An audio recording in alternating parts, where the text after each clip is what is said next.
Hey guys! Did you know that a lot of you who watch my videos aren't subscribed yet?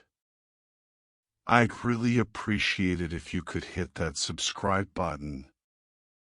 And don't forget to like the video and leave a comment below. Your interaction really helps the channel grow and allows more people to see my content. Thanks so much for your support. The rain was relentless, a torrential downpour. Thunder rumbled like a hungry beast, and my old car crawled up the narrow dirt road that was barely visible in the oppressive darkness. The windshield wipers worked tirelessly, but they could hardly keep up with the deluge. A bone-chilling cold seeped into my bones despite the heater blasting at full power. My hands were like ice, gripping the steering wheel tightly, my heart pounding in sync with the rhythm of the storm. I am a writer of horror fiction, and I was heading towards a remote cabin deep in the Maine woods, a place I had rented to seek refuge and inspiration. I craved an escape from the city's clamor and chaos, a place where my imagination could roam free amidst the tranquility of nature. But now, doubt gnawed at me. Was coming here a good idea after all? Lightning flashed, a blinding white streak that illuminated the towering trees lining the mountainside. Their gnarled branches clawed at the sky, casting eerie shadows that danced like macabre specters. The thunder echoed through the valleys, a monstrous roar that seemed to reverberate through my very core. I felt a prickling sensation, a feeling of being watched, as if something lurked in the shadows, its unseen eyes fixed upon me. Finally, my car sputtered to a halt in front of the weathered wooden door of the cabin. The engine died, and an unsettling silence descended, broken only by the relentless drumming of the rain and the wind whistling through the trees. I took a deep breath, steeling myself against the rising tide of fear, and stepped out of the car. The moment my feet touched the ground, an icy coldness crept up my legs. The earth was sodden, a muddy expanse littered with decaying leaves. I dragged my heavy suitcase towards the cabin's rickety wooden steps, each creak a mournful groan under my weight. I hesitated at the door, a sense of foreboding washing over me. The warped wood was scarred with scratches, as if some creature had clawed at it, desperate to break through. I reached for the rusted doorknob, its touch as cold as ice against my skin. A shiver ran down my spine. Slowly, I turned the knob, and the door creaked open, a chilling invitation into the unknown. I stepped inside the cabin, and the suffocating darkness swallowed me whole. The darkness was absolute, a suffocating blanket that stifled any hope of sight. I fumbled for a light switch, my fingers brushing against cobwebs and rough-hewn wood, but found nothing. With a trembling hand, I pulled out my phone, the feeble beam of its flashlight cutting through the oppressive blackness.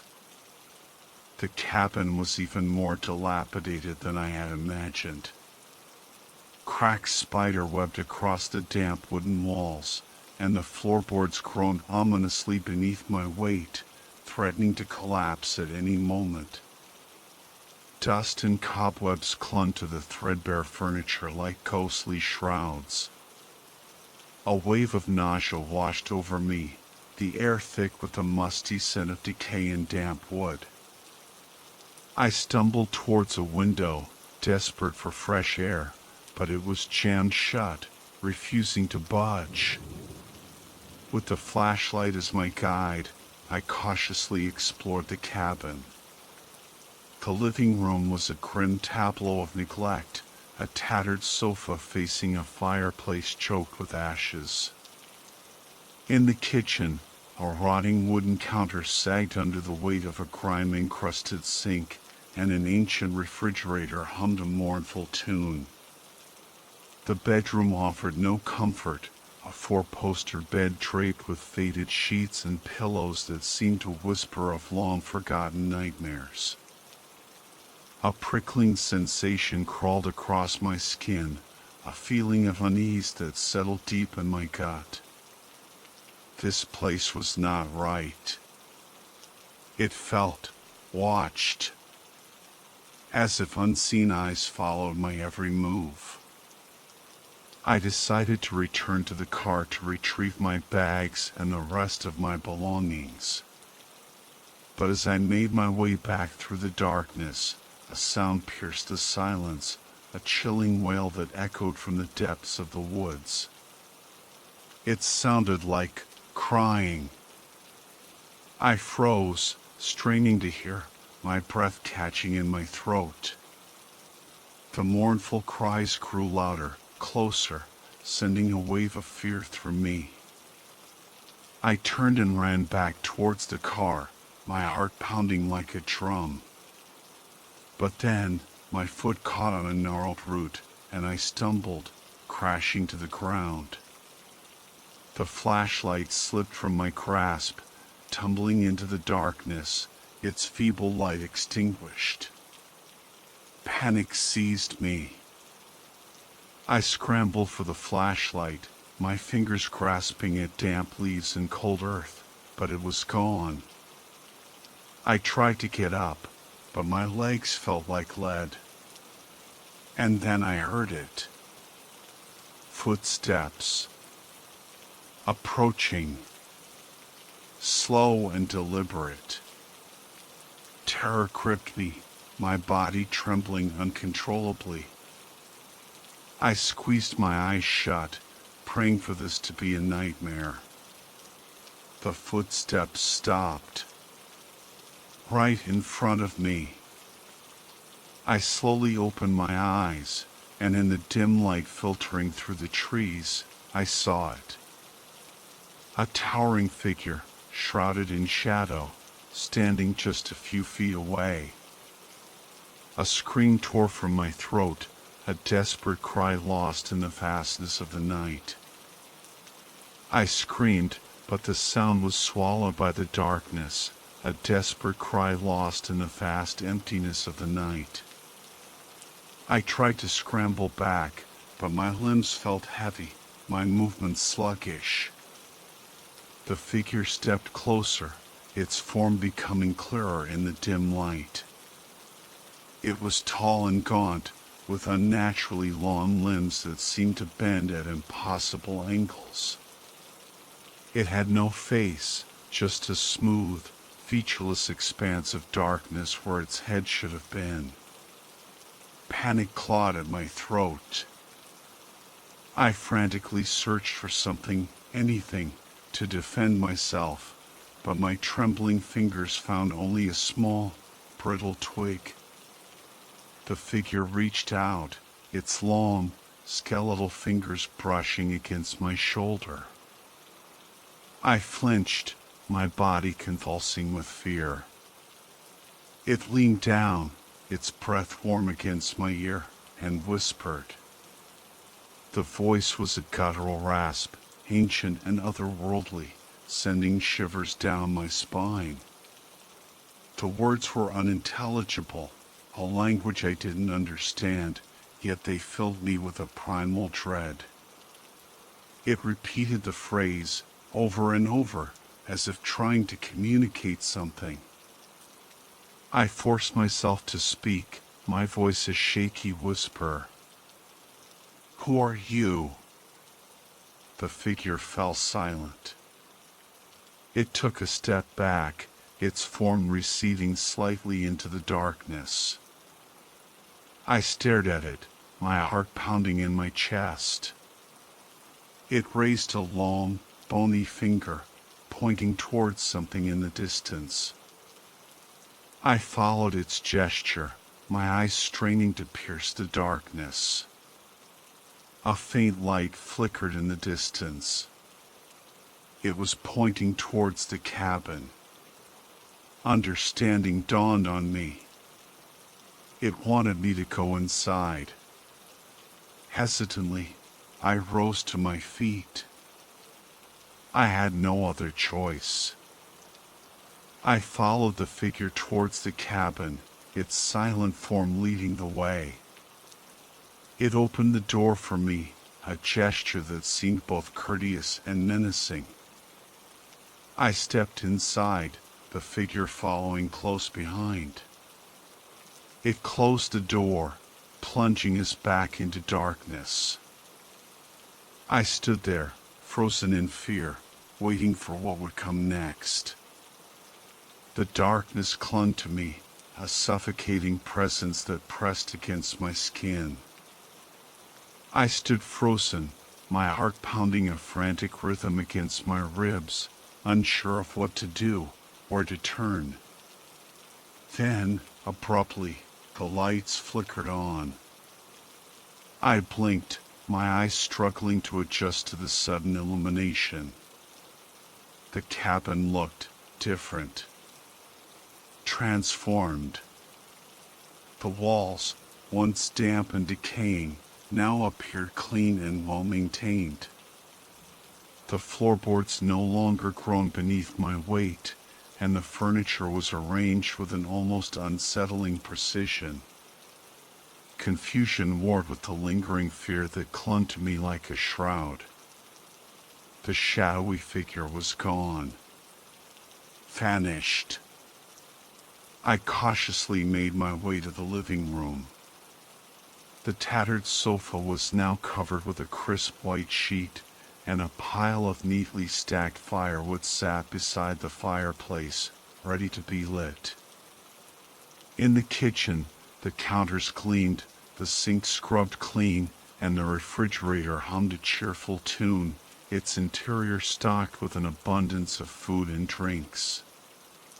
The bedroom, too, had undergone a transformation.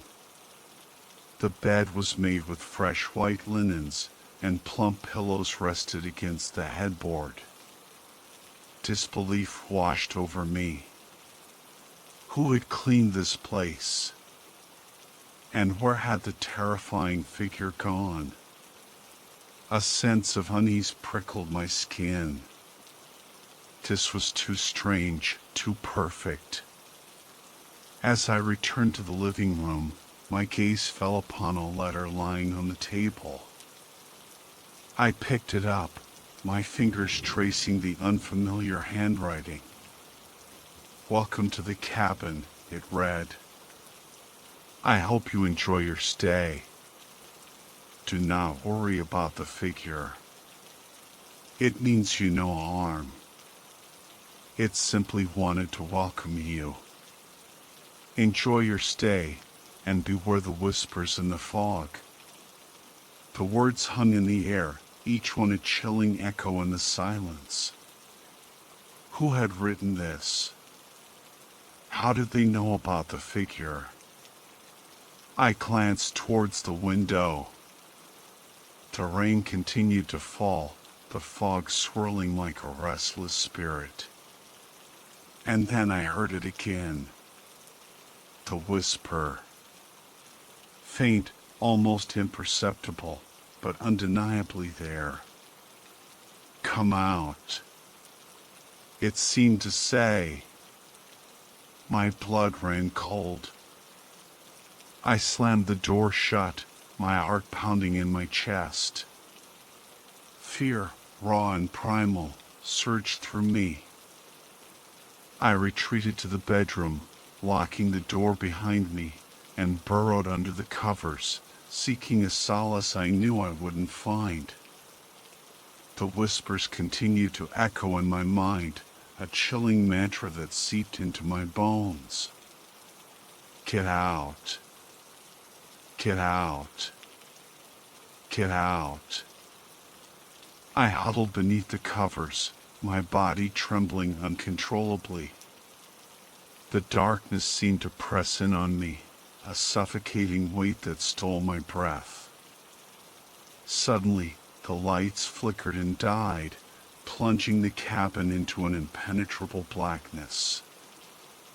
I cried out, my voice swallowed by the oppressive darkness. The wind howled outside, rattling the windows and sending branches scraping against the walls like skeletal fingers. The storm seemed to have intensified, its fury mirroring the terror that gripped my heart. Then I heard it. The distinct creak of the bedroom door slowly opening. Each agonizing creak sent shivers down my spine. I held my breath, my heart pounding against my ribs like a trapped bird. I strained my eyes, trying to pierce the darkness, but I could see nothing. Only the impenetrable blackness that seemed to stretch on forever. Then I heard footsteps. Soft, almost silent, but undeniably there. They were slow, deliberate, coming closer with each agonizing second. I squeezed my eyes shut, paralyzed with fear. I couldn't even scream. The footsteps stopped beside the bed. I could feel a warm breath on my face, sending a wave of nausea through me.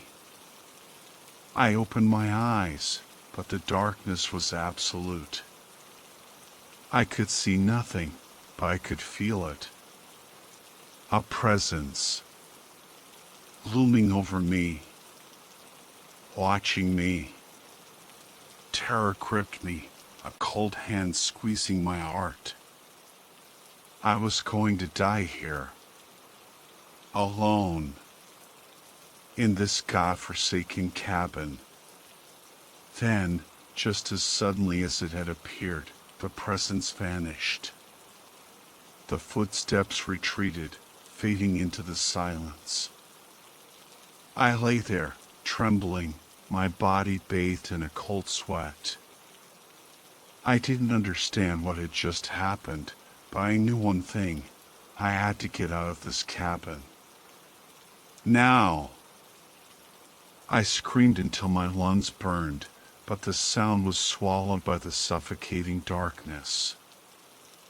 I thrashed against the unseen hands that held me captive, but their grip was unrelenting, cold and strong. A wave of dizziness washed over me, the world tilting on its axis. I could feel a clammy hand creeping up my arm, its touch sending shivers of revulsion down my spine. The hand reached my face, its icy fingers tracing the contours of my cheek. I tried to turn away, to escape the touch that violated my very being, but I was helpless, my body frozen in terror. The hand tightened its grip, squeezing my jaw, forcing my mouth open. I gagged, my stomach churning with fear and disgust. A hot, fetid breath washed over my face, the stench of decay filling my nostrils. I could feel its presence hovering over me, its unseen eyes boring into mine. Then it kissed me. The lips were cold and clammy, pressing against mine with a sickening intensity. I wanted to scream, to vomit, to claw at the unseen face that violated me, but I was paralyzed, trapped in a nightmare that refused to end. The kiss lingered, an eternity of revulsion and despair. I felt my consciousness slipping, the darkness closing in. This was it. This was how I would die. Alone. Defiled. Forgotten. And then, as suddenly as it began, it stopped. The hands released me, the weight lifted. The warm, fetid breath vanished, leaving a chilling emptiness in its wake. I opened my eyes, but the darkness remained, a suffocating shroud that clung to me. I lay there, trembling, my body racked with sobs. Slowly, I sat up, my heart still pounding a frantic rhythm against my ribs. The room was silent, the only sound the ragged rasp of my own breathing. I fumbled for the bedside lamp, my fingers brushing against the cold metal. I flicked the switch, and the room was bathed in a dim, yellow light. I looked around the room, my eyes searching for any sign of my attacker, but there was nothing. The room was empty. The door was closed. I stumbled out of bed, my legs shaking, and made my way to the living room. It was deserted, the only sound the crackling of the dying fire in the hearth. I checked the kitchen, the bathroom, every corner of the cabin, but I was alone. Completely alone. I collapsed onto the sofa, relief washing over me in waves. I had survived. But the fear lingered, a cold knot in my stomach. What had happened? Who had attacked me? And why? The questions swirled in my mind, unanswered, fueling the terror that still gripped me. I knew one thing. I couldn't stay here. I had to get out. I sat huddled on the sofa, the silence of the cabin pressing in on me. The grandfather clock in the corner ticked with an almost mocking regularity, each second a hammer blow against my frayed nerves. The events of the past hour replayed in my mind, each horrifying detail etched into my memory. Who or what had violated me in the darkness? Was it the shadowy figure I had encountered outside? Or something else entirely? A wave of nausea swept over me, and I fought the urge to vomit. I felt violated, defiled. The lingering touch of unseen hands seemed to burn my skin. I had to get out of this place. But the storm raged outside, the wind howling like a banshee, and the fog was thicker than ever, a swirling white curtain that obscured everything beyond the windows. Escape was impossible. Determined to find some answers, some explanation for the horrors I had endured, I began to search the cabin. I started with the living room, meticulously examining every nook and cranny, every piece of furniture, every shadow that danced in the flickering lamplight. But I found nothing. The kitchen yielded no clues either. I opened every cupboard, every drawer, my hands trembling as I sifted through the mundane contents. There was nothing out of place, nothing to explain the terror that had gripped this place. In the bedroom, I searched under the bed, in the closet, behind the dresser. Nothing. No sign of an intruder, no trace of the entity that had assaulted me. Despair began to creep in. Was I going mad? Was this all in my head? I returned to the living room, sinking back onto the sofa, my body heavy with exhaustion and fear. The fire in the hearth had dwindled to a few glowing embers, casting long, dancing shadows across the room. As I reached for the firewood, a glint of something beneath the sofa caught my eye. I bent down and retrieved a small, leather-bound journal. My heart pounded as I opened it, my fingers tracing the faded ink of the handwritten entries. The journal belonged to a woman who had stayed in the cabin some time ago. Her words spoke of a growing sense of unease, of a feeling of being watched, of strange noises and unsettling occurrences. She described seeing a shadowy figure in the fog, hearing whispers on the wind. She wrote of her fear, her growing paranoia, her desperate desire to escape the cabin's clutches. And then, the entries abruptly stopped. A chill ran down my spine. The woman's story mirrored my own, her fear echoing my own terror. What had happened to her? Had she escaped? Or had she become another victim of this cursed place? I closed the journal, my hands trembling. The cabin suddenly felt colder, the silence heavier. I was now alone in my fear, and I was not safe. I slammed the journal shut, its leather cover cold against my clammy palms. The words of the previous occupant echoed in my mind, a chilling testament to the darkness that clung to this place. A wave of dizziness washed over me, and I stumbled back to the sofa, sinking into its worn cushions.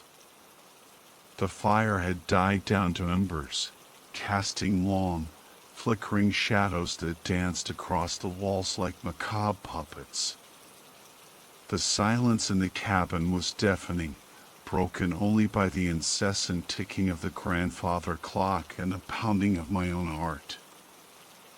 I felt a growing sense of dread, a certainty that I was now alone. I glanced at the windows. The rain had subsided, but the fog remained, a thick, impenetrable blanket that shrouded the world outside. I couldn't see anything beyond the swirling white mist, and the isolation was suffocating. The whispers returned, slithering into my mind like venomous snakes. "You will be like me," they hissed. I spun around, my heart leaping into my throat. But there was nothing there. Just the empty room, the flickering shadows, and the oppressive silence. Paranoia gripped me, its icy fingers tightening around my chest. I felt eyes on me, watching, evaluating. I scanned the room again, my gaze darting from shadow to shadow, but there was nothing there. Or was there? I rose to my feet, my legs trembling. I had to get out of this place. Now! I stumbled towards the door, my hand reaching for the knob. But then I froze. Footsteps echoed from the hallway, slow and deliberate, coming closer with each agonizing second. I held my breath, my body rigid with fear. The footsteps stopped just outside the door. I could hear the soft rasp of someone breathing, the rustle of clothing. Then, the doorknob slowly turned. I stared at the door, my mind reeling, my heart pounding against my ribs like a drum. Who was out there? What did they want? The door creaked open, revealing a sliver of darkness beyond. I braced myself for the horror that awaited me. The door swung inward, revealing a void of impenetrable darkness. My breath hitched in my throat, my eyes straining to discern any shape, any movement in the inky blackness beyond. Fear threatened to consume me, but a strange sense of defiance flickered within me.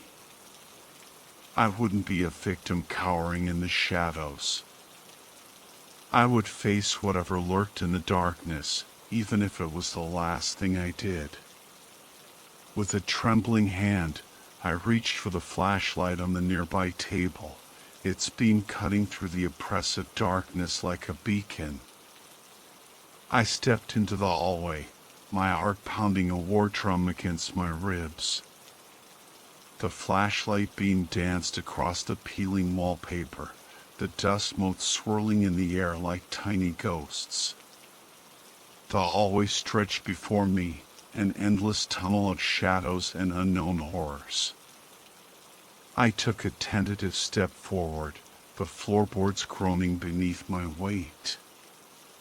The air was thick with the scent of mildew and decay, a suffocating reminder of the cabin's age and the secrets it held. The whispers returned, slithering into my mind, their voices a chorus of malice.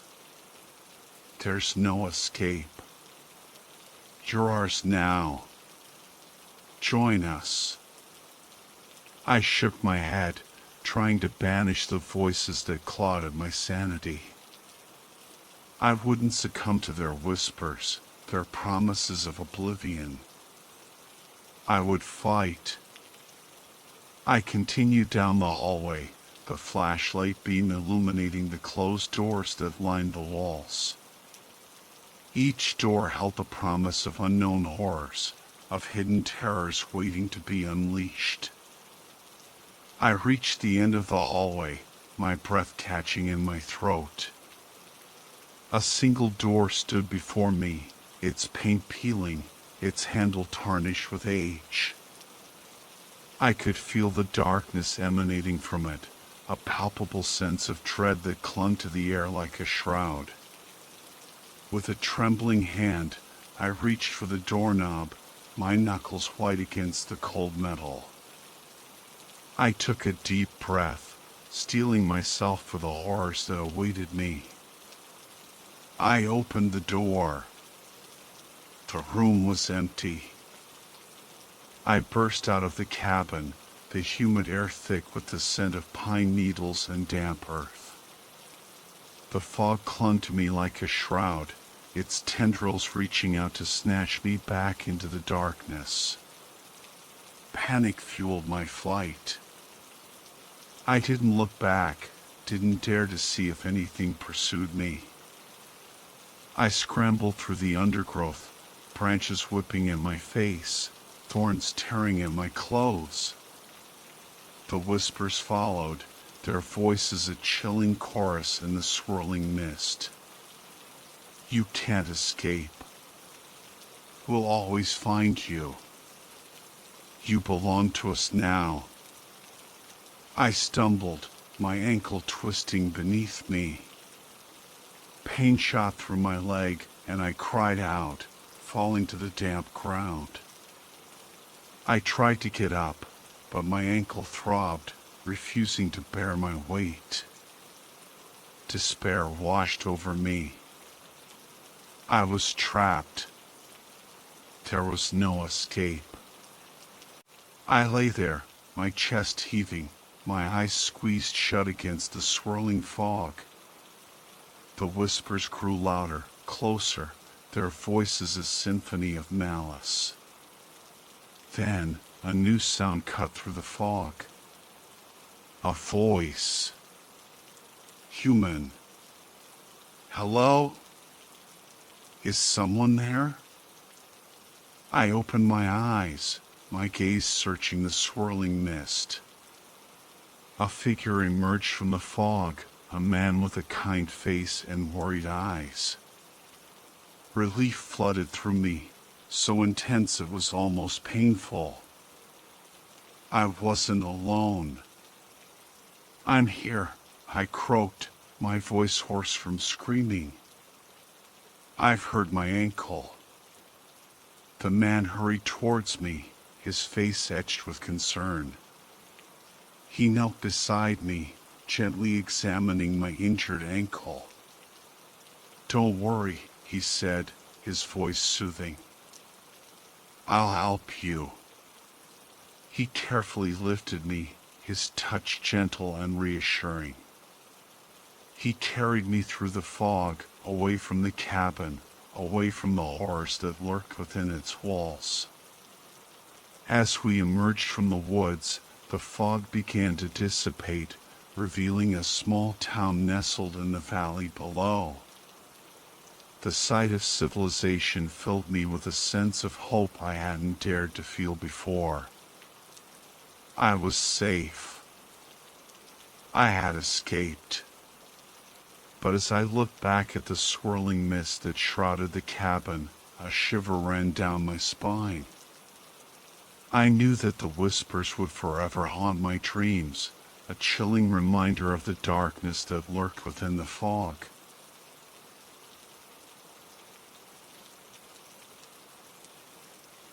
The old SUV bounced along the rugged dirt road, kicking up a cloud of red dust that swallowed the scenery whole. All I could see were the dense, imposing trees lining the path, their branches reaching out like gnarled claws. "Are we there yet, Jason?"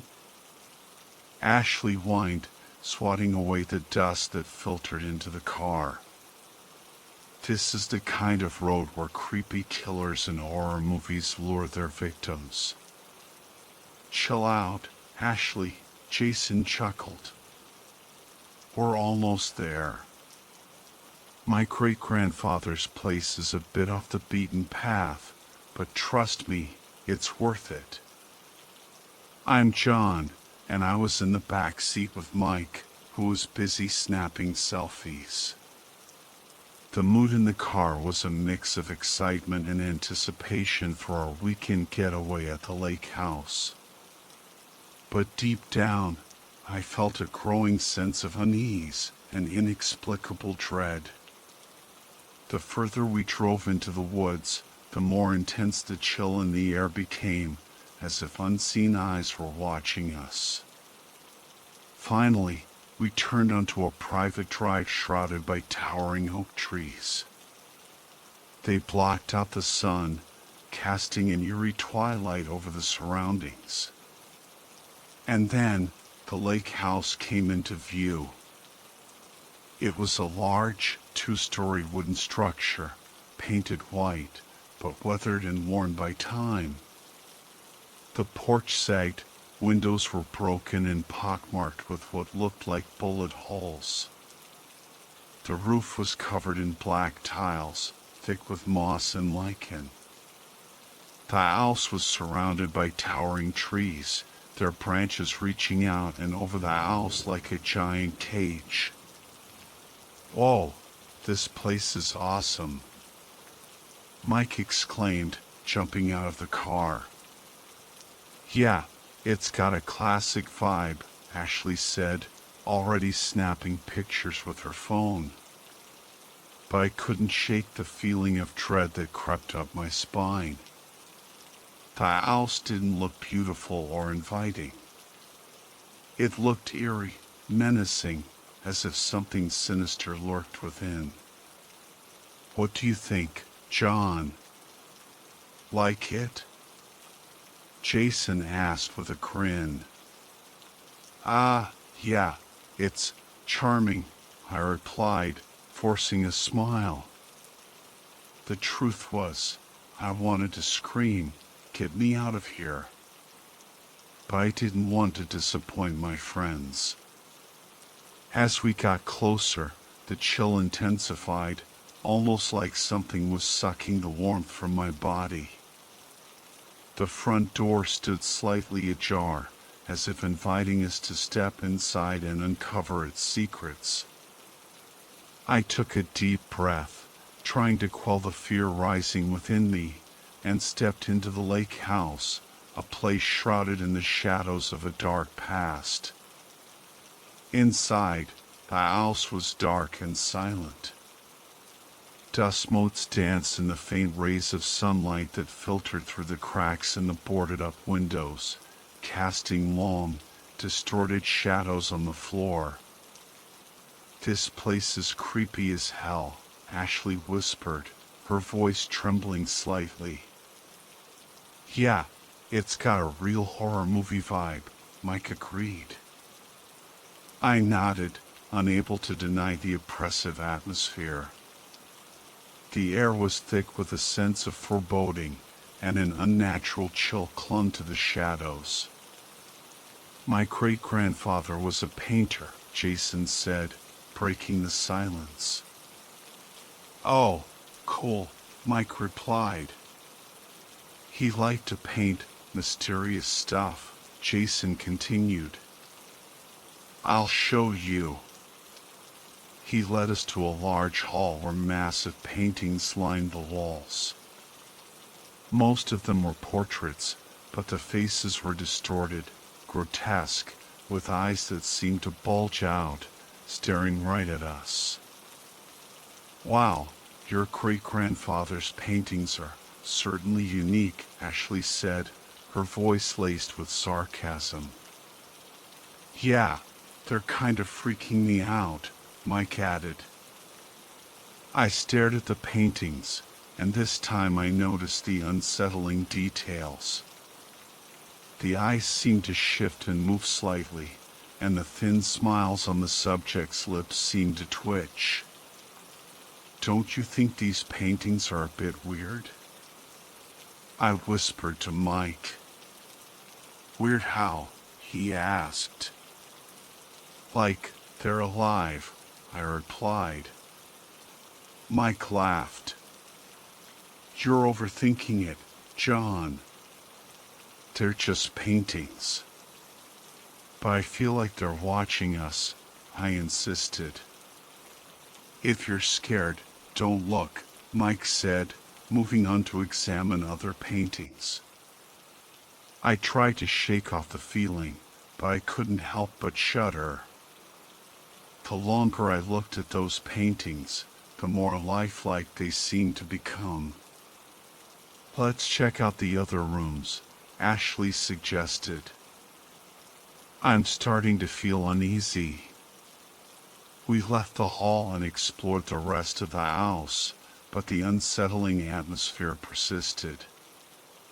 In the living room, a large, old fireplace dominated one wall, with a deep red leather sofa that looked disturbingly like dried blood. A painting of a woman in a long white dress hung above the fireplace, her pale face and dark eyes staring down at us with a haunting sadness. Who's that woman in the painting? I asked Jason. I don't know, he replied. Never seen her before. We stepped closer to the painting, and I felt an overwhelming sense of sorrow emanating from it. The woman's eyes seemed to glisten with tears. I think we should leave this room, Ashley said, her voice trembling. Why? Mike asked. I don't feel good, Ashley replied. We quickly left the living room and moved on, but the oppressive atmosphere clung to us like cobwebs. In the dining room, a large, dust-covered wooden table sat beneath a chandelier draped in cobwebs. The wooden chairs surrounding it were warped and decaying. A painting of a young boy in a black school uniform hung on the wall, his face pale and his eyes vacant.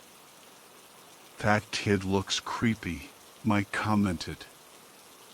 Yeah, he looks like a ghost, Ashley added. I stared at the painting, feeling like the boy was trying to tell us something. Do you hear that? I asked my friends quietly. Hear what? Jason asked. Whispering, I replied. My friends paused, then nodded in unison. Yeah, I hear it, Mike said. It sounds like someone's crying, Ashley added. The whispers seemed to come from all directions, faint but distinct, as if someone was speaking right next to our ears. I think we should get out of here, I said, my voice trembling. But we just got here, Jason protested. I know, but this place is freaking me out, I insisted. My friends exchanged glances, then nodded in agreement. We hurried out of the house without looking back, eager to escape the oppressive atmosphere and the unsettling whispers that followed us. I don't know, Jason shrugged. He never said. But I guess it's just old junk he didn't want anyone messing with. I tried to ignore the ominous basement door, focusing instead on the disturbing artwork that adorned the walls. Who painted these, Jason? Ashley asked, her voice a little shaky. My great-grandfather, Jason replied, a hint of pride in his voice. Wow, he was really talented, Mike said, snapping pictures of the paintings. I took another look at the paintings, this time noticing the unsettling details that sent shivers down my spine. The eyes of the subjects seemed to shift and follow me, and their thin, painted smiles seemed to twitch. Don't you think these paintings are a bit off? I asked Mike, keeping my voice low. Off? What do you mean?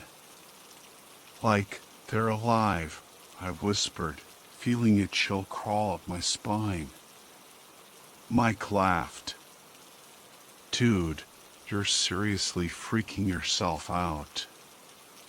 They're just paintings. But I feel like they're staring at us, I insisted, unable to shake the feeling of being watched. If you're scared, just don't look, Mike said, already moving on to examine other paintings. I tried to dismiss the feeling, but the longer I stared at those paintings, the more lifelike they seemed to become. The eyes in the portraits seemed to follow me, and the subtle smiles on the painted lips appeared to widen ever so slightly. Let's check out some other rooms, Ashley said, her voice a bit strained. I'm starting to feel a little claustrophobic in here.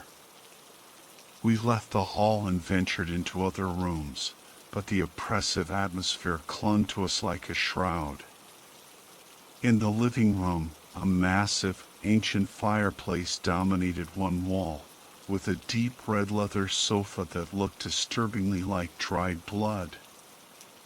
A painting of a woman in a long white dress hung above the fireplace, her pale face and hollow eyes gazing down at us with a haunting sadness. Who's that woman in the painting? I asked Jason, my voice barely above a whisper. I don't know, he replied, his brow furrowed. Never seen her before. We moved closer to the painting, and I felt an overwhelming sense of sorrow emanating from it, as if the woman in the portrait was weeping silently. I think we should leave this room, Ashley said, her voice trembling. Why? Mike asked, oblivious to the growing tension. I don't feel good, Ashley replied, her eyes white with fear. We quickly left the living room, eager to escape the oppressive atmosphere. But the feeling of unease followed us. In the dining room, a large, dust-covered wooden table sat beneath a cobweb-laden chandelier. The wooden chairs surrounding it were warped and decaying, as if they had been left to rot for centuries. A painting of a young boy in a black school uniform hung on the wall, his face pale and his eyes vacant, staring out at us with an unnerving intensity. That kid looks creepy, Mike commented, a shiver running down his spine. Yeah, he looks like a ghost, Ashley added, her voice hushed. I stared at the painting, feeling an inexplicable connection to the boy in the portrait. It was as if he was trying to communicate something, a warning perhaps, but I couldn't decipher his message. "Do you guys hear that?" I asked, my voice barely above a whisper. "Hear what?" Jason asked, his eyes darting around the room. "Whispering," I replied, straining my ears to hear the faint sounds.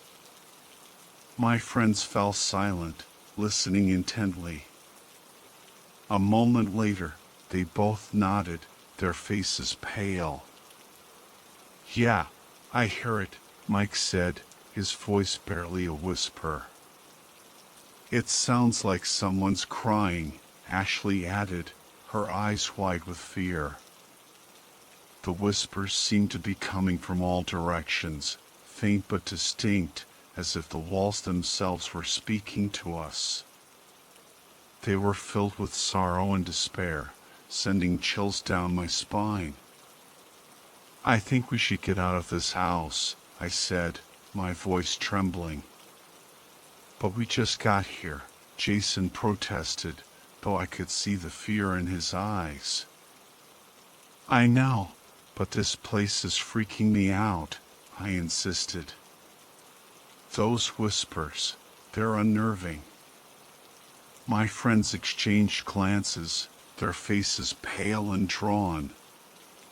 They nodded in agreement, and we hurried out of the house, eager to escape the oppressive atmosphere and the unsettling whispers that seemed to follow us. The cold wind whipped at our faces as we fled the house, the chilling air biting into our skin. We didn't stop running until we were a good distance away, our breaths coming in ragged gasps. "What the hell was that?" Ashley asked, her voice trembling. "Why was that house so creepy?" "I don't know," I admitted, my heart still pounding in my chest. But I felt like there was something evil in there, something watching us. "You mean like ghosts?" Mike asked, his eyes wide with fear. "I'm not sure," I said, shivering despite the exertion. "But we need to get out of here. Now." "But what about Jason's car?" Ashley asked, her voice laced with panic. "Screw the car," I said, my voice firm. "We'll walk to the main road, and someone will help us." We set off, leaving the lake house and its oppressive atmosphere behind us. The sun was beginning to set, casting long, ominous shadows across the path. The woods seemed to press in on us, the silence broken only by the rustle of leaves and the distant cawing of crows. "I don't like this," Ashley whimpered, her voice small and scared. "I want to go home." "It's okay, Ashley," I said, trying to sound reassuring even though I was terrified myself. "We'll reach the main road soon." But in my heart, I wasn't so sure. I felt a growing sense of dread, a feeling that something was following us. The woods seemed to hold their breath, watching us with unseen eyes. The sounds of the forest seemed to amplify around us, the chirping of crickets, the rustling of leaves under unseen feet, the wind whistling through the trees like a mournful cry. It felt like the woods themselves were warning us of an impending danger. "Do you guys hear that?" Mike asked suddenly, his voice tight with fear. "Hear what?" I asked, my senses on high alert. "Footsteps," he whispered, his eyes wide with terror. I strained my ears and heard it too, the heavy, rhythmic thud of footsteps behind us, closing in. "Who's there?" I shouted, my voice echoing through the trees. But there was no answer, only the sound of the footsteps growing louder. "Run!" I yelled, grabbing Ashley and Mike's hands and pulling them along. We sprinted through the woods, our hearts pounding in our chests.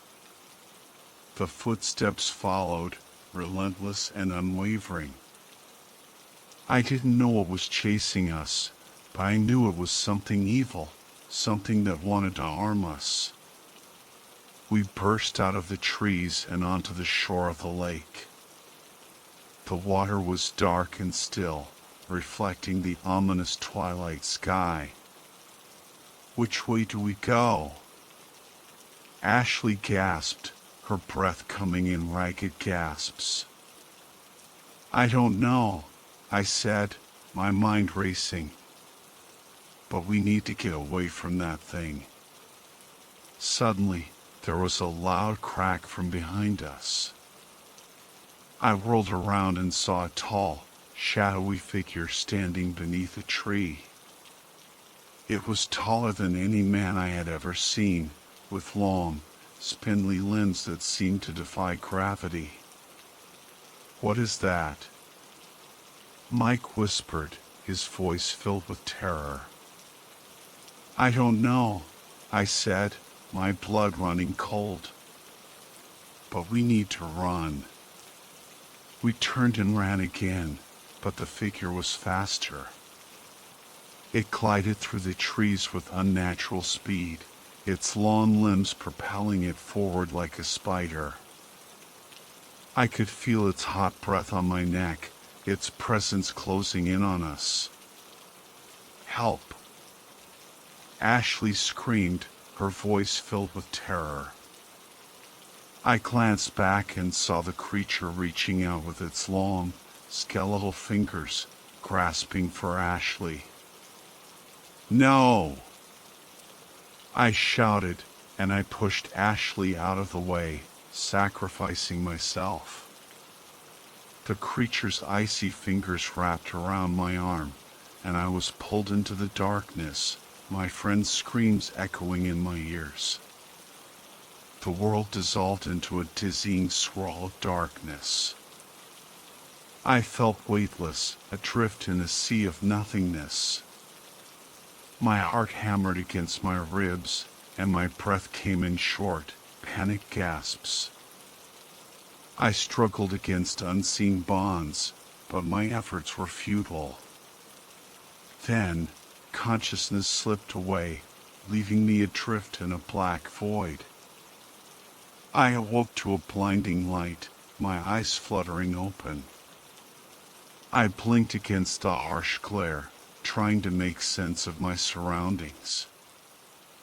I was lying on a musty old bed in a dimly lit room, a single flickering candle casting long, dancing shadows on the walls. My head throbbed with a dull ache, as if someone had been pounding on it with a hammer. I tried to sit up, but a wave of dizziness forced me back down. As my vision cleared, I realized with a jolt that I was in the basement, the one we had seen earlier, the one with the heavy wooden door chained and padlocked. "How did I get here?" I mumbled to myself, my voice hoarse and dry. Suddenly, I heard footsteps outside the door, heavy and deliberate, just like the ones I had heard in the woods. Panic surged through me, and I scrambled off the bed, stumbling towards the door. I rattled the handle, but it was locked tight. The footsteps grew louder, closer. I could feel the floor vibrating beneath my feet. Frantically, I searched for an escape route, my eyes darting around the room. There was only one small window high on the wall, almost out of reach. Desperation lent me strength, and I clambered onto a rickety chair, stretching towards the window. My fingers grasped the ledge, and I pulled myself up, but the window was nailed shut. I pounded on the glass, but it was thick and unyielding. The footsteps were right outside now, and I could hear the rattling of the chain as someone fumbled with the lock. My heart hammered in my chest, and I braced myself for the inevitable. Then, with a loud creak, the door swung open. A figure emerged from the darkness, tall and imposing, silhouetted against the dim light filtering from the stairwell. It was an old man, his face a road map of wrinkles, his eyes a pale, icy blue that seemed to bore into me. He moved with a surprising agility that belied his age. "You're awake," he rasped, his voice rough and unused, like rusty hinges creaking open. I tried to speak, but my throat was dry, and only a croak escaped my lips. "Don't be afraid," the old man said, his voice surprisingly gentle despite his intimidating appearance. "I won't harm you. I just want to talk." He stepped into the room, closing the heavy door behind him with a resounding thud. He turned the lock, the metallic click echoing in the silence. Then he turned to me, his pale eyes fixed on mine. "You must be wondering how you got here," he said, a hint of amusement in his voice. I nodded slowly, still trying to process the situation. "I brought you here," he said matter-of-factly. "I saw you and your friends enter the house, and I couldn't resist the opportunity." "Who are you?" I asked, my voice barely a whisper. "My name is Elijah," he replied, "and this is my house." "But Jason said it belonged to his great-grandfather," I countered, confusion swirling in my mind. "Jason was lying," Elijah said, his voice hardening. "This house has been mine since I was born." I felt a surge of panic. Who was telling the truth? Was Jason lying? Or was this old man delusional? "Why did you bring me here?" I asked, my voice trembling. "I need your help," Elijah said, his voice taking on a pleading tone. "I've been trapped here for a long time. I can't leave." "Trapped? What do you mean?" "I'm dead," Elijah said simply, his voice filled with a deep sadness. "I was murdered in this house centuries ago." A chill ran down my spine. I was talking to a ghost. "What do you want me to do?" I asked, my voice barely above a whisper. "Help me find my body," Elijah pleaded. "It's hidden somewhere in this house. If I can find it, I can finally move on." I hesitated, unsure if I should trust him. But something in his eyes, a desperate plea for release, convinced me. "Okay," I said, my voice firming with resolve. "I'll help you." A flicker of hope lit up Elijah's eyes. "Thank you, John," he said, his voice filled with gratitude. "I knew I could count on you." "Where do we start looking?" I asked. "I believe it's somewhere in this basement," Elijah said, his gaze sweeping the room. "Follow me." He rose from the chair and walked towards a corner of the room. He bent down and picked up a torch that lay on the floor, striking a flint to light it. The flickering flame illuminated the room, revealing details I hadn't noticed before. Strange symbols were etched into the walls, and dark stains that looked suspiciously like blood marked the floor. "This place is creepy," I said, shivering. "Don't worry, John," Elijah said reassuringly. "I'll protect you."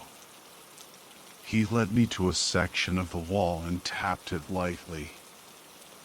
It sounded hollow. With a grunt, he pushed against the wall, and it swung inward, revealing a hidden passage. "Come on," Elijah said, stepping into the darkness. I took a deep breath and followed him, my heart pounding with a mix of fear and anticipation. The passage was narrow and damp, the earthen walls closing in on me as I followed Elijah deeper into the darkness. The air was thick with the smell of damp earth and something else, something ancient and decaying. I fought back the urge to gag, my stomach churning with a primal fear. "Where are we going?" I asked, my voice barely a whisper, echoing off the cold, damp walls. "Patience, John," Elijah replied, his voice a low rumble that seemed to reverberate through the passage. "We're almost there." We continued on, the flickering torchlight casting dancing shadows that played tricks on my eyes. The passage seemed to stretch on forever, twisting and turning, leading us deeper into the bowels of the house. Finally, we emerged into a large chamber. The air was heavy and still, thick with the scent of dust and decay. Elijah raised the torch, and the flickering flame revealed a room filled with forgotten relics. Massive wooden cabinets lined the walls, their doors hanging open, revealing glimpses of strange objects within. A long, dust-covered table occupied the center of the room, surrounded by decaying chairs. And at the far end, a black altar stood bathed in the eerie glow of the torchlight. "What is this place?" I asked, my voice trembling. "This is where I died," Elijah said, his voice heavy with sorrow. A shiver ran down my spine. I was standing in the very room where this man had been murdered centuries ago. The air crackled with unseen energy, and I felt a growing sense of dread. "Where's your body?" I asked, my voice barely above a whisper.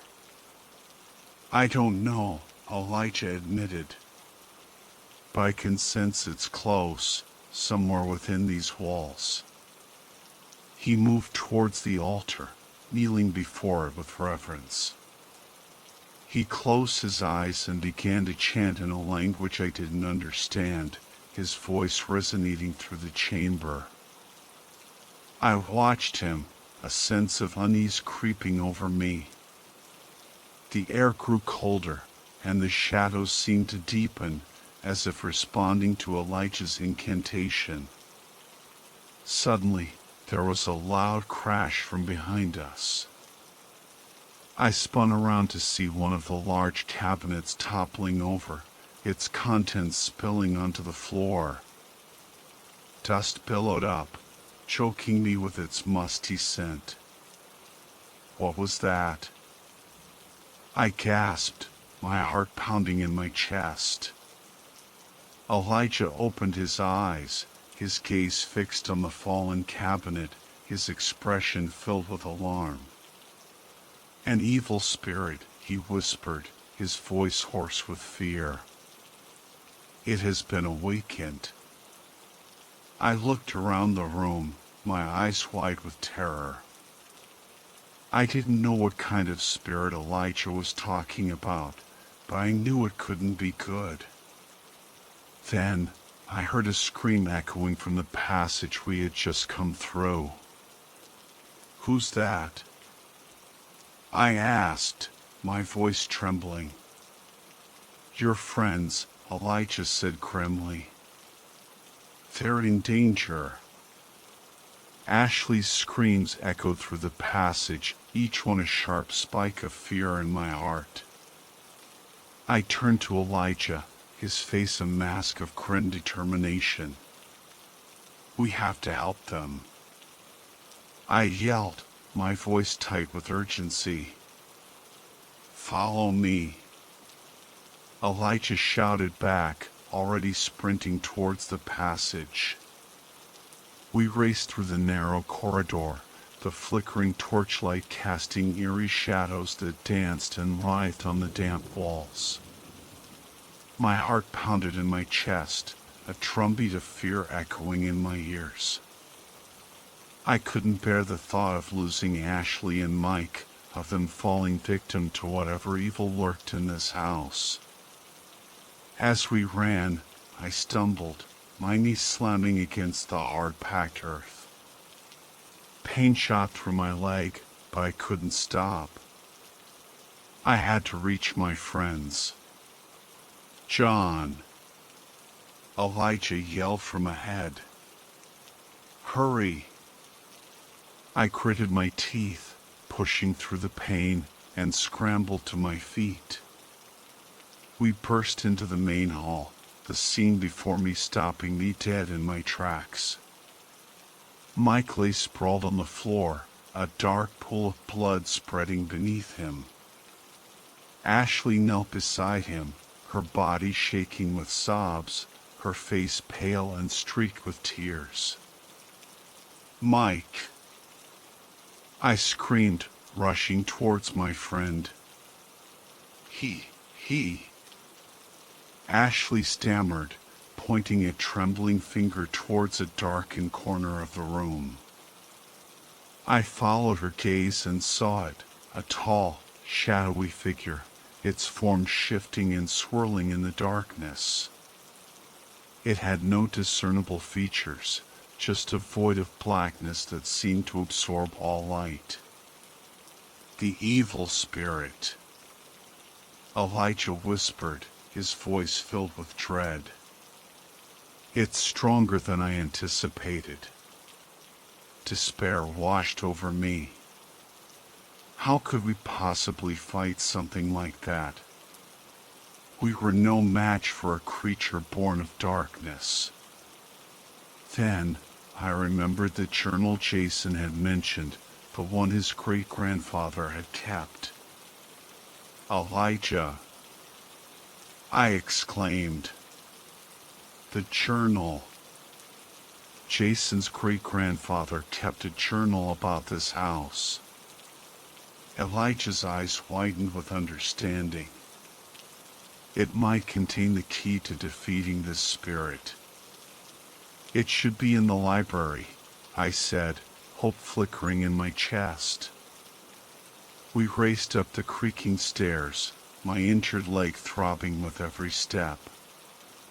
The library was a chaotic mess, books scattered across the floor, shelves overturned, as if a tornado had ripped through the room. "Where is it?" Elijah asked, his voice laced with urgency. I scanned the room, trying to recall what Jason had said about the journal's location. My eyes fell on a small wooden box tucked away on a shelf. I snatched it, my fingers fumbling with the latch. "I found it!" I cried, relief flooding through me. Elijah rushed over, his eyes fixed on the journal. He flipped through the brittle pages, his brow furrowed in concentration. "It's written in an ancient language," he said, his voice grave. "Can you read it?" I asked, my heart pounding with renewed hope. Fortunately, I can decipher some of it, Elijah replied. Jason's great-grandfather documented the history of this evil spirit, including the ritual to banish it. Really? What do we have to do? Elijah's face fell as he continued to read. It won't be easy, John, he said, his voice heavy. We need to perform an ancient ritual. What kind of ritual?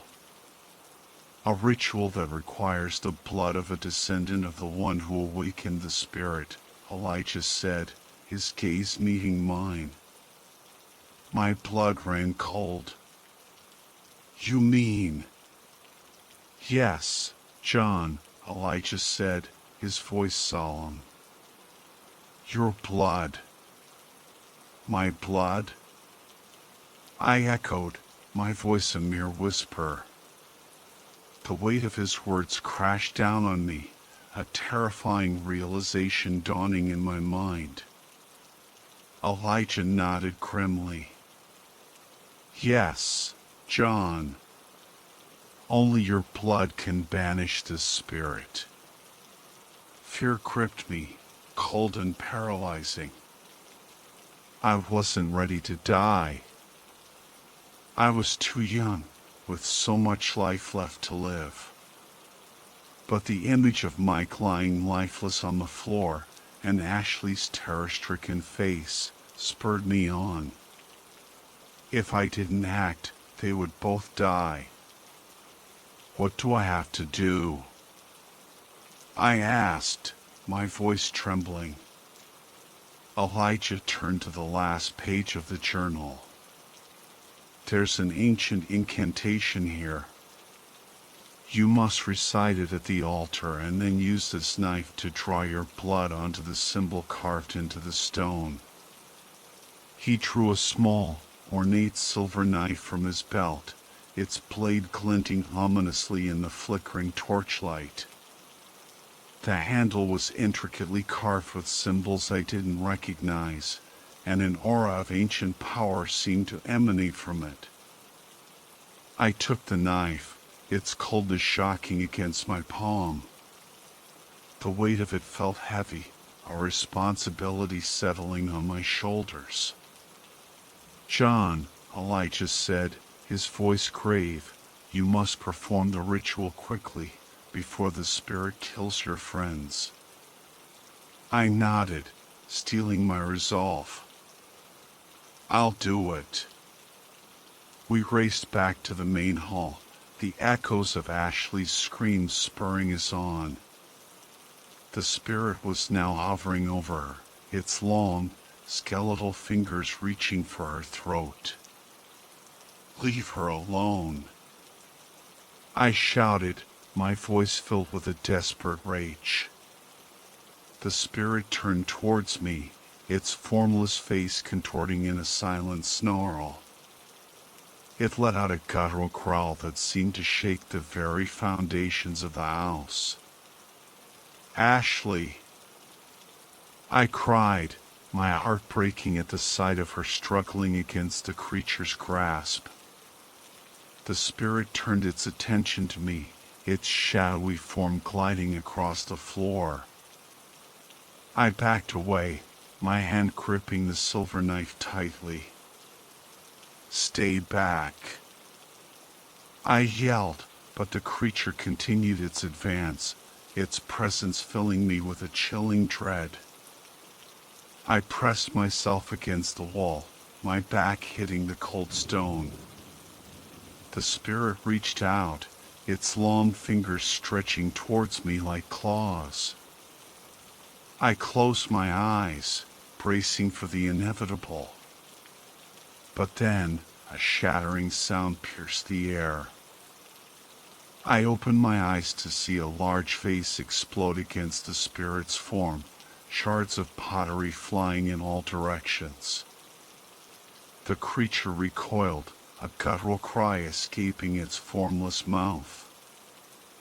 I looked towards the source of the distraction and saw Elijah standing defiantly, another vase raised in his hand. "John, perform the ritual," he shouted, his voice filled with urgency. I nodded and sprinted towards the altar, the journal clutched in my hand. I stumbled, my injured leg protesting, but I pushed through the pain. Standing before the altar, I began to recite the ancient incantation, my voice trembling at first but growing stronger with each word. The strange words felt heavy on my tongue, filled with an ancient power that resonated deep within me. The spirit turned towards me, its shadowy form writhing in anger. It lunged towards me, but Elijah stepped in front of it, his staff raised in defiance. "You shall not interfere," he roared, striking the spirit with his staff. The creature howled in pain, its form flickering and distorting. I continued the incantation, my voice echoing through the chamber. As I uttered the final word, a blinding light erupted from the altar, forcing me to shield my eyes. When I could see again, the spirit was gone. Elijah stood beside me, a look of triumph on his face. "You did it, John," he said, his voice filled with gratitude. Relief washed over me. I had saved my friends. I had banished the evil spirit. But then, a wave of dizziness hit me, and the world went black. The world swam back into focus, slowly, like emerging from a deep, dark pool. Voices filtered through the haze, but they were muffled and indistinct. I felt disoriented, my body heavy and sluggish. "John, John, wake up." Ashley's voice cut through the fog, pulling me back to consciousness. I blinked open my eyes, her worried face hovering above me. "Ashley," I mumbled, my throat dry and scratchy. "Where am I?" "You're in the main hall," she replied, relief washing over her features. "You fainted after the ritual." I tried to sit up, but a wave of dizziness forced me back down. "Mike?" I asked, my voice weak. "He's okay," Ashley assured me. "He just fainted too." I glanced over and saw Mike lying nearby, stirring slightly. Relief washed over me. We were alive. "What about Elijah?" I asked, remembering the old man who had helped us. "He's gone," Ashley said, her voice tinged with sadness. "After the spirit was banished, he just disappeared." A pang of sadness hit me. I hadn't had a chance to say goodbye, to thank him for his help. But I knew he was finally free, released from his centuries-long imprisonment in this house. "How do we get out of here?" I asked, looking around the hall, which now seemed less menacing, the shadows less deep. "The doors are open," Ashley replied. "We can leave now." I looked towards the entrance and saw that she was right. The heavy oak doors were wide open, revealing the bright sunshine beyond. "Let's go," I said, pushing myself to my feet. We helped Mike up, his eyes still closed, and stumbled out of the house. The fresh air hit me like a wave, washing away the lingering scent of decay and dust. The sun felt warm on my skin, a stark contrast to the chilling cold of the house. "I'm so glad we made it out," Ashley said, her voice filled with relief. "Me too," I agreed, taking a deep breath of the clean, crisp air. We walked down the dirt road, the sunlight filtering through the trees, casting dappled shadows on the path. It felt like a world away from the darkness and terror we had just escaped. As we walked, a police car rounded the bend. We flagged it down, and I recounted our harrowing experience to the officers. They listened with a mix of skepticism and concern, their eyes widening as I described the ghostly figure of Elijah and the terrifying spirit. They took us to the hospital to be checked out. After a thorough examination, the doctor assured us that we were fine, just a few bumps and bruises. We were incredibly lucky to be alive. We called our families, who rushed to the hospital, their faces etched with worry and relief. As I hugged my parents, the events of the past few hours felt surreal, like a nightmare I had finally woken up from. That night, I slept soundly in my own bed, the familiar comfort of my room a welcome change from the oppressive atmosphere of the lake house. I dreamt of Elijah, his face etched with peace and gratitude. He smiled at me and mouthed the words, "Thank you, John." I woke up with a start, the dream lingering in my mind. I knew Elijah was finally at peace, his spirit free from the confines of the house. The lake house, with all its secrets and horrors, was behind us. But the memories of our terrifying ordeal would stay with us forever, a chilling reminder of the darkness that lurks just beneath the surface of our world. The following days were a blur of doctors' visits, police interviews, and endless questions from concerned family and friends. We recounted our story over and over, each time the details becoming a little more embellished, a little more dramatic. It was as if we were trying to convince ourselves that what we had experienced was real, that we hadn't imagined the horrors of the lake house. But even as we shared our story, a part of me wanted to bury it deep, to forget the chilling cold, the oppressive atmosphere, the feeling of being watched by unseen eyes. The nightmares, however, were a constant reminder, replaying the events in vivid detail, the screams echoing in my ears long after I woke up in a cold sweat. We tried to return to our normal lives, to school and friends and everyday routines. But something had changed. The world seemed a little darker, the shadows a little deeper.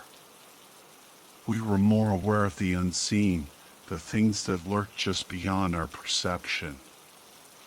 One afternoon, a few weeks after our ordeal, I found myself drawn back to the lake house. I told my parents I was going to the library, but instead, I hopped on my bike and pedaled towards the dirt road that led to the secluded property.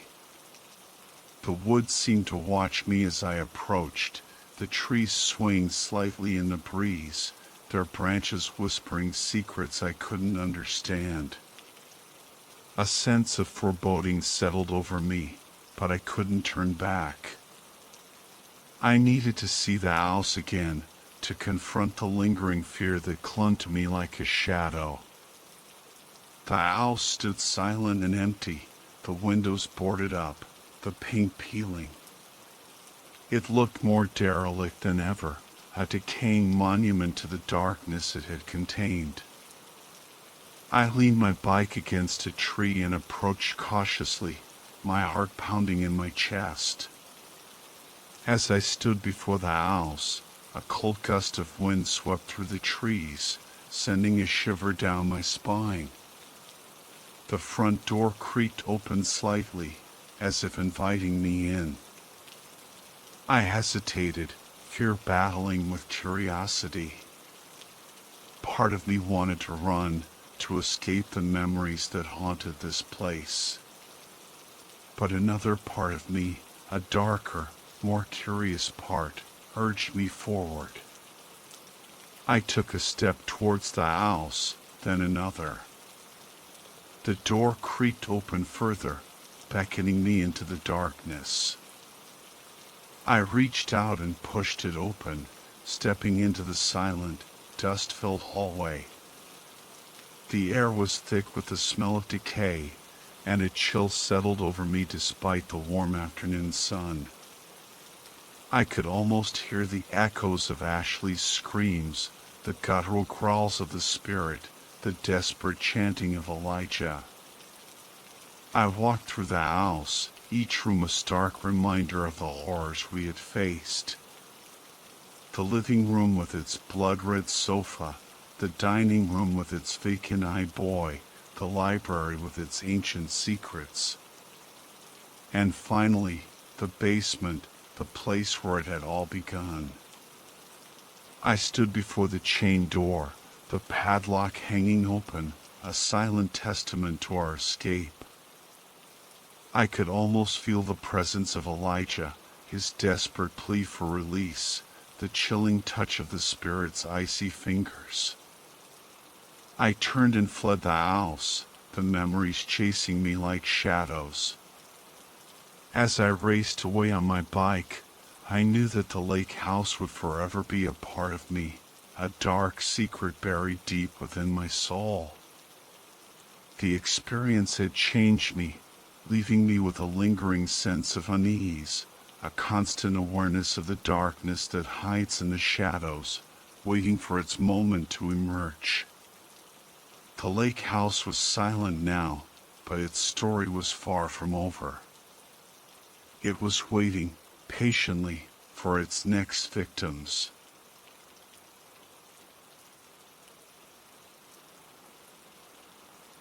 My name is Emily, and I'm a college student with a fascination for the unknown.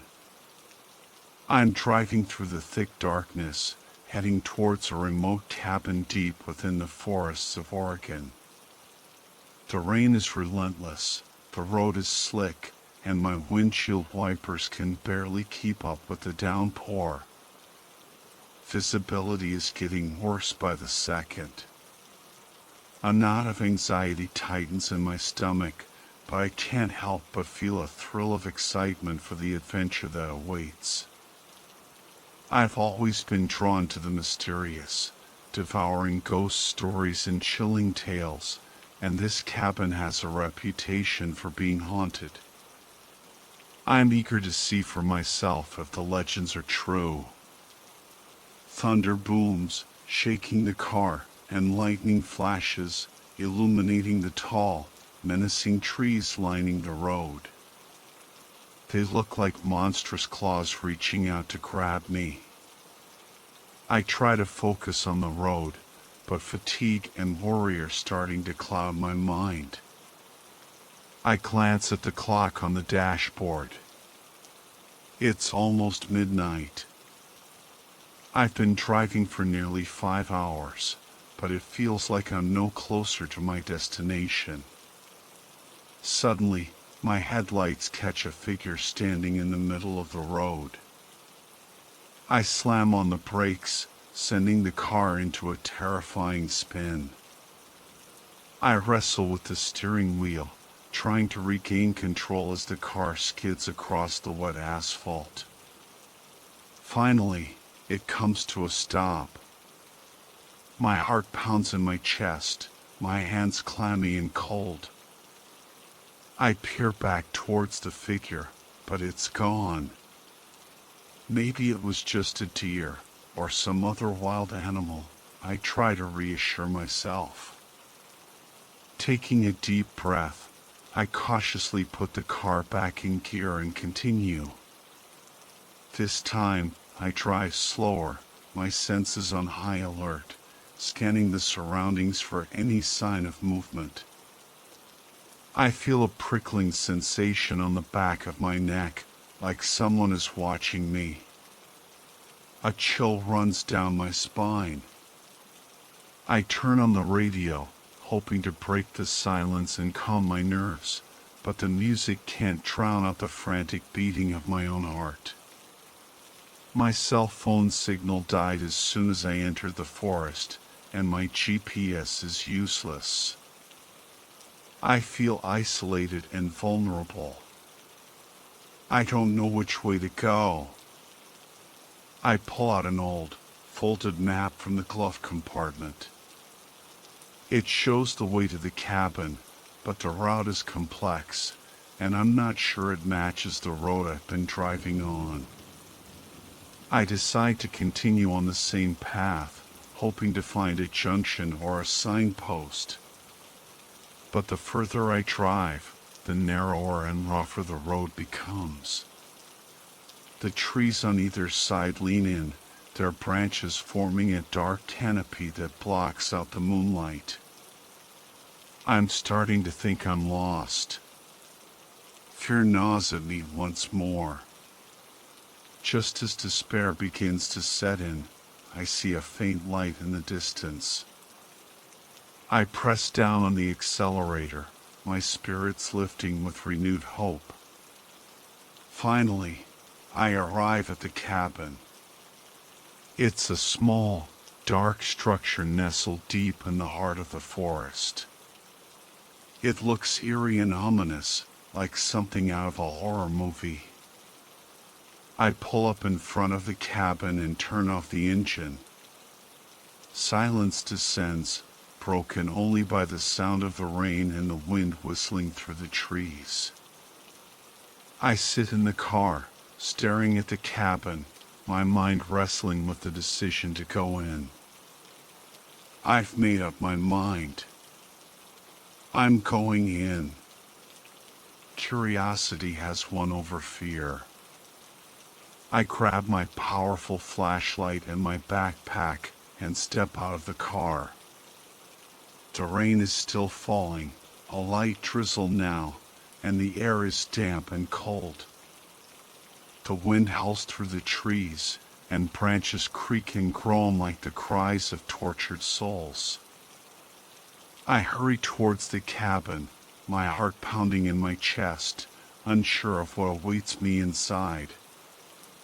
The cabin is old, built from dark, weathered wood. Its paint is peeling, the walls scarred with scratches and stains. Several windows are broken, their jagged edges glinting in the dim light. The wooden door is warped and rotten, hanging precariously on its hinges. I try the handle, but it's locked tight. I scan the walls for another entrance, but there's nothing. I decide to circle the cabin, hoping to find an open window or some other way in. As I make my way around the back, I stumble over something lying on the ground. I shine my flashlight on it, and my breath catches in my throat. It's an old, decaying wooden doll. Its limbs are broken, its painted eyes missing, staring blankly into the night. There's something deeply unsettling about it. I quickly set it back down and continue my search, but the image of the doll lingers in my mind. Finally, I spot a small window on the back of the cabin. The glass is shattered, leaving a jagged hole. I reach through, fumble for the latch, and manage to push the window open.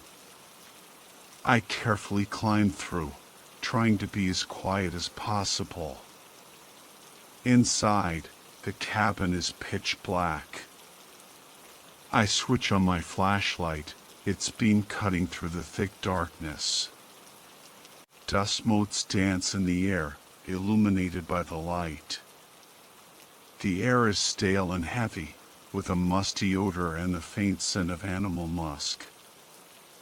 I shiver, feeling a sense of dread creeping over me. I sweep the flashlight around, taking in the scene. Old furniture draped in dusty sheets, faded portraits with haunting eyes staring back at me, strange ornaments casting long, distorted shadows on the walls. I feel like I'm being watched, surrounded by unseen eyes. I move into the living room. A large, stone fireplace dominates one wall, flanked by a worn-out sofa and a rocking chair that looks ready to collapse. On the coffee table, a stack of old books sits collecting dust. I pick one up, its leather cover cold and damp. It's a book about magic and the occult, filled with strange symbols and cryptic writing. I try to decipher the text, but it's in some ancient language I don't recognize. I set the book back down, a shiver running down my spine. I venture into the kitchen. Dishes and pots and pans are scattered everywhere, as if someone had been using them recently. I open the refrigerator, but it's empty except for a single glass bottle filled with a murky, black liquid. I quickly slam the door shut, my stomach churning. I make my way up the creaking stairs to the second floor. The wooden steps groan under my weight, and I feel like they could give way at any moment. There are 2 bedrooms on the second floor. One door is closed tight, the other slightly ajar. I decide to investigate the open room. Inside, a large 4-poster bed dominates the space. The sheets are torn and stained with what looks like blood. I feel a wave of nausea wash over me. I scan the room, my eyes landing on a wardrobe in the corner. I slowly approach it, my hand reaching out to open the door. Thud. A sound from upstairs makes me jump. I whirl around, my heart pounding, but I see nothing. Fear grips me, and I have a sudden urge to flee this place. I stand frozen, my heart threatening to leap out of my chest. That thud came from somewhere upstairs, like something heavy falling. I force myself to calm down and slowly close the wardrobe door, my hand shaking so badly I can barely grip the handle. I turn around and shine my flashlight around the room, but there's nothing there. It was just the wind, or the owls settling, I mutter to myself, but the reassurance does little to ease my fear. The feeling of dread lingers, heavy and oppressive. I decide to leave the bedroom and head back downstairs. As I descend the creaking staircase, I hear soft footsteps behind me. I stop dead in my tracks and turn, shining my light up the stairs, but there's no one there.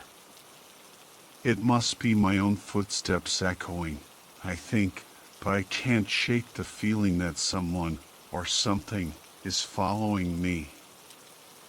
I hurry down the remaining steps and head towards the living room. I collapse onto the sofa, sinking into the worn cushions, trying to calm my racing heart. But it's no use.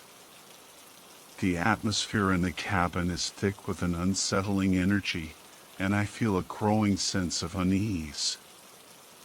Suddenly, the flashlight in my hand flickers and dies, plunging me into absolute darkness. I frantically click the switch, but it's no use. The batteries are dead. I fumble for my phone in my pocket, hoping to use its flashlight, but then I remember my phone battery is almost dead too. I sit in the suffocating darkness, shivering with fear. I strain my ears, listening for any sound that might offer a clue, some reassurance that I'm not alone. But all I hear is the relentless drumming of the rain on the roof and the wind howling like a banshee outside. Then I see it. A faint, red glow flickering in the darkness. I stare at it, my curiosity battling with my fear.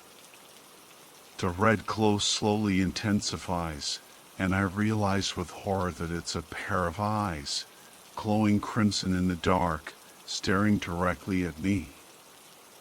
Goosebumps erupt across my skin, and my heart hammers against my ribs.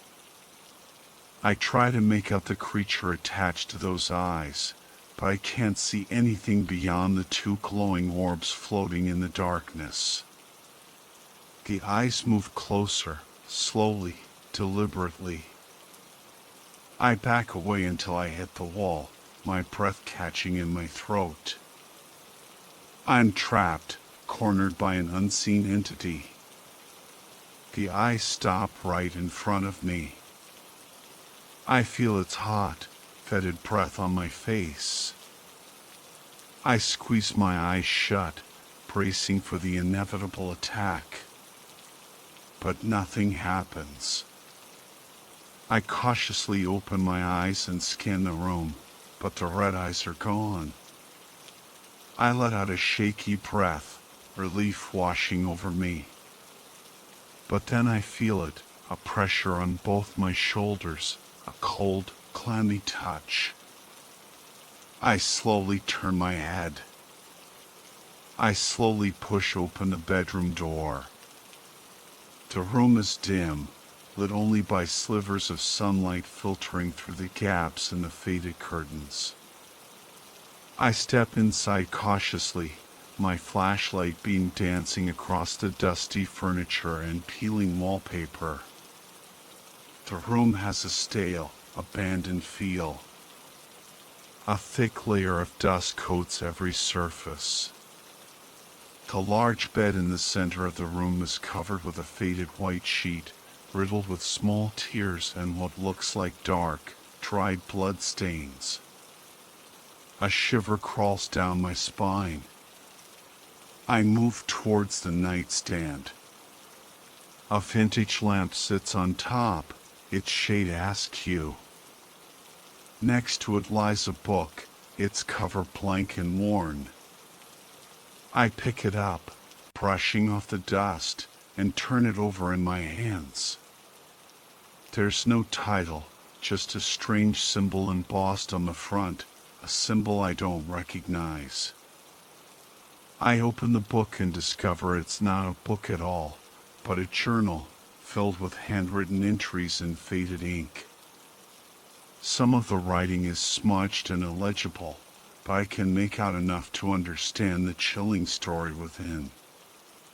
The journal belongs to a man named Robert, who recounts his terrifying experience in this very cabin decades ago. Robert had ventured into the woods searching for rare herbs, but he lost his way and stumbled upon the cabin. He decided to take shelter for the night, unaware of the nightmare that awaited him. I slowly push open the bedroom door. The room is dim, lit only by slivers of sunlight filtering through the gaps in the faded curtains. I step inside cautiously, my flashlight beam dancing across the dusty furniture and peeling wallpaper. The room has a stale, abandoned feel. A thick layer of dust coats every surface. The large bed in the center of the room is covered with a faded white sheet, riddled with small tears and what looks like dark, dried blood stains. A shiver crawls down my spine. I move towards the nightstand. A vintage lamp sits on top, its shade askew. Next to it lies a book, its cover blank and worn. I pick it up, brushing off the dust, and turn it over in my hands. There's no title, just a strange symbol embossed on the front, a symbol I don't recognize. I open the book and discover it's not a book at all, but a journal, filled with handwritten entries in faded ink. Some of the writing is smudged and illegible, but I can make out enough to understand the chilling story within. The journal belongs to a man named Robert, who recounts his terrifying experience in this very cabin decades ago. Robert had ventured into the woods searching for rare herbs, but he lost his way and stumbled upon the cabin. He decided to take shelter for the night, unaware of the nightmare that awaited him. I dropped the journal onto the nightstand, my hands trembling. Fear washes over me in waves, and I feel a chilling presence in the room, as though unseen eyes are watching my every move. I spin around, my flashlight beam frantically searching the shadows, but there's nothing there. I have to get out of here. Now! The thought screams in my mind, but my legs feel heavy, rooted to the spot. I try to will myself to move, but I'm paralyzed with fear. Then I hear it. A whisper, soft as a breath, coming from behind me. Emily.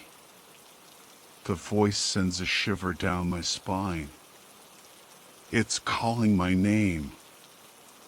I slowly turn, my heart pounding in my chest, but there's no one there. Emily.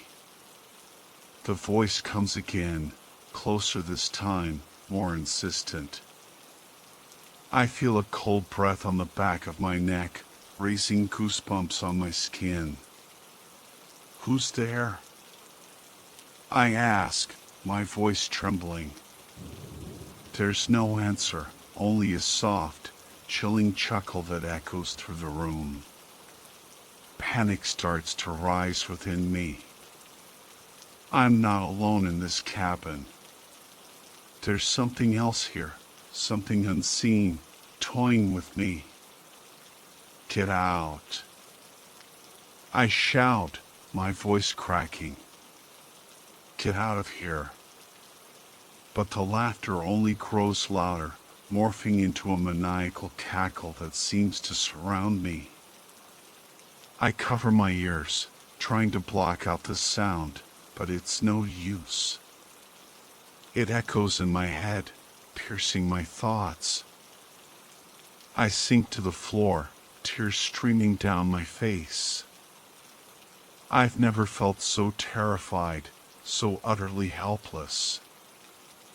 I'm trapped in this cursed cabin with an unseen entity. Emily. The voice whispers in my ear once more. I jolt awake, my eyes flying open. I find myself lying on the bed, sunlight streaming through the window. I sit up, my heart still racing, and scan the room. Just a dream, I tell myself, but the fear lingers. The atmosphere in the room feels heavy, oppressive. I can't shake the feeling that something is watching me. I leave the bedroom and head downstairs, hoping to find something to eat. I'm starving and exhausted. As I descend the stairs, I hear a strange noise coming from the living room. It sounds like someone is turning the pages of a book. I pause, my curiosity piqued. I creep towards the living room door and peek inside. What I see makes my blood run cold. I burst out of the cabin and into the downpour, heedless of the rain soaking through my clothes. I just need to get away, put as much distance as possible between me and that thing. I stumble through the undergrowth, branches whipping in my face, the wind and rain a chaotic symphony around me. My lungs burn and my legs ache, but I don't dare stop. I have to find somewhere safe, somewhere to hide. But where? The forest is a labyrinth of twisted trees and dense foliage, the path I took earlier completely lost in the darkness. I'm running blind, fear driving me forward. Then, I see it, a faint glow in the distance. Hope surges through me. Could it be a house, another cabin, a sign of civilization? I push myself harder, my feet slipping on the muddy ground. As I get closer, the glow resolves into a small clearing, and in the center, a single, dilapidated shed stands bathed in an eerie light emanating from within. Cautiously, I approach the shed, my hand hovering over the rusty latch. I hesitate, fear battling with curiosity. What if it's another trap? What if there's something even worse inside? But I have no other choice. I need shelter, and I need to know what's going on. Taking a deep breath, I lift the latch and pull the door open. The interior is dimly lit by a flickering lantern hanging from a rafter. The air is thick with the smell of damp earth and decay. I sweep my flashlight beam around, revealing a cluttered space filled with old tools, rusted farm equipment, and piles of rotting wood. There's no sign of anyone, but I feel a prickling sensation on the back of my neck, the feeling of being watched. I take a tentative step inside, my boots crunching on the dirt floor. As I move further into the shed, I notice something strange, footprints in the mud. They're large, much larger than any humans, and they have an unusual shape, almost like a paw print, but with long, distinct toes. My heart starts to pound again. What kind of creature made these tracks? I follow the footprints deeper into the shed, my anxiety growing with each step. They lead to a corner where a pile of old sacks is stacked against the wall. I shine my flashlight on the sacks, my hand trembling. I can hear something moving inside, a soft rustling sound. Taking a deep breath, I reach out and grab the edge of the top sack, ready to pull it back and reveal what lies beneath. I recoil from the sacks, my heart pounding like a drum. The footprints, the rustling, it all makes sense now. Something is living in this shed, something large and dangerous. I back away slowly, my eyes darting around for an escape route.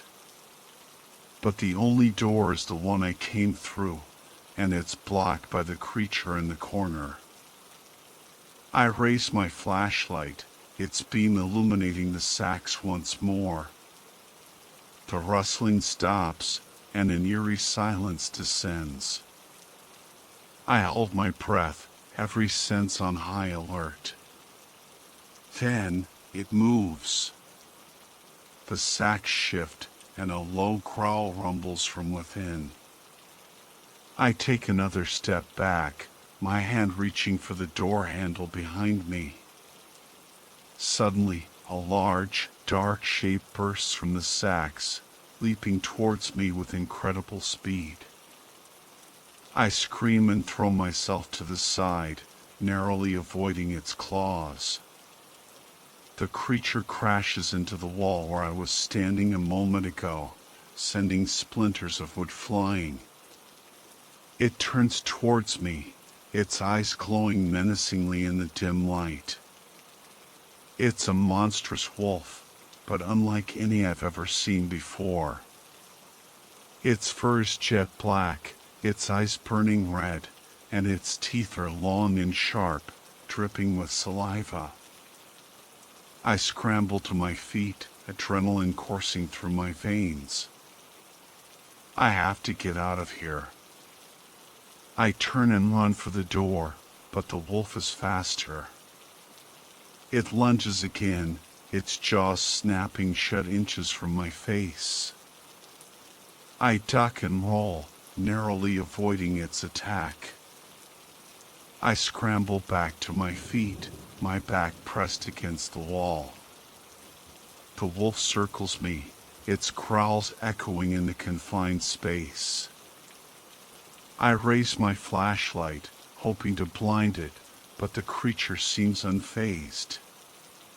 It lunges again, and this time, I'm not fast enough. Its claws rake across my arm, tearing through my jacket and drawing blood. I cry out in pain, stumbling backwards. The wolf presses its attack, forcing me further into the corner. I raise my arms to protect my face, bracing for the final blow. But then, something unexpected happens. A loud crack echoes through the shed, and the wolf suddenly yelps in pain, retreating from me. I lower my arms and look up. The lantern hanging from the rafter is swinging wildly, and I realize what happened. The wolf's lunge must have knocked against the support beam, causing the lantern to fall. It's now dangling precariously, threatening to fall at any moment. I see my chance. I duck under the wolf's snapping jaws and sprint towards the door. I fling it open and stumble out into the rain, just as the lantern crashes to the ground behind me. I don't look back. I run as fast as I can, the image of the monstrous wolf burned into my mind. I burst through the doorway, stumbling into a world that seems both familiar and utterly alien. The rain has stopped, and an unnatural silence hangs in the air, broken only by the distant croaking of unseen creatures. The forest is bathed in an eerie green light that seems to emanate from the trees themselves.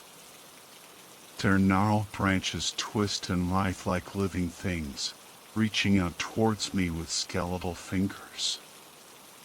The air is thick with a strange mist that swirls and dances, obscuring the path ahead. I shiver, pulling my tattered jacket tighter around me.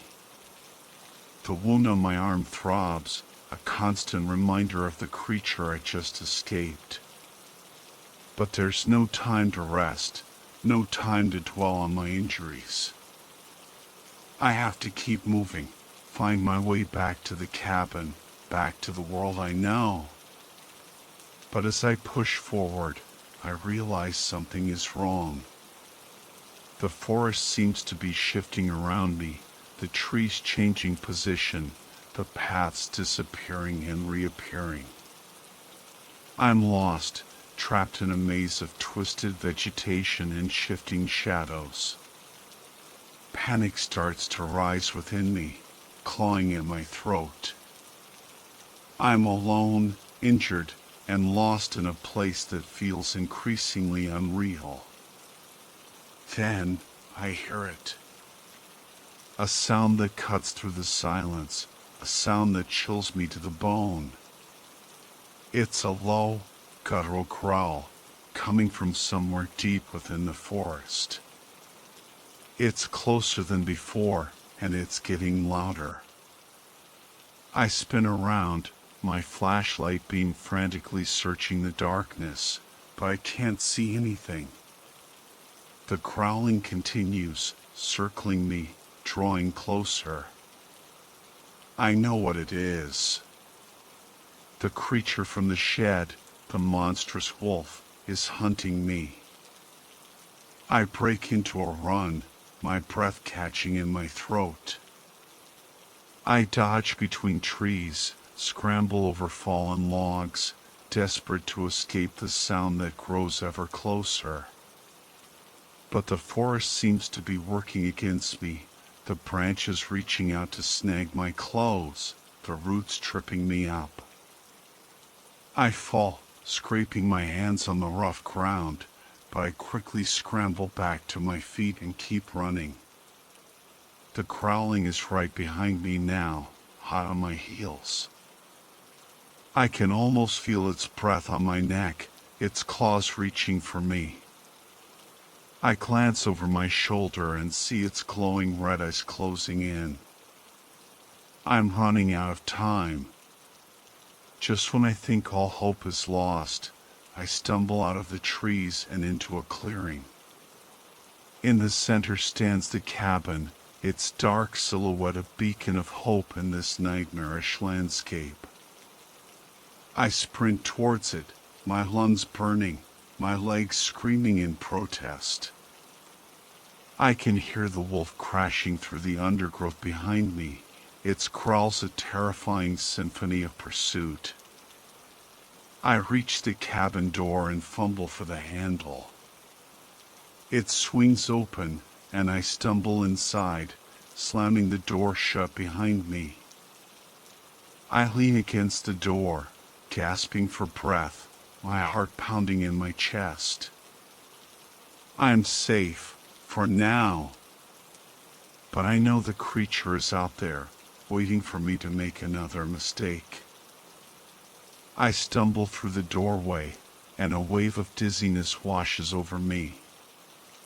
The air is thick and heavy, with a strange metallic tang that makes my stomach churn. I blink, trying to clear my vision, but the world around me remains a blur of distorted shapes and swirling colors. Slowly, my eyes adjust, and I find myself in a place that defies all logic and reason. The sky above is a swirling vortex of purple and green, pulsating with an eerie light. Twisted, skeletal trees reach up towards the sky, their branches ending in sharp, bony claws. The ground beneath my feet is soft and spongy, like decaying flesh. A sense of dread washes over me, heavier than anything I've ever felt before. This isn't the forest I knew. This is somewhere else, somewhere wrong. I take a hesitant step forward, and the ground seems to ripple beneath my feet.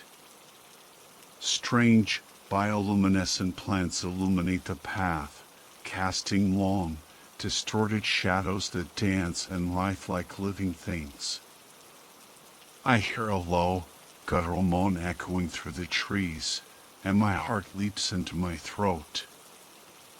I spin around, searching for the source of the sound, but I can't see anything in the swirling mist.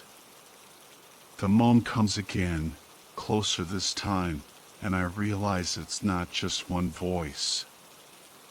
It's a chorus of moans, a symphony of suffering, coming from all around me. I start to run, my feet sinking into the spongy ground with every step. I don't know where I'm going, but I have to get away from those sounds, from this place. As I run, the landscape shifts and changes around me. Paths appear and disappear, trees morph into grotesque shapes, and the air grows thick with a suffocating dread. I stumble and fall, my hands sinking into the soft, yielding ground. I try to pull myself up, but something grabs my ankle, holding me down. I scream and kick, trying to free myself, but the grip tightens. I look down and see a pale, skeletal hand wrapped around my ankle, its bony fingers digging into my flesh.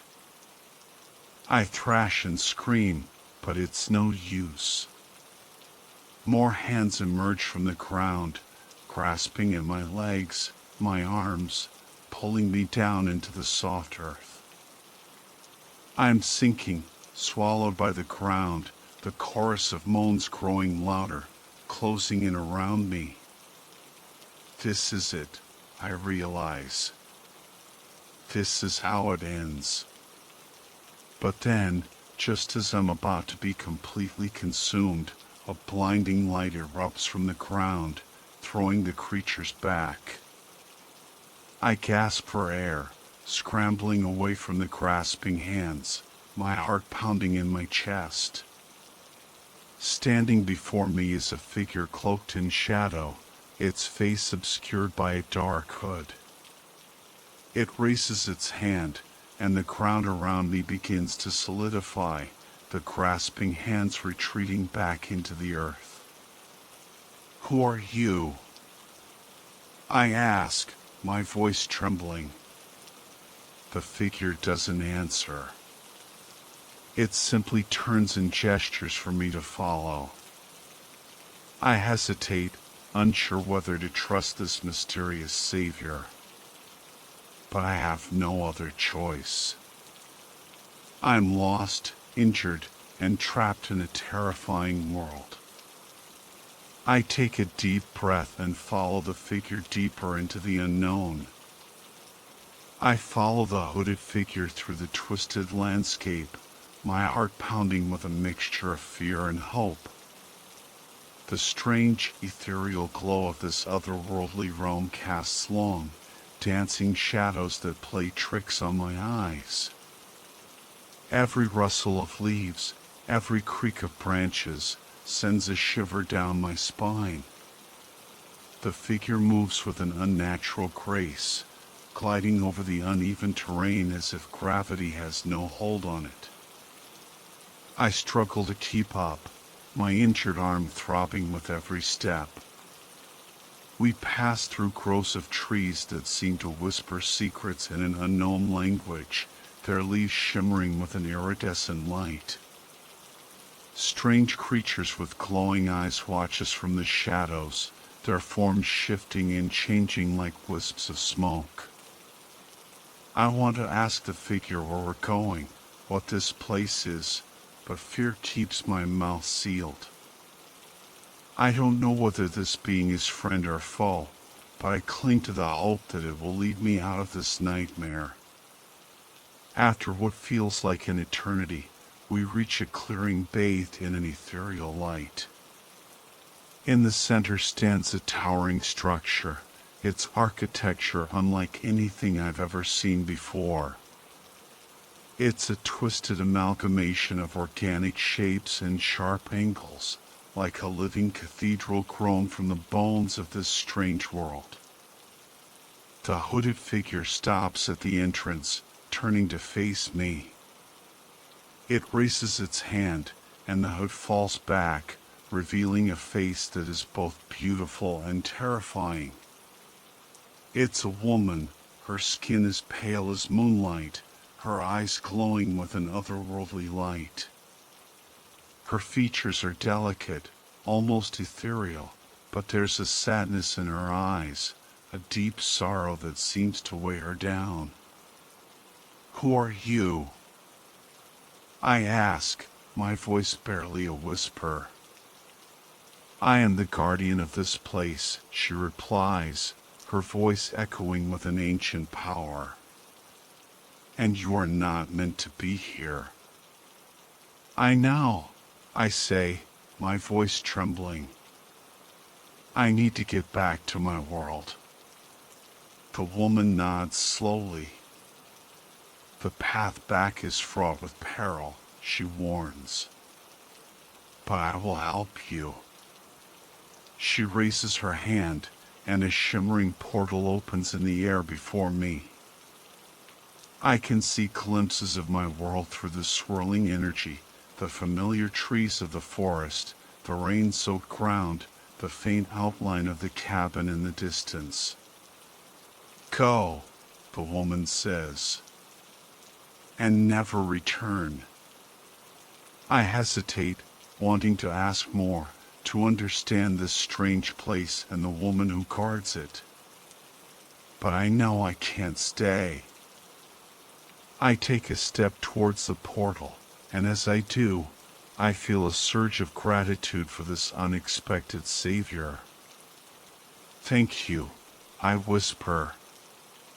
The woman nods, a faint smile gracing her lips.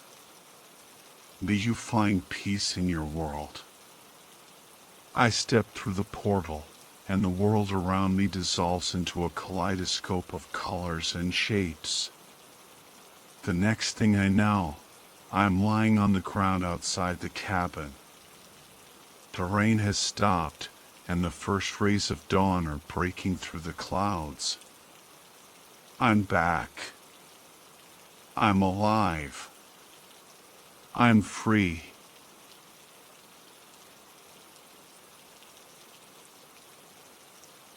The icy October rain lashed against the windows of my office.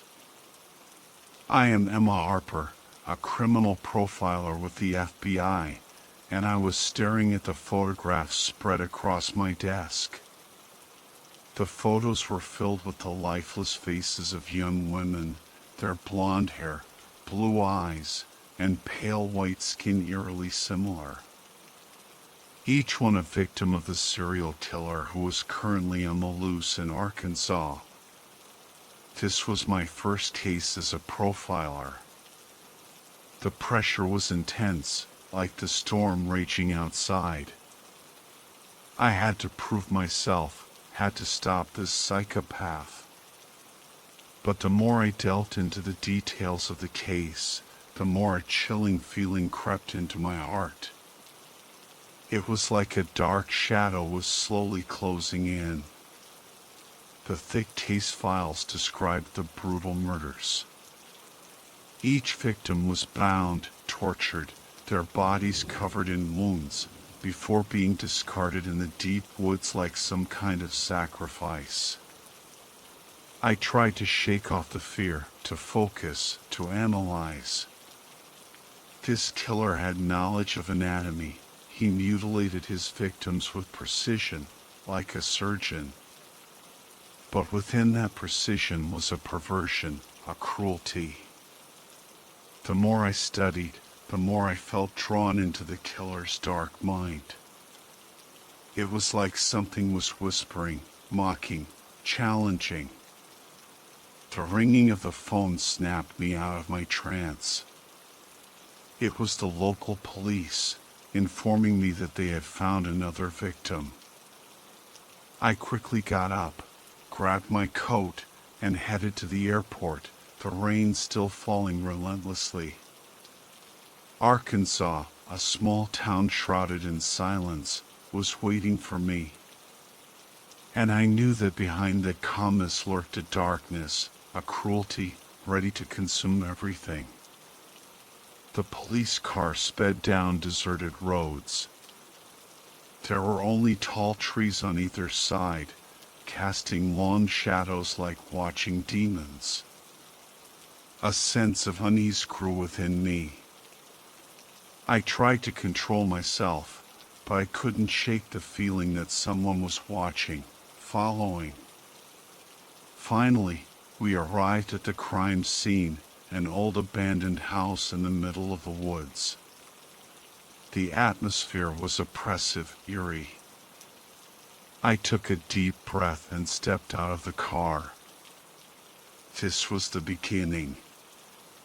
The cold wind whipped through the trees, sending dead leaves skittering across the overgrown path. Each rustle sounded like a whisper, like the ghosts of the victims were trying to warn me. I stood before the dilapidated house, the place that had become a tomb for another innocent girl. The stench of death hung heavy in the air, a sickening blend of blood, damp earth, and decaying leaves. It was a smell that would forever be etched in my memory.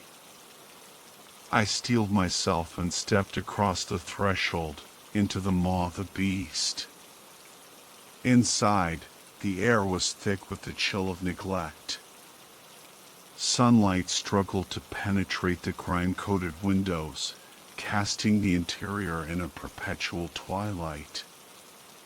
Dust lay thick on every surface, as if no one had dared to disturb this place for decades. It felt heavy, oppressive, like the house itself was holding its breath. I moved through the rooms, each one a silent testament to the horror that had unfolded within its walls. The living room, with its faded floral wallpaper and a fireplace filled with ashes, the kitchen with its rusted sink and cobweb-draped cabinets, the bedroom with its bare mattress and a single, dust-covered teddy bear lying on the floor. Each room whispered of a life cut tragically short. Then I saw it.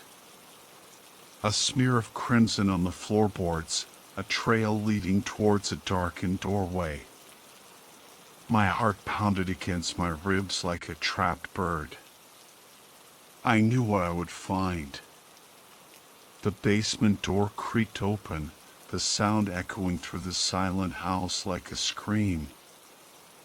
I swallowed hard, the metallic tang of fear coating my tongue. With trembling hands, I switched on my flashlight, its beam cutting through the oppressive darkness. And then I saw her. The girl's lifeless body lay sprawled on the cold concrete floor. Her blonde hair, once vibrant, was now matted with blood. Her blue eyes, once sparkling with life, were now blank and staring. She was bound, just like the others, her pale skin marred by the killer's cruel touch. The sight made my stomach churn, but I forced myself to look closer. I had to. It was my job. The killer had worked with a chilling precision. Each cut, each incision, spoke of a deep understanding of human anatomy. He knew exactly where to strike to inflict the most pain, to prolong the suffering. A wave of nausea washed over me, but I pushed it down. I had to be strong. I had to find the clues that would lead me to this monster. I had to stop him before he claimed another victim. I emerged from the basement, the image of the murdered girl seared into my mind.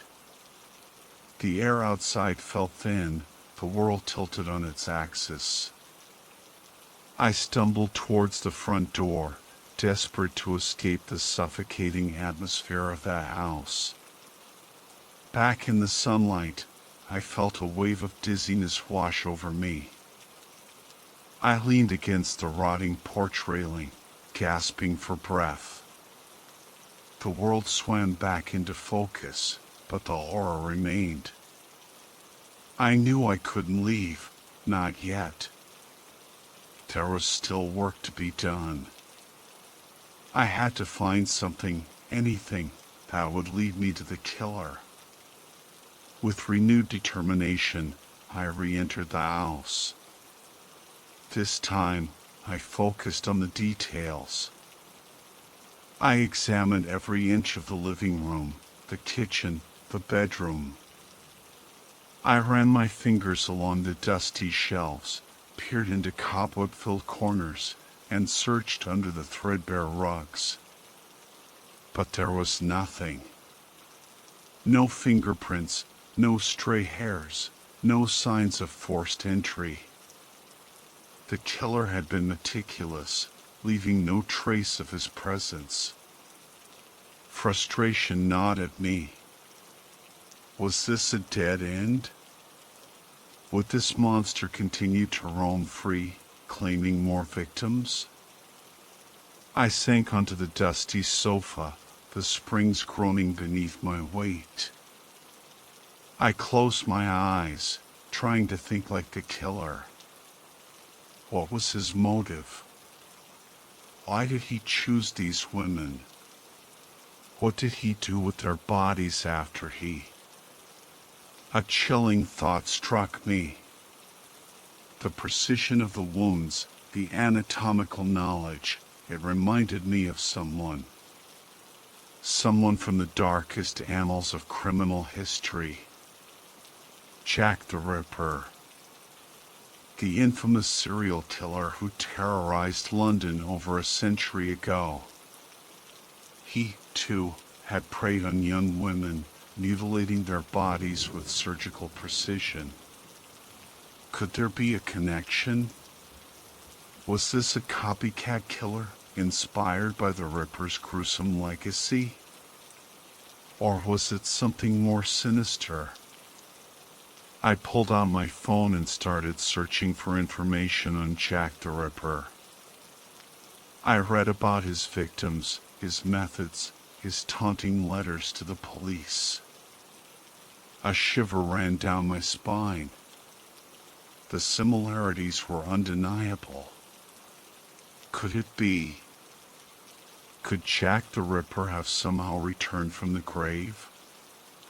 Or was this a descendant carrying on his twisted legacy? I had to find out.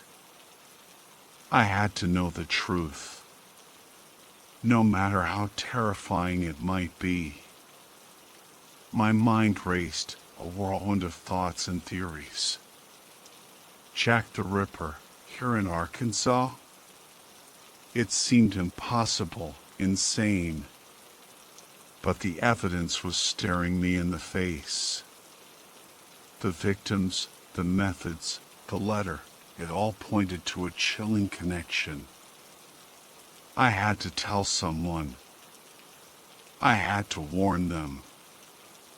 I pulled out my phone and dialed my supervisor's number. The line crackled to life, and his voice boomed through the speaker. "Harper, what is it? Any progress?"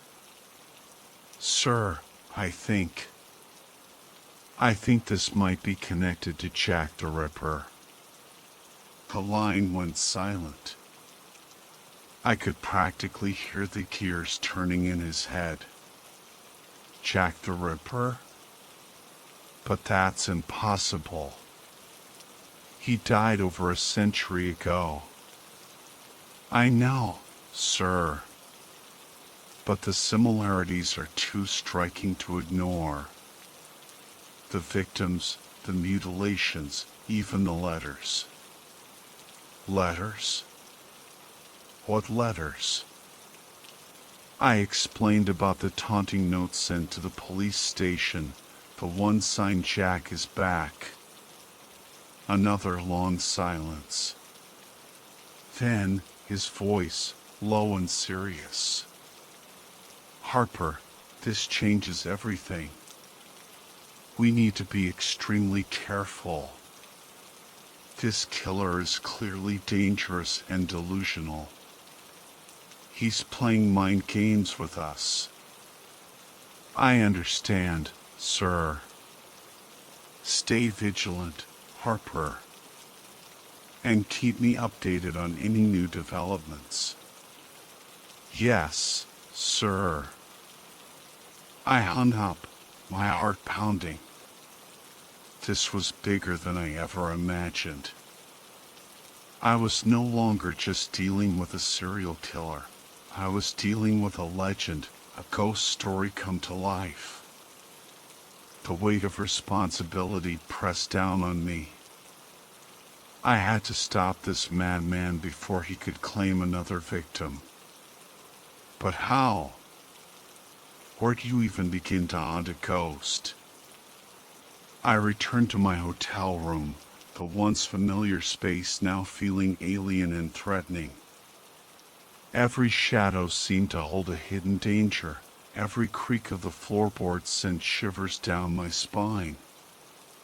I tried to distract myself, to focus on the case files, but the image of the dead girl in the basement kept flashing before my eyes. I could see her pale face, her lifeless eyes, the brutal wounds inflicted upon her.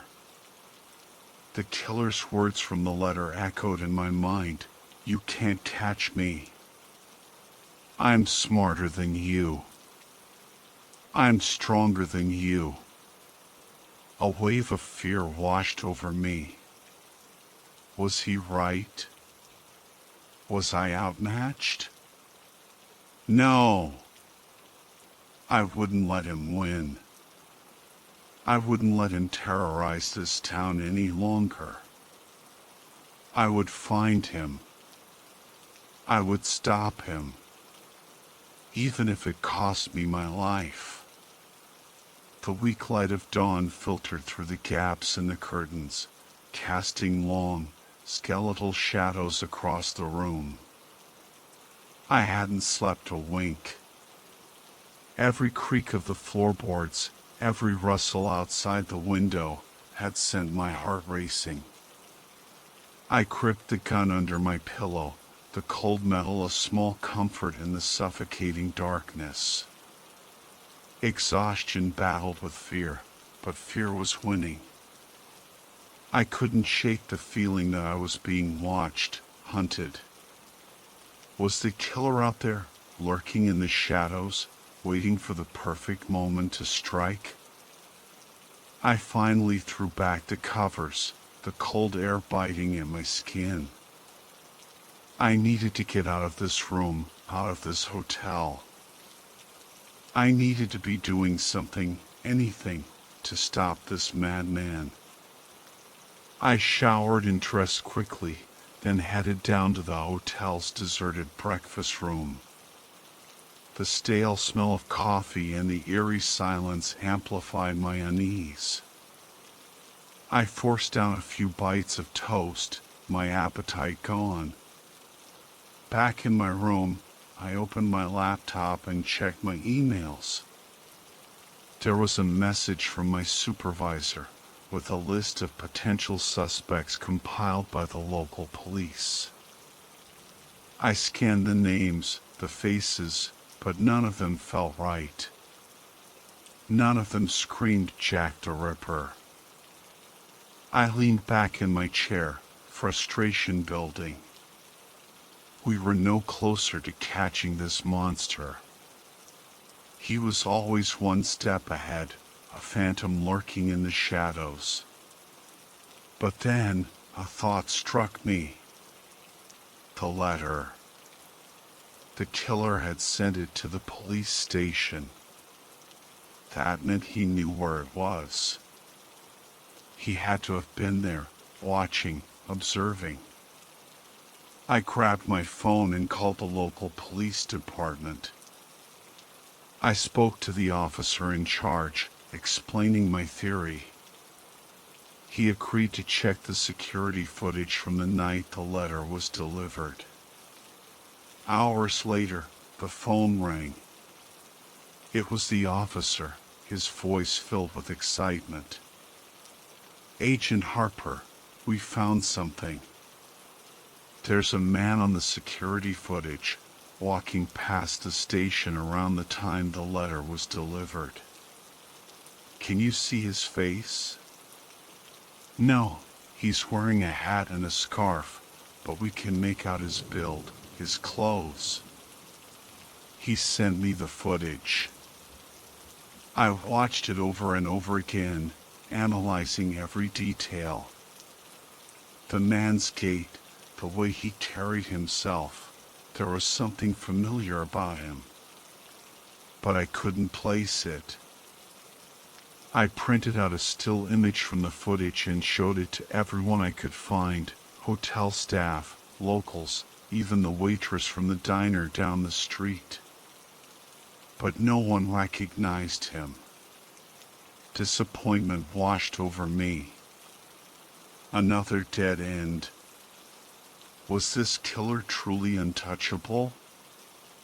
No. I wouldn't accept that. I would find him. I would bring him to justice. For the victims and for myself. The police station was a stark, gray building, casting a long shadow over the otherwise quaint town square. I pushed through the heavy doors, the scent of stale coffee and disinfectant hitting me like a wave. The officer at the front desk eyed me with a mixture of curiosity and apprehension. He knew who I was and why I was here. "Agent Harper," he said, his voice barely above a whisper. "The chief's expecting you." He led me down a narrow hallway, the fluorescent lights flickering overhead. We reached a door marked Chief of Police, and he knocked tentatively. "Come in," a gruff voice called out. The chief was a burly man with a weathered face and tired eyes.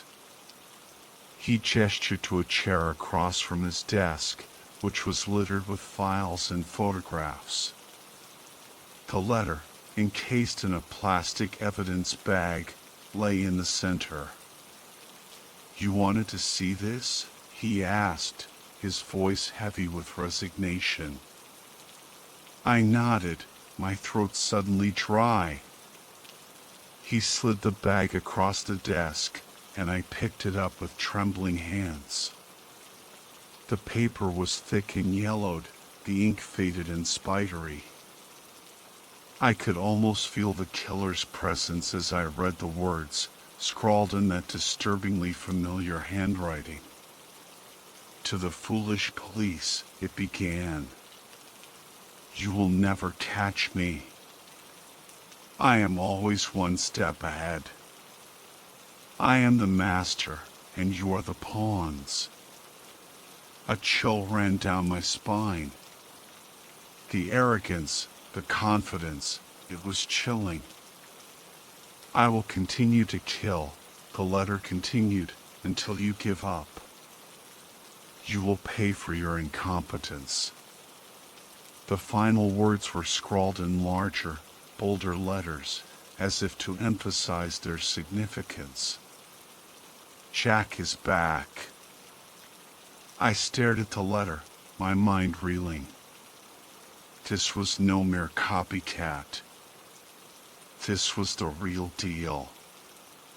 Jack the Ripper, somehow resurrected from the depths of history, was walking among us. I felt a wave of nausea, but I forced it down. I couldn't afford to lose my composure. I had to stay focused, had to find a way to stop this monster. "Thank you for letting me see this," I said to the chief, my voice barely a whisper. He nodded grimly. "Anything to help catch this bastard." I left the police station, stepping back out into the bright sunshine. But the world seemed different now, darker, more menacing. The killer's words echoed in my mind, taunting me, challenging me. I knew what I had to do. I had to become the bait. The decision settled in my gut like a stone. It was a dangerous plan, reckless even, but I couldn't shake the feeling that it was the only way. I had to get inside this killer's head, understand his twisted desires. And to do that, I had to make myself a target. I spent the next few days meticulously crafting my strategy. I studied the profiles of the victims, noting their similarities, their age, their appearance, their routines. I started dressing like them, styling my hair like them, even adopting their mannerisms. I wanted to become the perfect bait. The fear was a constant companion now, a knot of dread that tightened with every passing hour. But I couldn't let it paralyze me. I had a job to do. I started frequenting the places the victims had been seen before their disappearances, the local diner, the library, the park. I walked the same routes they had walked, sat on the same benches, even ordered the same meals. I was a ghost, haunting the spaces they had once occupied. With each passing day, the tension grew. I felt eyes on me, following me, watching my every move. Was it the killer? Or was it just my paranoia getting the better of me? One evening, I decided to take a walk in the woods. It was a risky move, but I needed to push the boundaries to see if I could draw the killer out. The sun was setting, casting long, ominous shadows through the trees. The air was still and heavy, the silence broken only by the occasional rustle of leaves. I walked deeper into the woods, my heart pounding in my chest. I could feel my senses heightened, every sound amplified, every shadow taking on a sinister shape. I was acutely aware of my own vulnerability, alone in the darkening woods, a prime target for a predator. Then I saw him. He was standing in the shadows, watching me. A tall, imposing figure, his face obscured by the darkness. I froze, my breath catching in my throat. He was real. He was here. He took a step towards me, and I knew I had to act. I turned and ran, my feet pounding against the forest floor. I could hear him behind me, his footsteps heavy and deliberate. He was closing in. I didn't dare look back. I just kept running, my lungs burning, my legs screaming for respite. But I couldn't stop. My life depended on it. The woods were a blur of green and brown, the trees reaching out like skeletal fingers, trying to snatch me back into the darkness. I could hear him gaining on me, his heavy breathing echoing through the trees. Fear lent speed to my feet, but I knew it was only a matter of time before he caught me. I stumbled over a gnarled tree root, my ankle twisting beneath me. I cried out in pain, falling to the damp earth. He was on me in an instant, his shadow falling over me like a shroud. I looked up into his face, illuminated by the pale moonlight filtering through the leaves. It was a face etched with madness, the eyes burning with a terrifying intensity. He held a knife in his hand, the blade glinting ominously. "You shouldn't have come here," he hissed, his voice a low growl. "You shouldn't have interfered." I tried to scramble back, but he grabbed my arm, his grip like iron. I struggled against him, but he was too strong. He pulled me to my feet, the knife pressing against my throat. "You're just like the others," he whispered, his breath hot against my ear. "Blonde, blue-eyed, perfect." Tears streamed down my face, mingling with the cold sweat on my skin. This was it. This was how it ended. Alone in the woods, at the mercy of a madman. He raised the knife, the blade catching the moonlight. I closed my eyes, bracing for the inevitable. But the blow never came. Instead, I heard a shout, a commotion in the distance. Flashlights cut through the darkness, their beams dancing through the trees. Footsteps pounded towards us, heavy and urgent. The killer froze, his eyes widening in surprise. He looked from me to the approaching lights, his grip on the knife loosening. This was my chance. I kicked out, my foot connecting with his shin. He cried out in pain, stumbling back. I wrenched myself free, scrambling away from him. The police were upon us now, their guns drawn. They surrounded the killer, their voices booming through the night. Drop the knife. Get on the ground. He hesitated for a moment, his eyes darting back and forth. Then, with a snarl of frustration, he threw the knife to the ground and surrendered. I collapsed onto the forest floor, my body shaking with relief. It was over. He was caught. But the fear lingered, a cold, clammy presence that refused to leave. I had looked into the eyes of a monster, and I knew that the darkness I had seen there would haunt me forever. The relief was overwhelming. I lay on the cold, damp earth, gasping for breath, my body trembling uncontrollably. The police swarmed around the killer, cuffing him, their voices sharp and urgent. I could hear the sirens wailing in the distance, a welcome sound that signaled the end of this nightmare.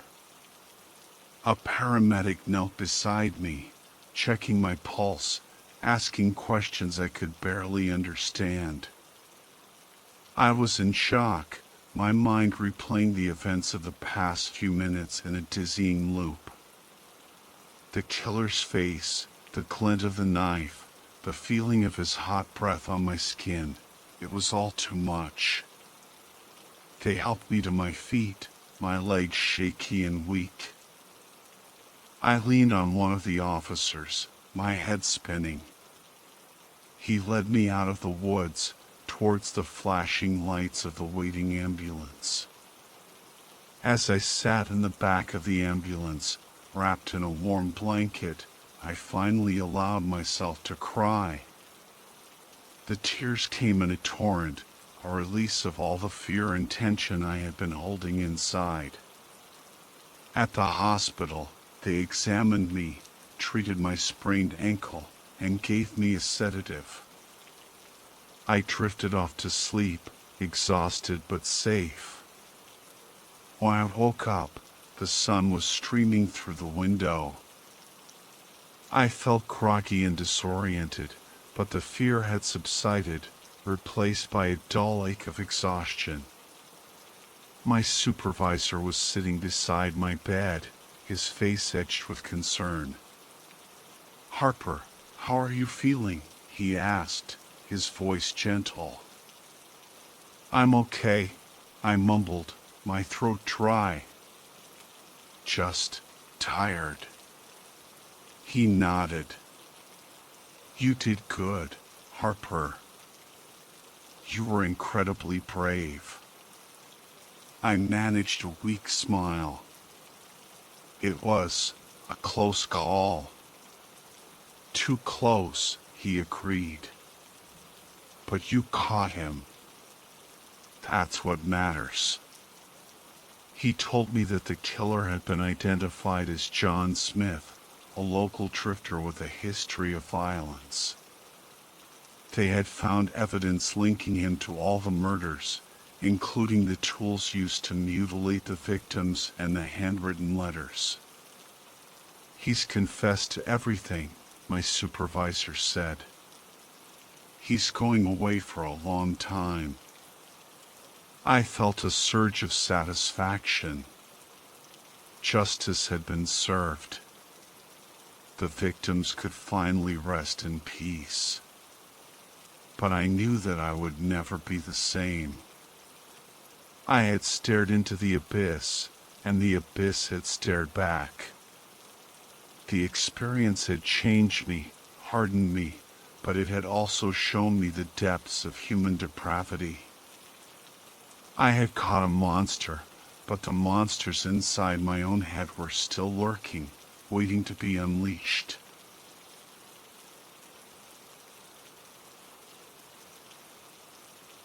The rain hammered against the roof, an incessant drumming that echoed through the silence of the cabin. The air was thick with the scent of damp earth and decaying wood, a musty fragrance that spoke of neglect and the relentless passage of time. I huddled deeper into the worn armchair, the threadbare fabric offering little comfort against the chill that permeated the room. The fireplace, long since extinguished, gaped like an empty maw, the remnants of the fire reduced to a pile of cold ash. Darkness encroached from every corner, swallowing the meager warmth the flames had provided, leaving only an oppressive coldness that seeped through my layers of clothing. My name is Rin, a park ranger assigned to this isolated outpost. I am alone here, stationed in this dilapidated cabin nestled deep within the vast wilderness. The forest stretches out endlessly, a sea of towering trees and hidden depths. Locals whisper tales of this place, stories of disappearances, restless spirits, and strange sounds that pierce the night. I never paid much attention to the folklore, dismissing it as mere superstition. Until now. As the storm raged outside, I couldn't shake off the feeling of unease that clung to me like a shroud. The wind howled like a tormented beast, its mournful cries echoing through the trees. Every creak of the old cabin, every rustle of leaves outside the windows, sent shivers down my spine. I tried to focus on my book, the words blurring before my eyes. The isolation, once a welcome respite from the clamor of civilization, now pressed down on me, suffocating me with its silence. A sudden gust of wind rattled the windows, the sound like skeletal fingers tapping against the glass. I glanced up, my heart pounding in my chest. The shadows cast by the flickering lanterns seemed to dance and writhe, taking on grotesque shapes that whispered to my deepest fears. I chided myself for my nervousness, but the hair on the back of my neck remained stubbornly on end. The storm showed no signs of abating. Rain lashed against the windows, blurring the world outside into an indistinguishable mass of gray. The wind continued its mournful wail, a chilling soundtrack to my growing unease.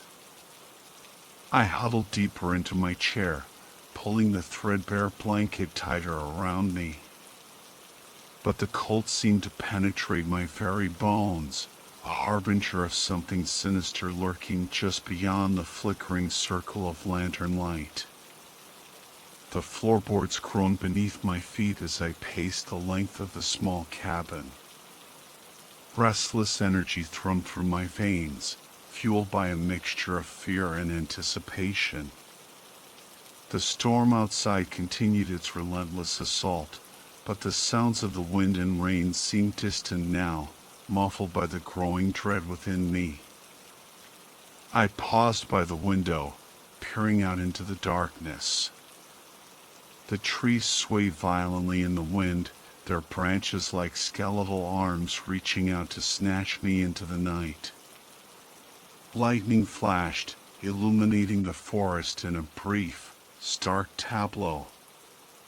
For a fleeting moment, I saw a figure standing at the edge of the tree-line, shrouded in shadow. My breath hitched in my throat, and I stumbled back from the window, my heart pounding like a drum.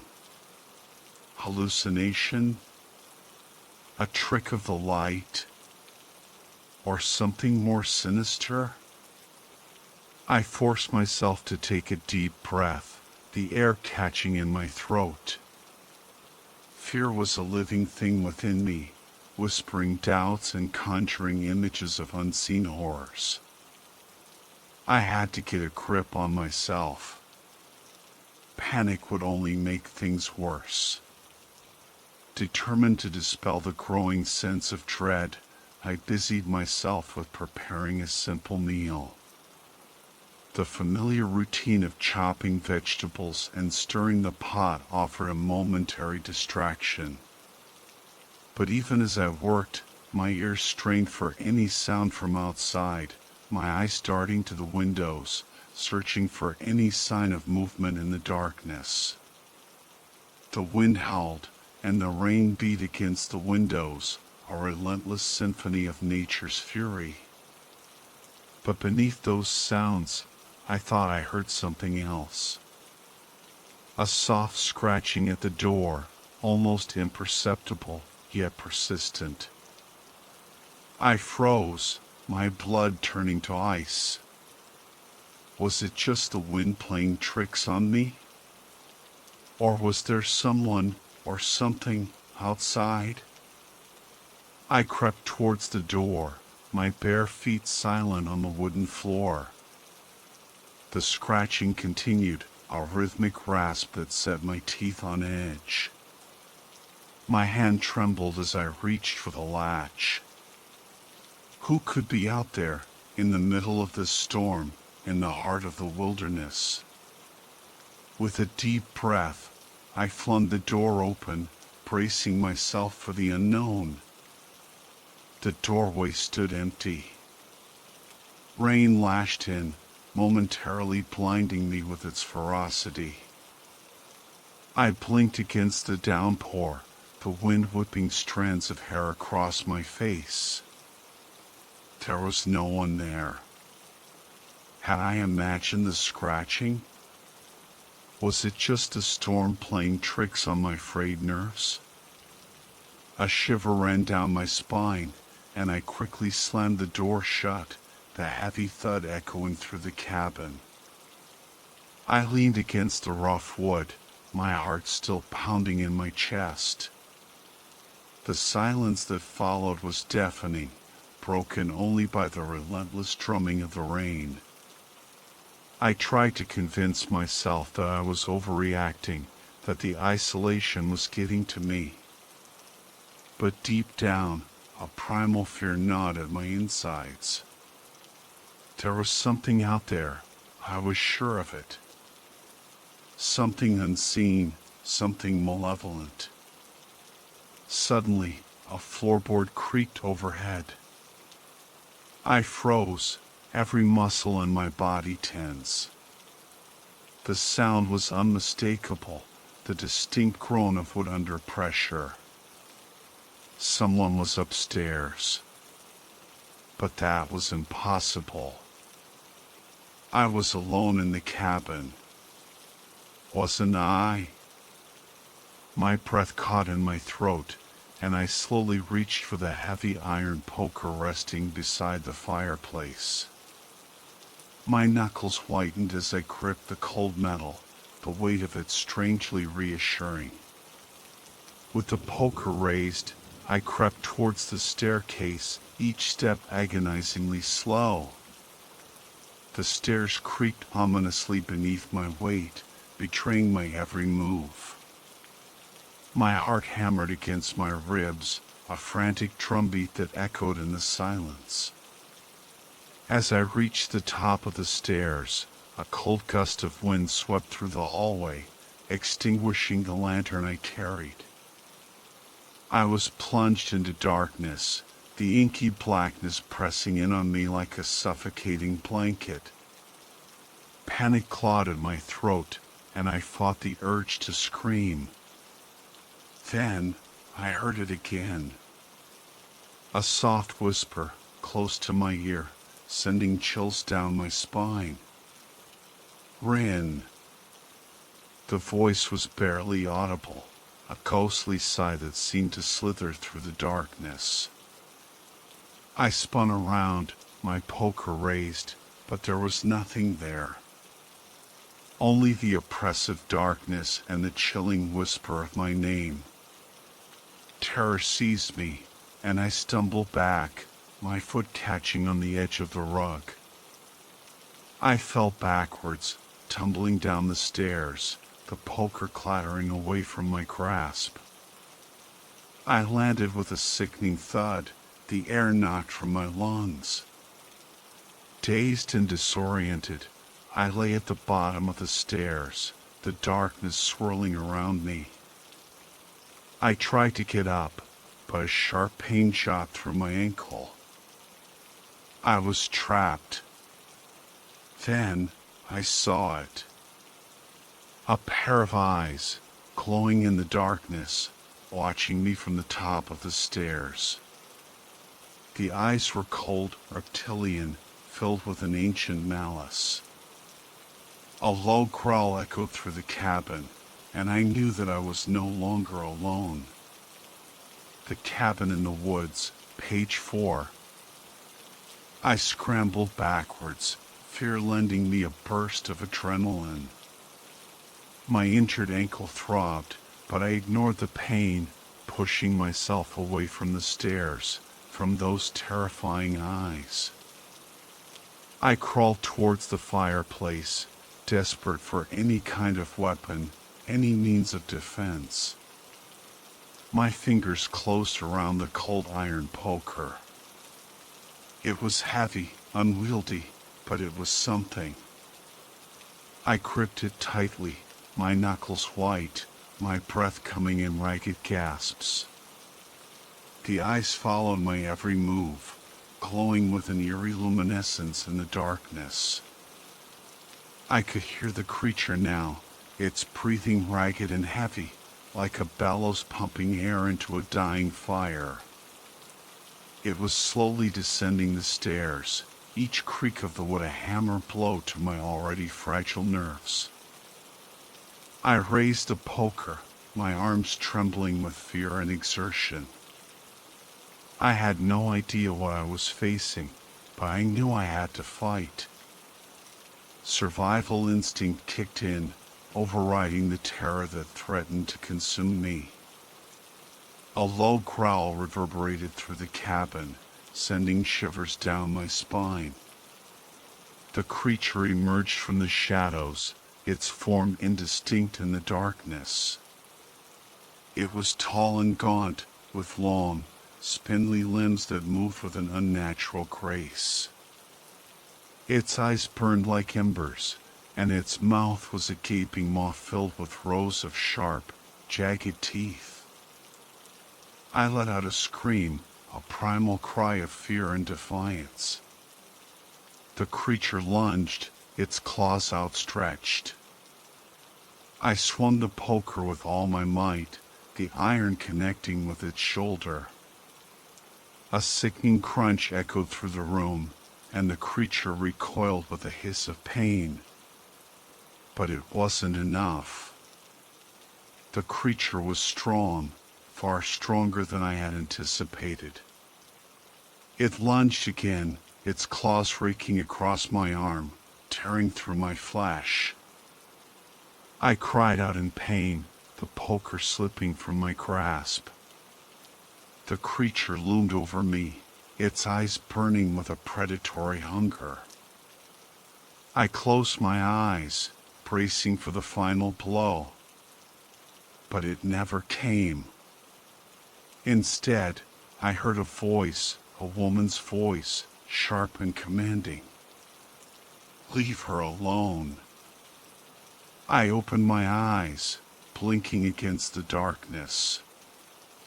A figure stood silhouetted in the doorway, a shotgun clutched in her hands. The creature turned its head, its eyes narrowing. "This doesn't concern you," it growled, its voice a guttural rasp. "She's my friend," the woman replied, her voice unwavering. "And I won't let you harm her." The creature hesitated, its gaze flickering between the woman and me. Then, with a snarl of frustration, it turned and vanished back into the shadows. I lay there, trembling, my body racked with pain and fear. The woman rushed to my side, her face etched with concern. "Are you all right?" she asked, her voice gentle. I nodded, unable to speak. "My name is May," she said. "And you're safe now." I clung to her words, desperate for reassurance. May helped me to my feet, her touch firm and reassuring. I leaned heavily on her, my injured ankle throbbing with every step. May led me to the sofa, where she gently examined my wounds. Her touch was surprisingly gentle, and I felt a wave of gratitude wash over me. "You're lucky I came when I did," she said, her voice grim. "That thing, it's not human." I shivered, the truth of her words sinking in. I had faced something monstrous, something that defied explanation. And I was only alive because of May. "Who are you?" I asked, my voice barely a whisper. May smiled sadly. "I'm the one who watches over this forest," she said. "And now, I'm here to watch over you." May's words echoed in my mind, that thing, it's not human. A chill ran down my spine, despite the warmth radiating from the fireplace. The creature's eyes, its growl, the way it moved, it was all wrong, a grotesque mockery of something human. I looked around the cabin, the familiar space now tainted with a sense of dread. The shadows seemed deeper, the silence heavier. I could still feel the creature's presence lurking in the corners, its malevolent gaze lingering on me.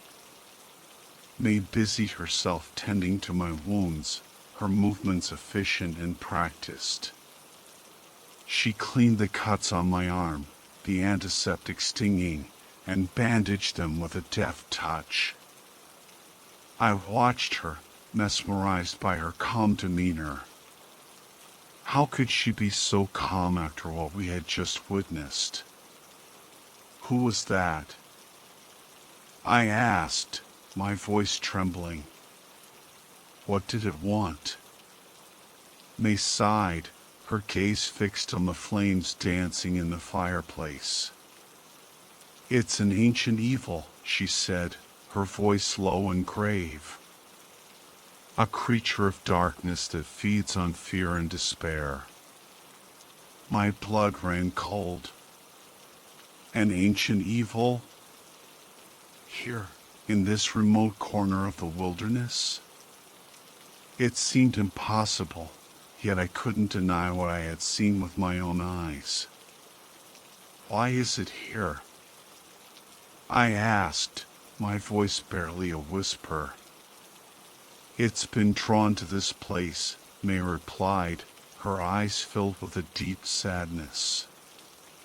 "This cabin, it's a gateway, a portal to the other side."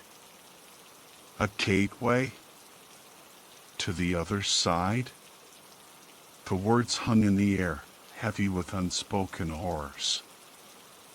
I suddenly understood the stories, the whispers of disappearances and strange occurrences. This cabin was not just a place of shelter, it was a beacon for something dark and sinister.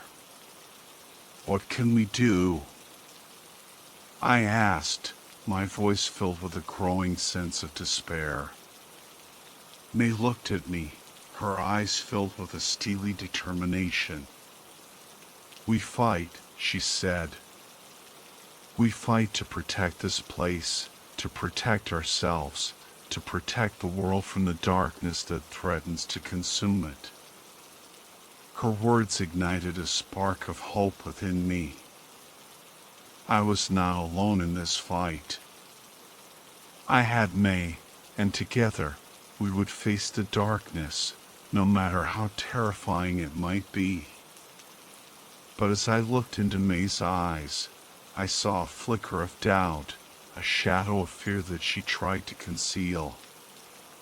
And I knew that this fight would be far more dangerous than I could have ever imagined. The fire crackled in the hearth, casting flickering shadows that danced across May's face. Her words, "I'm the one who watches over this forest," hung heavy in the air. Who was she, this woman who appeared out of nowhere, wielding a shotgun and speaking of ancient evils? I studied her face, searching for answers. Her features were etched with a weariness that spoke of countless battles fought and burdens carried. Her eyes, though filled with kindness, held a deep sadness, a knowledge of things I couldn't even begin to comprehend. "How did you know I was here?" I asked, my voice barely above a whisper. May smiled faintly. "This cabin, it calls to me," she said, her voice soft as the rustling leaves outside. "When the darkness stirs, I feel it." And I knew that someone was in danger. I shivered, remembering the creature's glowing eyes, its predatory hunger. May had saved me, but from what? And what was the darkness that she spoke of? "This cabin, it's more than just a place," May continued, her gaze fixed on the flames. "It's a nexus, a point where the veil between worlds is thin. That's why the creature was drawn here. It seeks to break through, to unleash its darkness upon the world." My mind reeled. A nexus? A veil between worlds? It sounded like something out of a fantasy novel, yet I couldn't dismiss it as mere fiction. Not after what I had experienced. But why me? I asked, my voice filled with confusion. Why would it target me? May's expression turned grave. "You're not just anyone, Rin," she said. "You have a connection to this place, a connection you may not even be aware of." I frowned, trying to understand her words. A connection? What connection could I possibly have to this remote cabin, to this ancient evil? May reached out, her hand gently touching my cheek. "You have a power within you, Rin," she said, her voice filled with conviction. "A power that the creature senses, a power that it craves." I stared at her, my mind racing. A power? What power? I was just an ordinary park ranger, assigned to a lonely outpost in the wilderness. I had no special abilities, no hidden talents. Or did I? A sudden memory flashed through my mind, a childhood dream of a shadowy forest and a voice whispering my name. The dream had always haunted me, a lingering sense of unease that I couldn't shake off. Was it just a dream? Or was it something more? May's words echoed in my ears. "You have a power within you, Rin." Could it be true? Could I possess some hidden ability, some dormant power that I was unaware of? And if so, what did it mean? What was my role in this battle against the darkness? The revelation hung in the air between us, heavy and unsettling. A power within me? A connection to this place, to this thing? It was too much to process, too much to accept. May, sensing my turmoil, placed a reassuring hand on my shoulder. "It's all right, Rin," she said softly. "It's a lot to take in, I know. But you're not alone. I'm here to help you understand, to help you control this power." Her words offered a glimmer of hope in the darkness. I wasn't alone. May, this mysterious woman who seemed to know so much, was here to guide me. But could I trust her? Could I trust anyone in this strange, terrifying situation? What kind of power? I asked, my voice barely a whisper. May's gaze drifted towards the window, where the first rays of dawn were beginning to pierce the darkness. "It's a power that has been dormant within you, waiting to be awakened," she said, her voice filled with a strange reverence. "A power that can either protect or destroy." My heart pounded in my chest. A power that could destroy? The thought terrified me. What if I couldn't control it? What if I became a danger to myself, to others? But how? I asked, my voice filled with confusion. How can I possibly have such a power? May turned back to me, her eyes filled with a deep understanding. "This cabin, this forest, it's more than just a place, Rin," she said. "It's a source of ancient energy, a conduit for power that flows from the very heart of the world." She paused, letting her words sink in. "And you, Rin, are the key." The key? What did she mean? How could I, an ordinary park ranger, be the key to anything, let alone a source of ancient power? May stood up, her gaze fixed on the rising sun. "It's time," she said, her voice filled with a newfound urgency. "It's time for you to learn the truth about yourself, about this place, about the darkness that threatens to consume us all." She held out her hand, a silent invitation. I hesitated, fear and uncertainty battling within me. But I knew I had no choice. I had to understand, I had to learn, I had to face the darkness that lurked within me and within this ancient forest. I took May's hand, and together, we stepped out of the cabin, into the dawning light of a new day. A day that would change my life forever.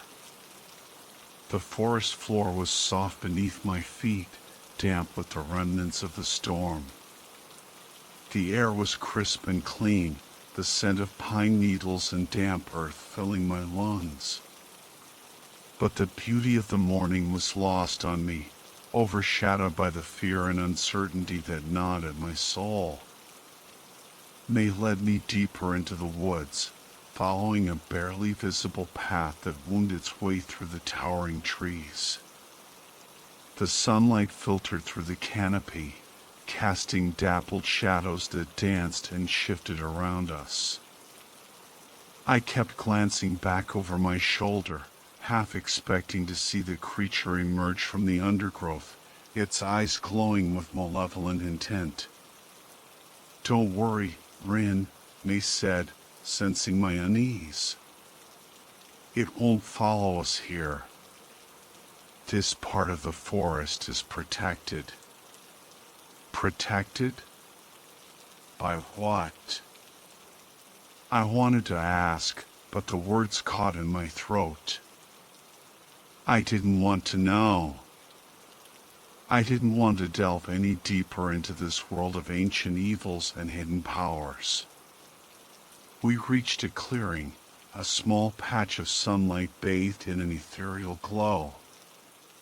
In the center stood an ancient oak tree, its gnarled branches reaching up towards the sky like gnarled fingers.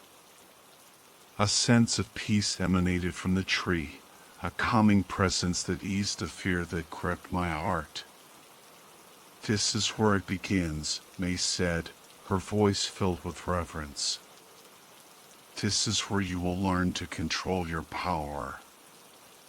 She gestured towards the tree.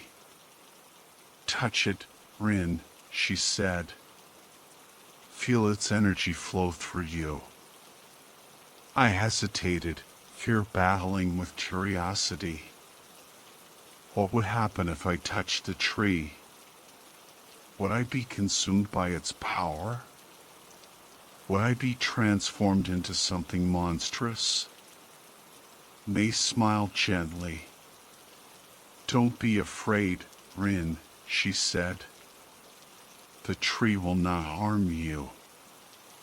It will guide you." Taking a deep breath, I reached out and placed my hand on the rough bark.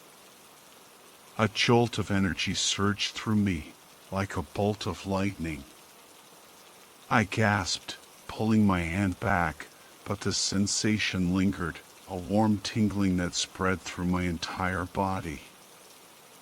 I looked at May, my eyes wide with surprise. "What was that?" I asked. May's smile widened. "That was the awakening, Rin," she said.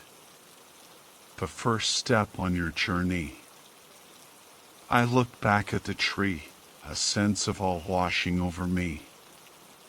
It was more than just a tree. It was a source of ancient power, a gateway to a world I never knew existed. And I, Rin, the ordinary park ranger, was somehow connected to it. But as I gazed at the tree, a sense of foreboding crept over me. I couldn't shake off the feeling that this was only the beginning, that the true test, the true danger, still lay ahead. The sun climbed higher in the sky, casting long shadows that stretched and twisted across the forest floor. We walked in silence, the only sound the crunching of leaves beneath our feet and the occasional bird song echoing through the trees. But a sense of unease lingered, a prickling sensation on my skin that told me we were not alone. May, ever vigilant, scanned our surroundings, her hand resting lightly on the shotgun slung across her back.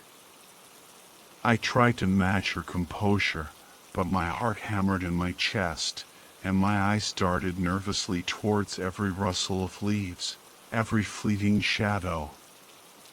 "We're being watched," May said suddenly, her voice low and urgent. I froze, my breath catching in my throat. "What? Who?" I whispered, fear clawing at my insides. May's eyes narrowed, scanning the dense undergrowth. "I don't know," she replied, her voice tight with tension. "But something is out there. Something malevolent." A shiver ran down my spine. The creature from the cabin? Had it followed us after all? Or was there something else lurking in the shadows, something even more sinister? We pressed on, our pace quickening. The forest seemed to close in around us, the trees looming like silent sentinels, their branches reaching out like grasping claws. The air grew heavy, thick with an oppressive presence that made it difficult to breathe. Suddenly, a twig snapped behind us.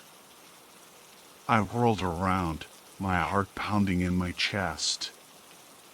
A figure emerged from the trees, its form shrouded in shadow. I squinted, trying to make out its features, but the darkness obscured its face. "Who's there?" May called out, her voice strong and steady. The figure didn't answer. It remained motionless, a silent silhouette against the backdrop of the forest. Then it took a step forward, and another, emerging from the shadows. It was a man, tall and gaunt, with wild, unkempt hair and a ragged beard. His clothes were torn and dirty, and his eyes gleamed with a feral intensity. He looked like he had been living in the wilderness for weeks, if not months. "Who are you?" May asked, her hand tightening on her shotgun. The man didn't reply. He just stared at us, his eyes darting between May and me. Then, a slow, chilling smile spread across his face. "I've been waiting for you," he said, his voice a raspy whisper that sent shivers down my spine. I exchanged a terrified look with May. Who was this man? And what did he want with us? As the man took another step towards us, I knew that we were in grave danger. The man's smile widened, revealing a set of stained, crooked teeth. He took another step, and I noticed his hands, long and gnarled, with dirt ingrained beneath the fingernails. They twitched with a nervous energy that set my teeth on edge. "What do you want?" May asked, her voice steady despite the tremor in her hand that tightened on the shotgun. The man chuckled, a dry, rattling sound that echoed through the trees. "What do you think I want?" he replied, his voice dripping with malice. "I want what was promised to me." Promised? What was he talking about? I exchanged a confused glance with May, but she seemed just as bewildered as I was. The man stepped closer, and I could see his eyes, dark and wild, burning with an unsettling intensity. He stopped just a few feet away from us, his gaze fixed on me. "You," he said, his voice a low growl. "You are the key." The key? The same word May had used earlier. What did it mean? What was so special about me? The man's smile turned predatory. "You have something that belongs to me," he said, his voice dropping to a menacing whisper. "And I'm going to take it back." He lunged. May reacted instantly, raising her shotgun and firing. The blast echoed through the forest, the sound deafening. The man stumbled back, clutching his shoulder. A dark stain spread across his shirt. But he didn't fall. He stood there, swaying slightly, his eyes burning with rage. He looked at May, then at me, his smile widening into a grotesque grin. "You can't stop me," he hissed. "No one can." He turned and fled into the trees, disappearing into the dense undergrowth. May lowered her shotgun, her breath coming in ragged gasps.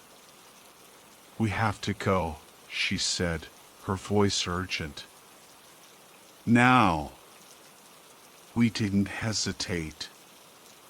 We turned and ran, following the path back towards the cabin, the sound of the man's chilling laughter echoing through the trees behind us. As we ran, I couldn't shake off the feeling that we were running from something far more dangerous than just a man.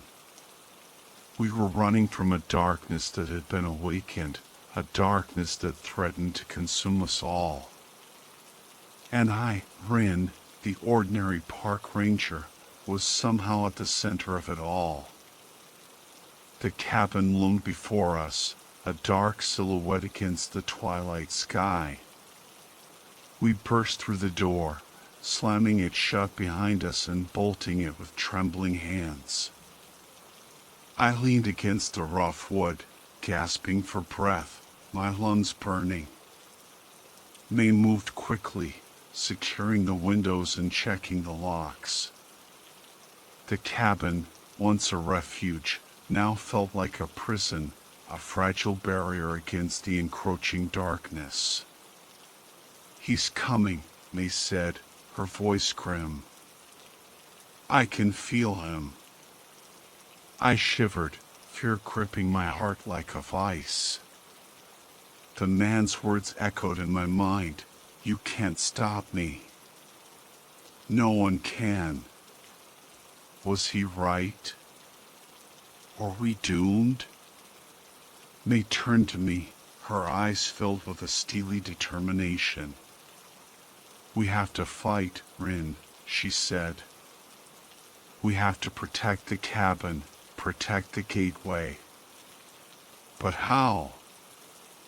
I was just an ordinary person, with no special skills or abilities. And May, despite her knowledge and her shotgun, seemed equally outmatched against a man, against the darkness he represented. "What about my power?" I asked, desperation edging my voice. "Can I use it?" May hesitated, her gaze searching mine. "It's risky," she said. "You're not ready. But we may not have a choice." She took a deep breath. "Come with me," she said, leading me towards the fireplace. "There's something I need to show you." She knelt down, reaching into the ashes. I watched in confusion as she pulled out a small, leather-bound book, its pages yellowed with age. "This is the key," she said, handing me the book. "It holds the secrets of the forest, the secrets of your power." I took the book, its worn leather soft beneath my fingers. I opened it cautiously, the pages crackling with age.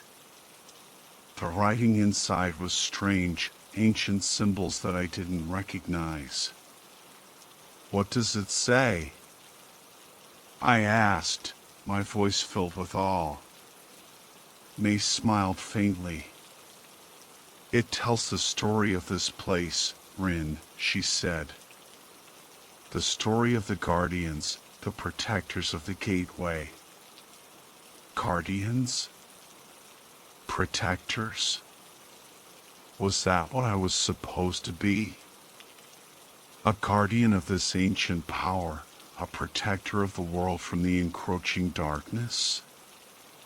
A sudden pounding on the door shook me from my thoughts. The man had arrived. May's expression hardened. "It's time, Rin," she said, her voice filled with a newfound urgency. "It's time to embrace your destiny." She placed a hand on my shoulder, her touch firm and reassuring. "Read the book, Rin," she said. "Unleash your power. And together, we will defeat the darkness." The pounding on the door intensified, the sound like thunder echoing through the cabin. I looked down at the book in my hands, the ancient symbols swirling before my eyes. Fear and excitement battled within me. I took a deep breath and began to read. The ancient symbols swam before my eyes, a dizzying array of lines and curves that seemed to writhe and shift on the page.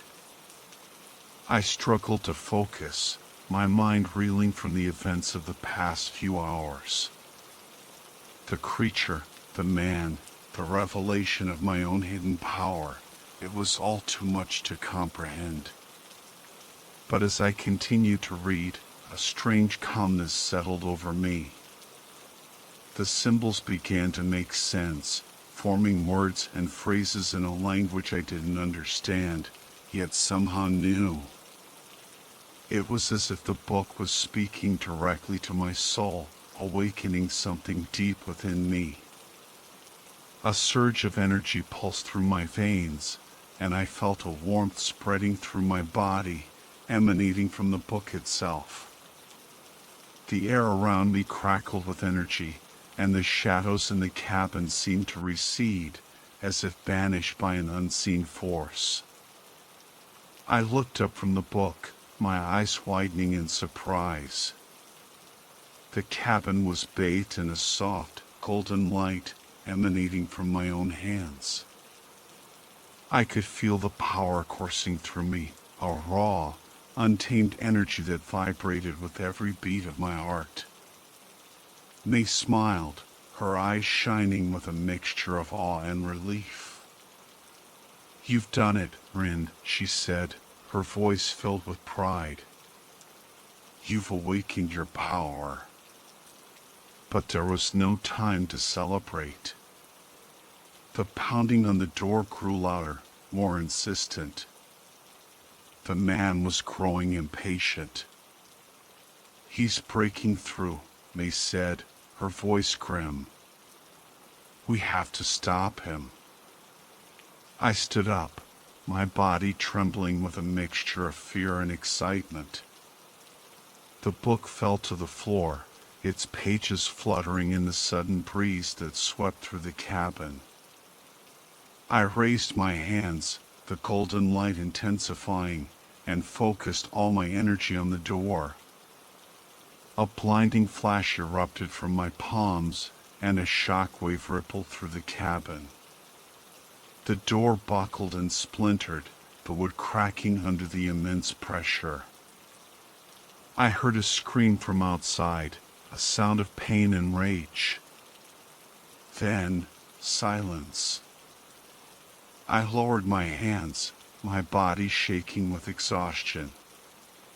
The golden light faded, and the shadows returned to the corners of the cabin.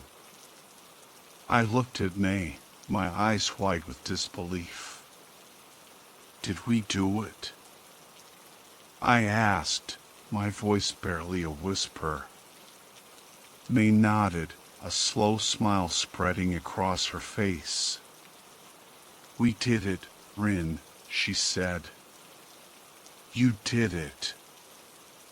I had faced the darkness, and I had won. But as I looked out at the shattered door, I knew that this was only the beginning. The darkness would return, and I would be ready. I was a guardian now, a protector of the gateway, and I would not fail. The silence in the cabin was deafening, broken only by the crackling of the fire and the ragged sound of our breathing. I stood there, trembling, the book still clutched in my hand, the ancient symbols burned into my memory. I had unleashed a power I never knew I possessed, a power that had saved us from the man, from the darkness he embodied. But what now? What was my next step? I looked at May, seeking guidance, but she seemed lost in thought, her gaze fixed on the flames. "What happens now?" I asked, my voice barely a whisper. May turned to me, her eyes filled with a newfound resolve. "Now, Rin," she said, "we prepare." Prepare? For what? I wanted to ask, but the words caught in my throat. I had a feeling I wouldn't like the answer. May gestured towards the book. "The book holds the knowledge you need," she said. "It will teach you how to control your power, how to harness it, how to use it to protect the gateway." I looked down at the book, the ancient symbols no longer swirling and confusing, but clear and inviting. I felt a strange pull towards them, a sense of familiarity that I couldn't explain. "But I don't understand them," I said, my voice filled with uncertainty. May smiled gently. "You will," she said. "The book will guide you. Trust your instincts, Rin. Trust the power within you." I took a deep breath and opened the book once more. The symbols seemed to leap off the page, forming words and sentences in my mind. I could feel the knowledge flowing into me, filling the gaps in my understanding, awakening something ancient and powerful within my soul. As I read, the cabin around me seemed to fade away, replaced by visions of a vast, ancient forest filled with strange creatures and hidden pathways. I saw myself, not as the ordinary park ranger I had always been, but as something more, something greater. A guardian, a protector, a warrior of light. The visions faded, and I found myself back in the cabin, the book still clutched in my hands. I looked at May, my eyes filled with a newfound confidence. "I understand," I said, my voice strong and steady. "I know what I have to do." May smiled, her eyes shining with pride. "Then let us begin," she said.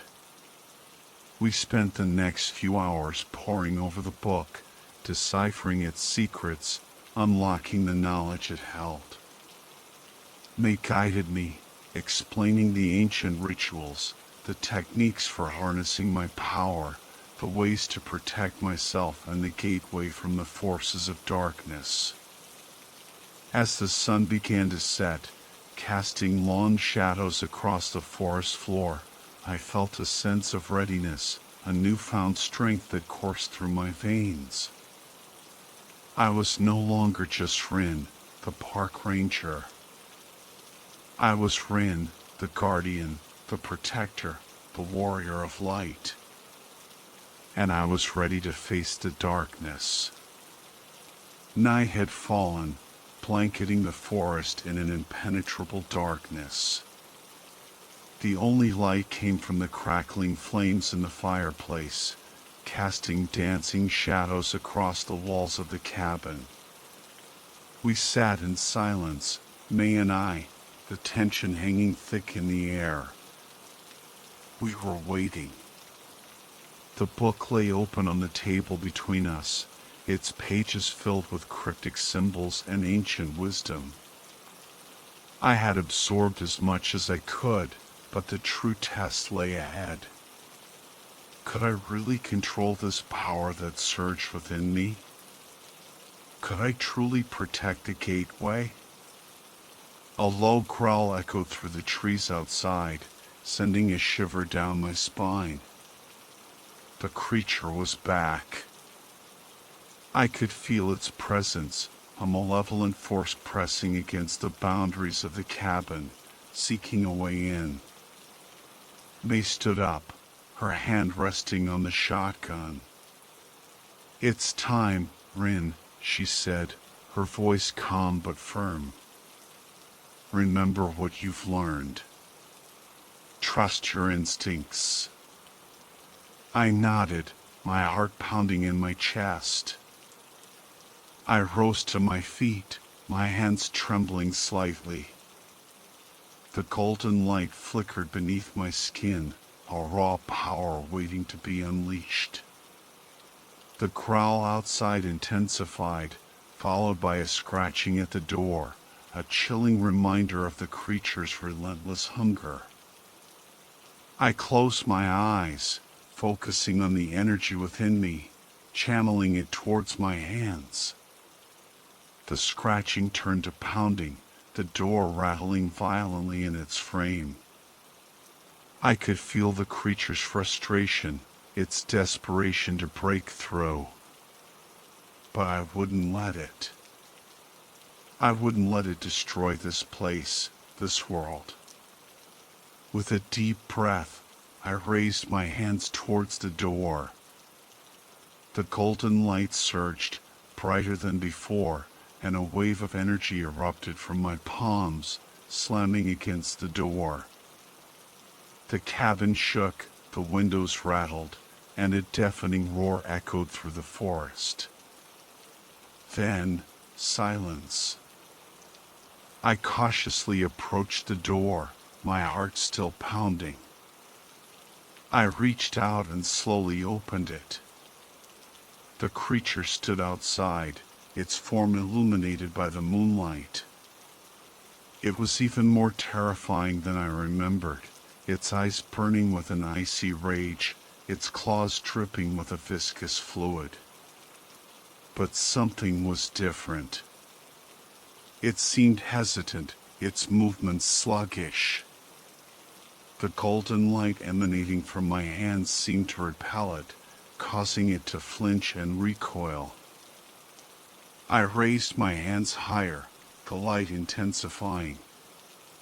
The creature let out a guttural roar, a sound of frustration and pain. It backed away, its eyes filled with a mixture of fear and hatred. "You cannot defeat me," it growled, its voice a raspy whisper that cut through the silence. "I will return." Then it turned and vanished into the darkness, leaving me standing there, bathed in the golden light of my own power. I had faced the creature, and I had driven it back. But I knew this was only a temporary victory. The darkness would return, stronger and more determined than before. And I would be ready. I was a guardian now, a protector of the gateway. And I would not rest until the darkness was vanquished forever. Exhaustion washed over me, a wave of weariness that threatened to pull me under. The adrenaline that had fueled me through the confrontation with the creature was fading, leaving me weak and trembling.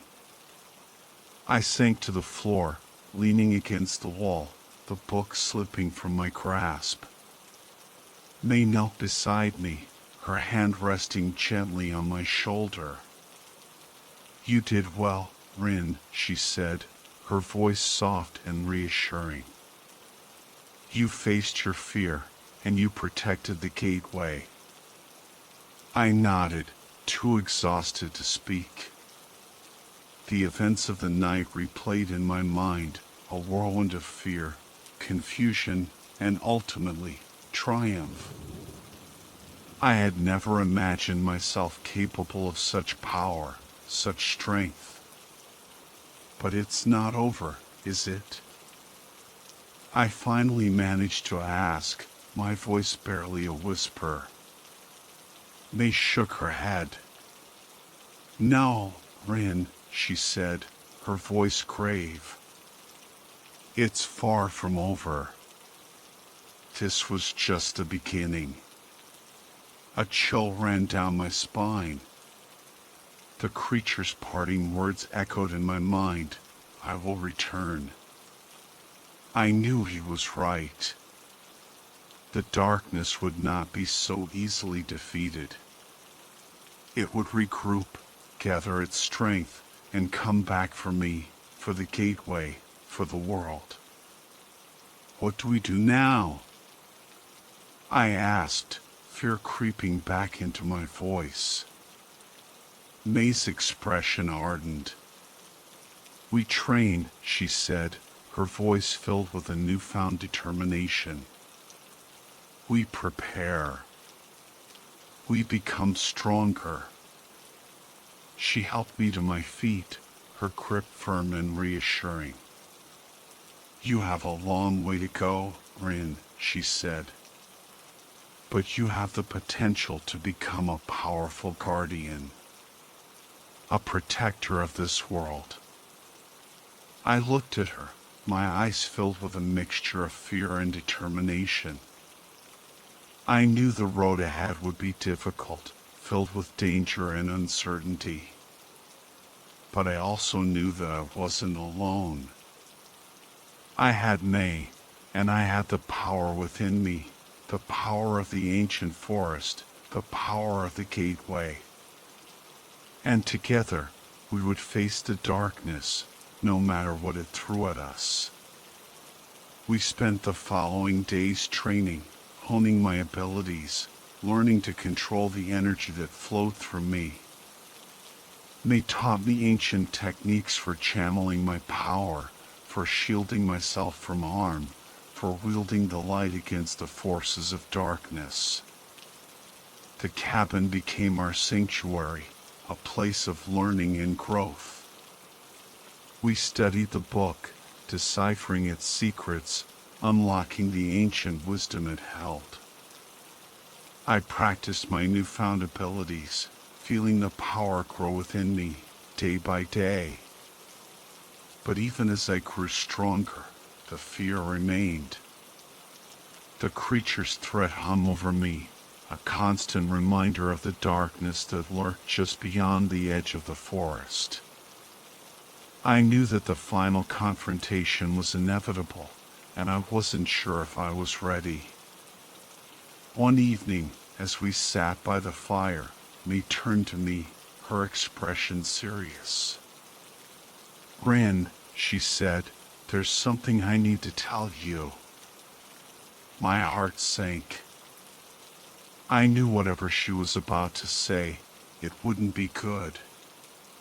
The creature, it's not the only threat, she continued, her voice low and grave. There are others. Others who seek the power of the gateway, who would use it for their own evil purposes. I stared at her, my mind reeling. Others? How many more were there? And how could we possibly defeat them all? May reached out, taking my hand in hers. "Don't worry, Rin," she said, her voice filled with a reassuring warmth. "We'll face them together. We'll protect the gateway. We'll protect the world." Her words gave me strength, a renewed sense of purpose. I wasn't just fighting for myself anymore. I was fighting for everyone, for the future of the world. And I wouldn't give up. Not until my last breath.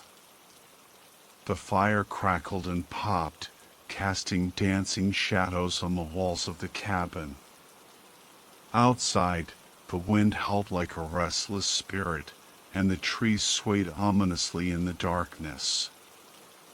Despite the warmth of the fire and May's presence beside me, a chill settled deep in my bones. The knowledge that we weren't alone, that other forces of darkness were out there, lurking in the shadows, waiting to strike, was a heavy weight on my soul. May seemed to sense my unease. She reached out and took my hand, her touch warm and reassuring. "We'll be ready for them, Rin," she said, her voice firm and confident. "We'll protect the gateway together." Her words offered a small measure of comfort, but the fear lingered. Who were these other threats? What kind of powers did they possess? And how could we possibly stand against them? What do they want? I asked, my voice barely a whisper. May's gaze drifted towards the book, its pages still open, revealing the cryptic symbols that held the secrets of the forest. "They want the same thing the creature wanted," she said, her voice low and grave. "They want to control the gateway, to harness its power for their own evil purposes." My heart pounded in my chest. The gateway was a source of immense power, a bridge between worlds. If it fell into the wrong hands, the consequences could be catastrophic. But why? I asked, my voice filled with confusion. Why would anyone want to use such power for evil?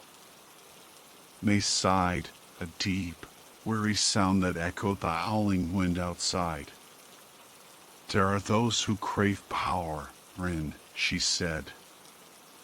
Those who would use it to control, to dominate, to destroy.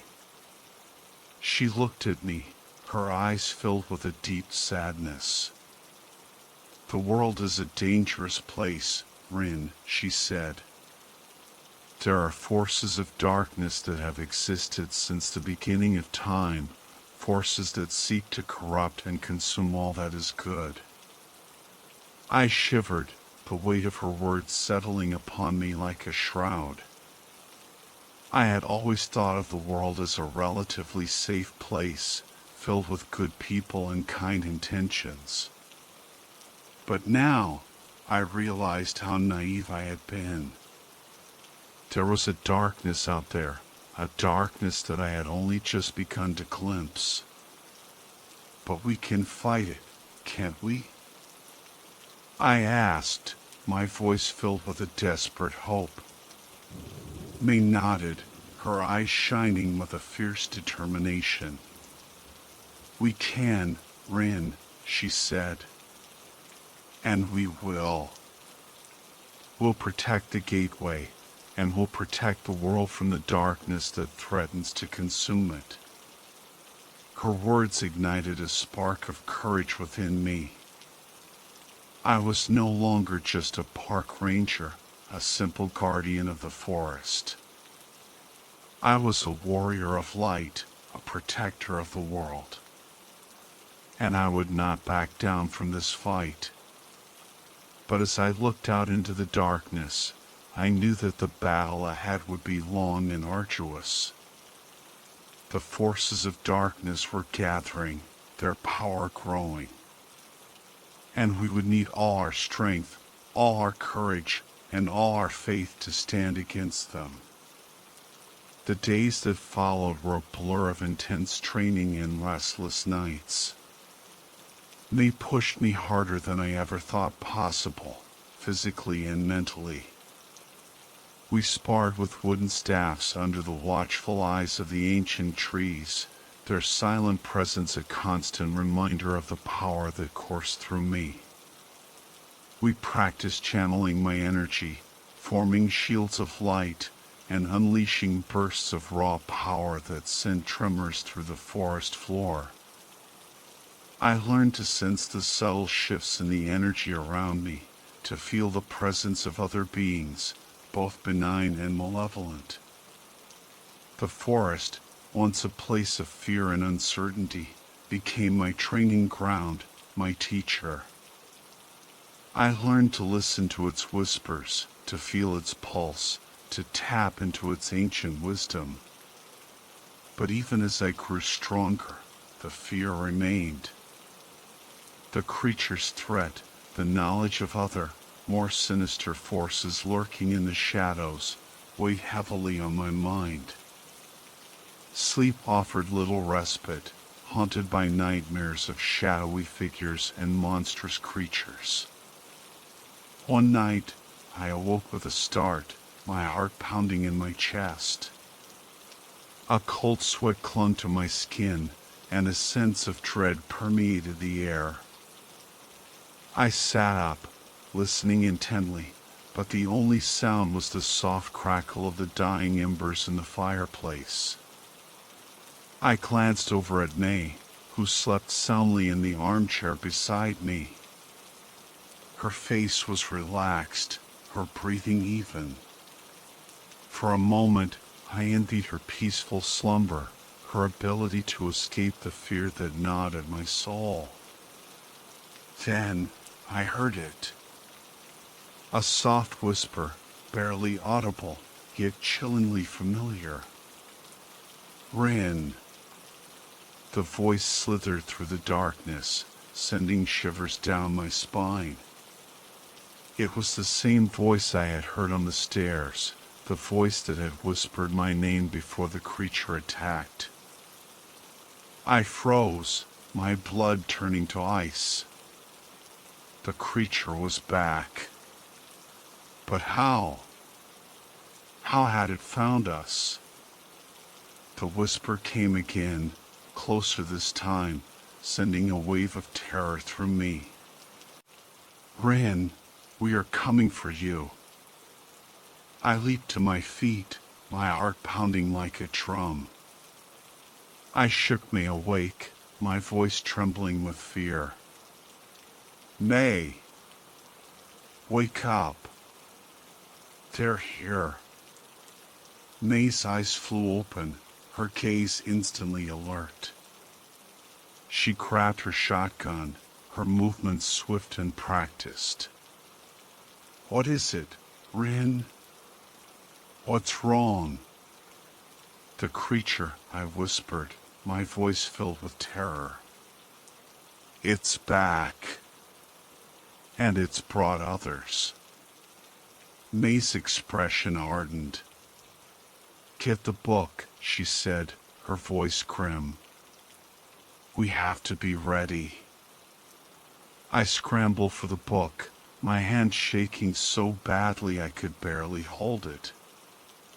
The ancient symbols swam before my eyes, a blur of cryptic messages that I couldn't decipher. The whispering grew louder, closer, filling the cabin with a sense of impending doom. I could feel their presence now, a multitude of dark energies pressing against the boundaries of our sanctuary. They were coming, and we were running out of time. The whispers intensified, morphing into guttural growls and snarls that seemed to press against the very walls of the cabin. The air grew thick with a malevolent energy, a palpable darkness that made it hard to breathe.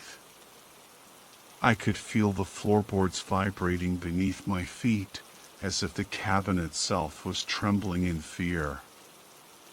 May shoved the book into my hands, her eyes filled with a desperate urgency. Read, Rin, she yelled over the cacophony of growls. Find the protection spell.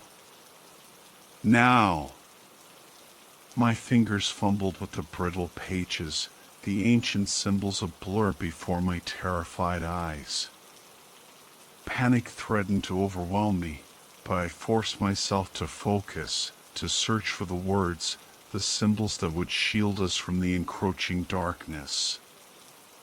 The growls outside escalated into a frenzy, claws scraping against the wooden walls, the windows rattling violently. I could feel the creatures pressing against the barriers, their dark energy seeping through the cracks, chilling me to the bone. Suddenly, a window shattered, shards of glass spraying across the room. A monstrous claw reached through the jagged opening, its long, black talons grasping for me. I screamed, scrambling back, my heart pounding in my chest. May fired her shotgun, the blast echoing through the cabin. The creature recoiled with a hiss of pain, its claw withdrawing from the window. But another creature lunged through the broken window, its grotesque form filling the opening. It was a horrifying sight, a twisted mockery of a human, with pale, sickly skin stretched taut over its skeletal frame. Its eyes glowed with an eerie red light, and its mouth was filled with rows of razor-sharp teeth. I finally found the protection spell, my finger tracing the ancient symbols on the page. I chanted the words, my voice trembling at first, then growing stronger, fueled by a desperate surge of adrenaline and fear. As I spoke the final word, a blinding white light erupted from the book, filling the cabin. The creatures shrieked in pain, their forms flickering and distorting in the intense light. I shielded my eyes, feeling a surge of power coursing through me, a connection to the ancient energy of the forest. The light intensified, pushing back the darkness, forcing the creatures back through the broken window. They clawed and snarled, their forms dissolving into shadows as they retreated into the night. The light faded, leaving the cabin in an eerie silence. I collapsed to the floor, my body trembling with exhaustion and relief. We had survived. For now. But I knew this was just the beginning. The creatures would return, and they would be stronger, more determined than ever. The battle for the gateway, for the world, had just begun. I used to be a fire lookout in the Smoky Mountains. Let's just say it came with a very strange set of rules. When I first got the job, I was over the moon. I'm a loner. Love to read, love my own company. So when I saw that ad for a fire lookout, I practically jumped out of my skin. Working the night shift at Walmart wasn't exactly a dream come true. Don't even get me started on the stories I could tell about that place. They put me through a week of training before my first shift. Mostly boring stuff, reading manuals, getting CPR certified. Then they showed me the ropes and drove me out to the tower. In the middle of the day, that fire tower was impressive. Looming high above the trees, supported by those massive metal legs. But once I started climbing the narrow metal stairs, the rust flaking off at the edges, let's just say my excitement faded. Fast. I don't like heights. It's not like I get vertigo or anything, but I prefer to have my feet on solid ground. By the time we reached the top and pushed open the trapdoor to the cabin, I was sweating bullets. The inside of the cabin, though, made me forget all about the climb. It was like a tiny apartment. Small fridge, sink, counter, cupboards, a little table.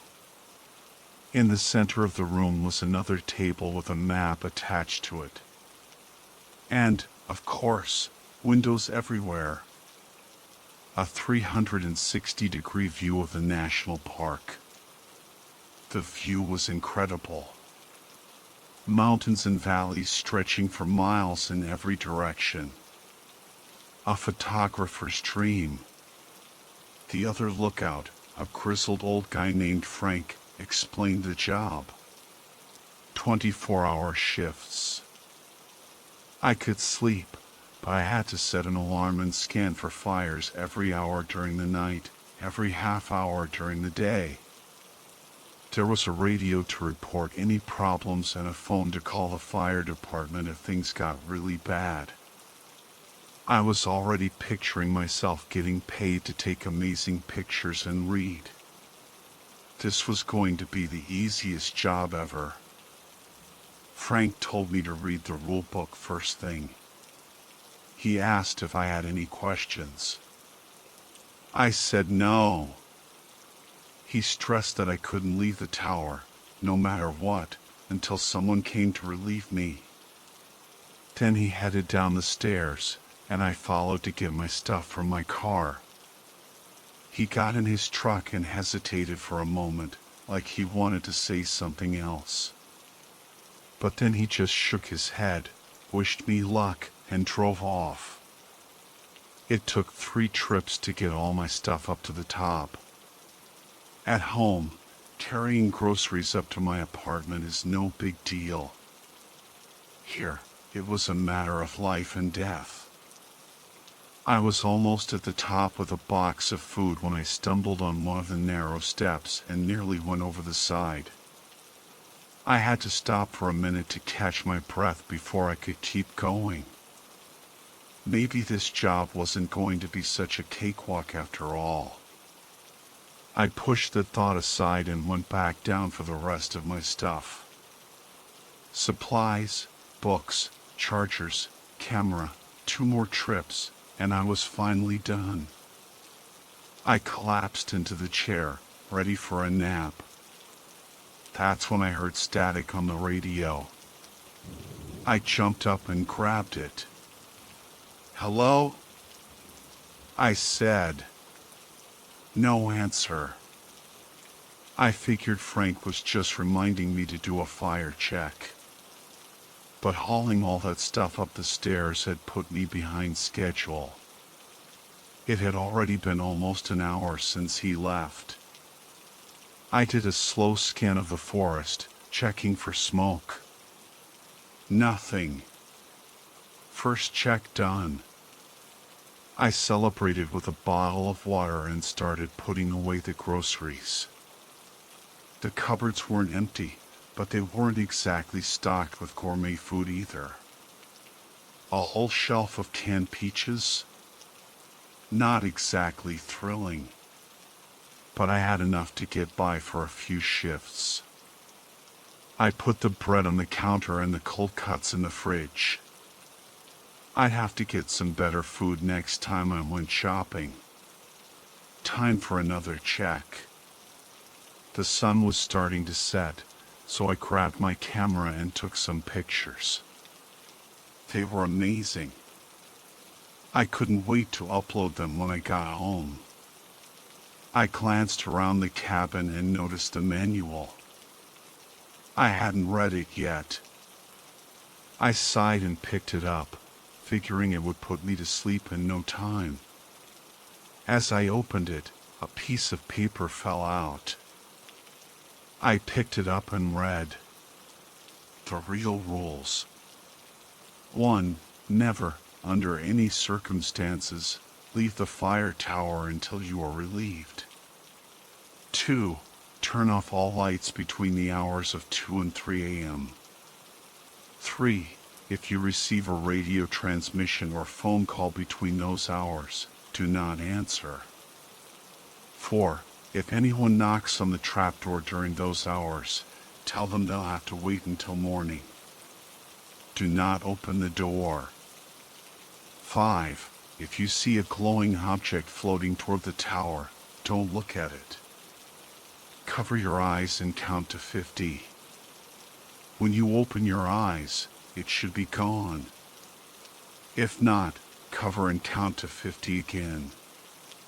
6. If animals surround the tower, don't go down to look. Fire your flare gun into the air twice, 1 minute apart, then lock yourself in the bathroom and hope for the best. I stared at the note. Was this a joke? Some kind of hazing ritual for the new guy? I wasn't looking forward to getting pranked at 2 in the morning. I put the note back in the manual and skimmed through it. The official rules were all standard stuff, boring as hell. For my next check, I used the binoculars. I spotted a bear and 3 deer. I took some pictures, but the zoom on my camera wasn't good enough. You could tell it was a bear, but the pictures were blurry. I decided to buy a new camera with my first paycheck. What was the point of having this amazing view if I couldn't take good pictures of it? Twilight came, and the sky lit up in brilliant shades of orange. I took more pictures and did my scan. I was about to go back inside when I noticed a thin wisp of smoke in the distance. I grabbed the binoculars, but I couldn't get a clear view because of the trees. I used my compass to get a general direction, then grabbed the radio and called the ranger on duty. I think I've got a fire, I told him, giving him the direction and approximate distance. "Roger that," he said. "I'll check it out." I stayed glued to the binoculars, waiting for the smoke to die down. Minutes felt like hours. The smoke just kept rising. Almost half an hour later, the radio crackled to life. "Hey, rookie," the ranger said. "Did you find it? Did you put it out? I still see smoke. Did I give you the wrong location?" I blurted out. "Whoa, slow down," he said. "Everything's fine. It was just a campfire." "A what?" "A campfire," he repeated. "Nothing to worry about." "A campfire," I said, feeling my face burn with embarrassment. "Yeah, you'll want to see a lot more smoke, thicker and darker, before you call it in." I stood there in silence, mortified. "Cheer up," the ranger said. "At least you didn't call the fire department." I glanced at the phone, knowing I was about to do just that. "Yeah, thanks," I mumbled. "Sorry about that." "Don't worry about it, kid. Better safe than sorry." I put my face in my hands. So much for making a good first impression. Twilight faded, and the last traces of light disappeared as the clouds turned black. The darkness was total. Doing my checks from inside was impossible. With the lights on, all I could see in the windows were reflections of myself. Alone in a wooden box 100 feet in the air, it was more than a little creepy. I stepped out onto the deck. The darkness was oppressive. I couldn't see a thing. How was I supposed to spot a fire? I slowly walked around the deck, my eyes adjusting. Gradually, I could make out the shapes of the mountains and the faint glow of the nearest town in the distance. It was a small comfort, knowing the world was still out there. I finished my check and went back inside. After being out in the darkness, the lights in the cabin seemed way too bright. I turned off the overhead light and the one.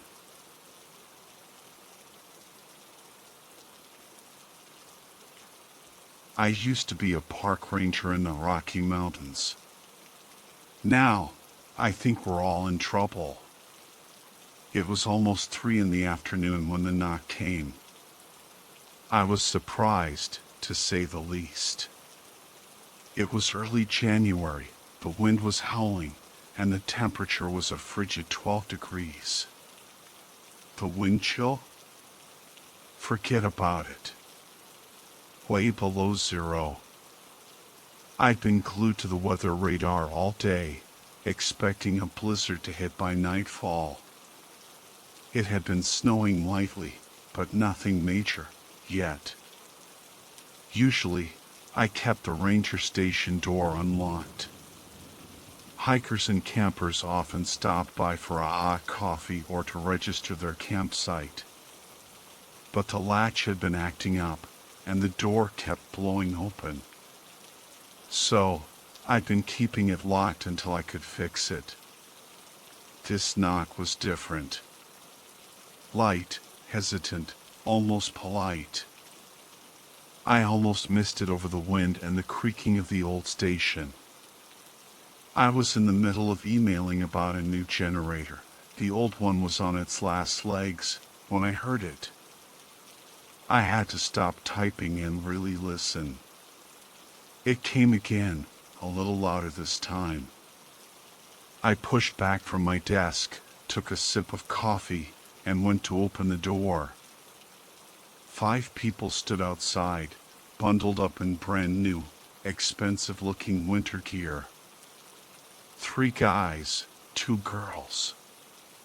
All their coats and snow pants were the same, except for the colors, and they all had that North Face logo. Their faces were practically swallowed by their hoods. I had to hide a grin. They looked ready to climb Mount Everest, not hike in the Rockies. Tourists. Probably from Europe, I figured. Probably never seen this kind of weather before. It happened all the time. People came from all over to see the mountains, and sometimes the winter weather caught them off guard. "Hey there," I said, stepping back. "Come on in and warm up by the fire." The guy who'd been knocking said something to his friends in Spanish, then turned back to me with a grin and stepped inside. The others followed close behind, eager to escape the cold. I closed the door and locked it.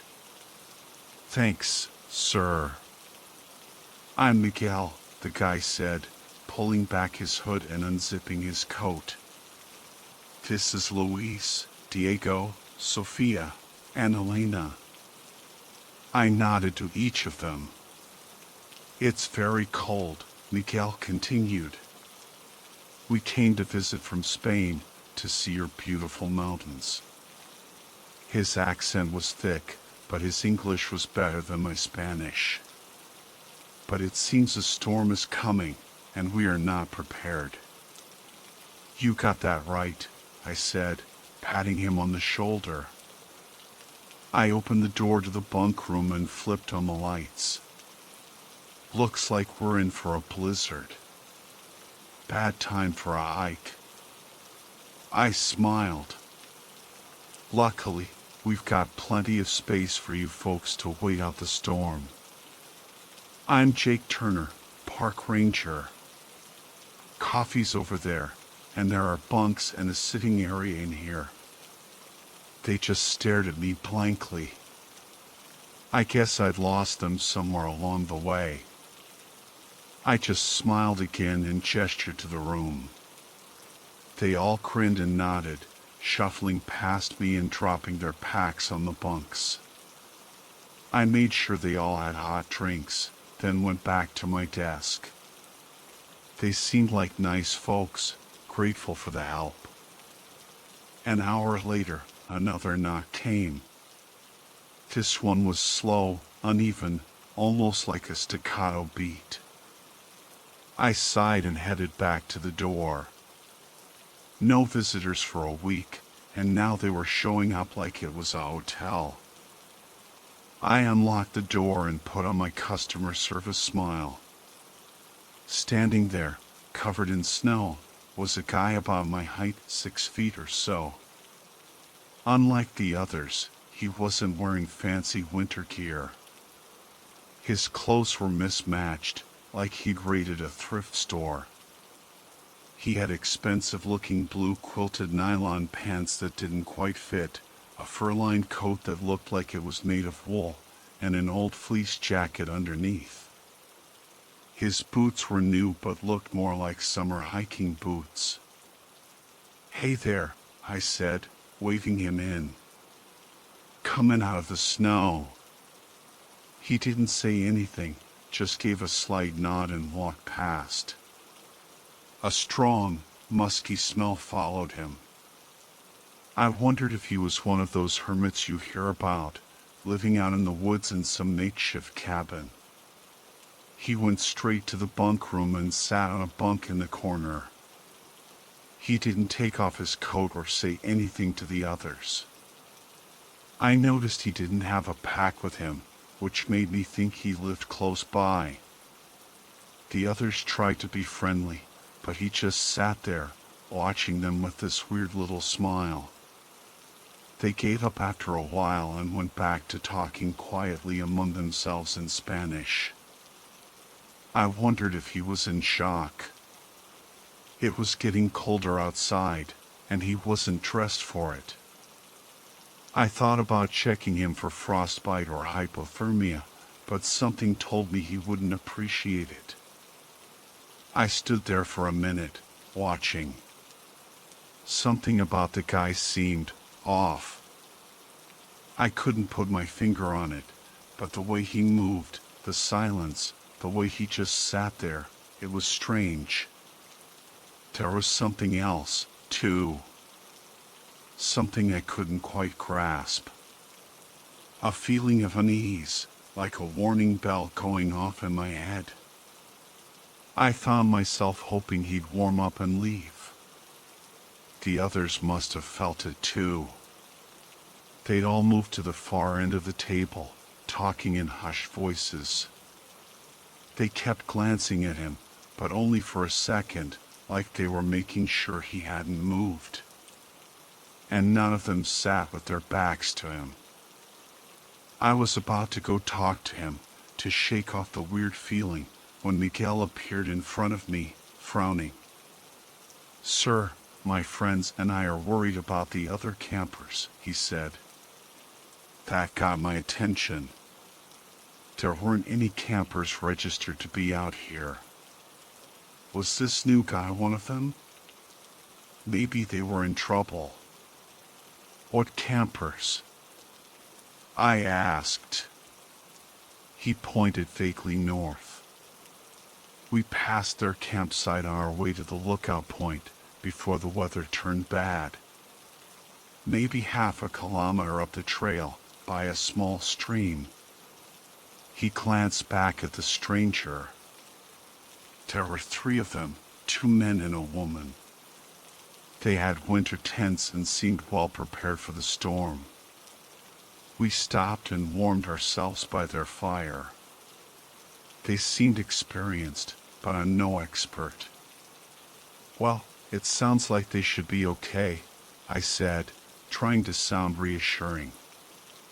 "They should have checked in with me, but if they're prepared, I'm sure they'll be fine. I'll check on them when the storm passes." He looked at the stranger again, then back at me, his eyes intense, like he was trying to tell me something. He lowered his voice. "The campers, they were all wearing very good clothing. Sophia's brother is a climber, and she recognized their gear." "Even better news, then," I started, but Miguel cut me off. "Exactly like the pants that man is wearing now," he said quietly. I looked at the stranger, at his mismatched clothes. His gloves were thin, totally unsuitable for this weather. But they looked well made, like something you'd wear for a fall hike. He still hadn't moved or said a word. His eyes drifted over the Spaniards with what I could only describe as a hungry look. Like he was sizing them up. That prickling feeling in my brain came back, stronger this time. Something wasn't right. "Are you sure?" I asked Miguel. He shrugged. "As sure as we can be. Sophia is certain." "Was this man with them?"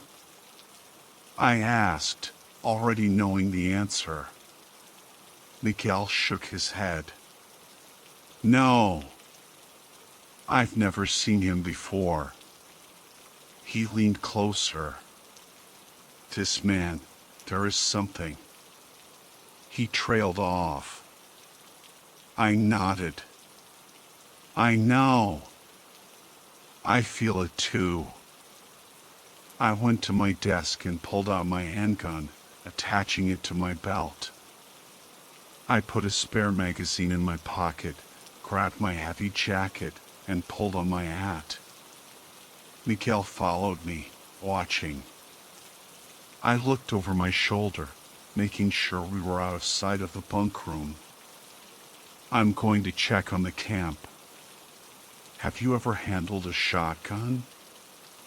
I asked. He nodded. "I hunt with my cousins. I'm a good shot." "Good," I said. "That door over there is my room.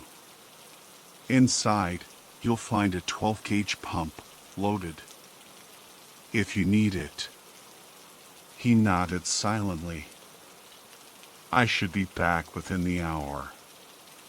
Keep him here until I return, but don't do anything unless you have to.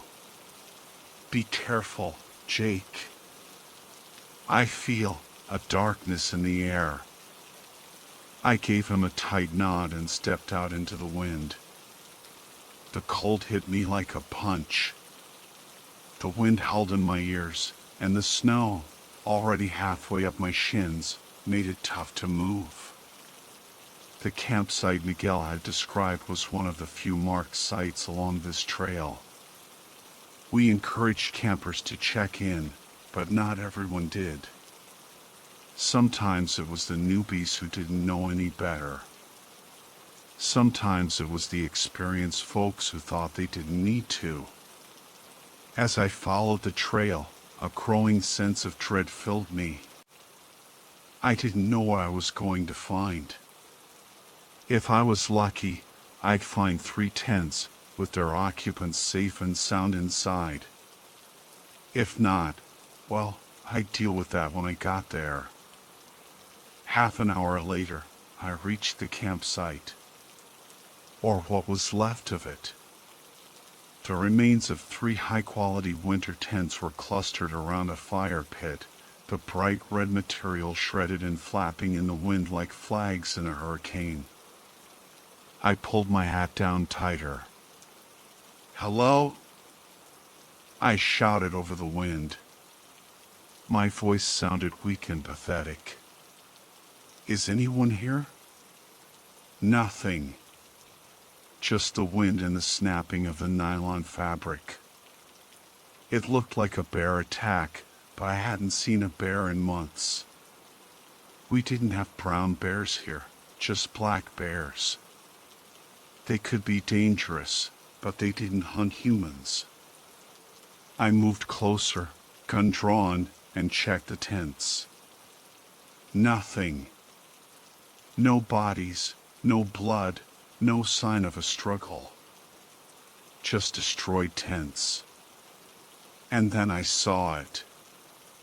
A flash of dark gray, half hidden in the snow. I went over and kicked at it, then picked it up. It was a pair of thick winter pants, old and torn, covered in dark red-brown stains. They were fur-lined and looked like wool. As soon as I lifted them, that musky smell hit me, and I dropped them in disgust. A hint of blue in the snow caught my eye. I cautiously approached. It was a puffy winter jacket. I reached out to uncover it and stumbled back in shock. It was an arm, still wrapped in the sleeve, crudely severed at the shoulder. I cursed and fell back, landing hard on my ass. I sat there, gasping for air, the cold seeping into my bones. I was gripping my gun, aiming it at the pants on the ground like they were going to jump at me. Shit. I finally managed to say as reality crashed back in. I scrambled to my feet and started running back to the station, to Miguel, Luis, Diego, Sofia, Elena, and him. What was he? Some kind of psycho serial killer? It didn't make sense. I'd been here for 3 years and never heard of anything like this.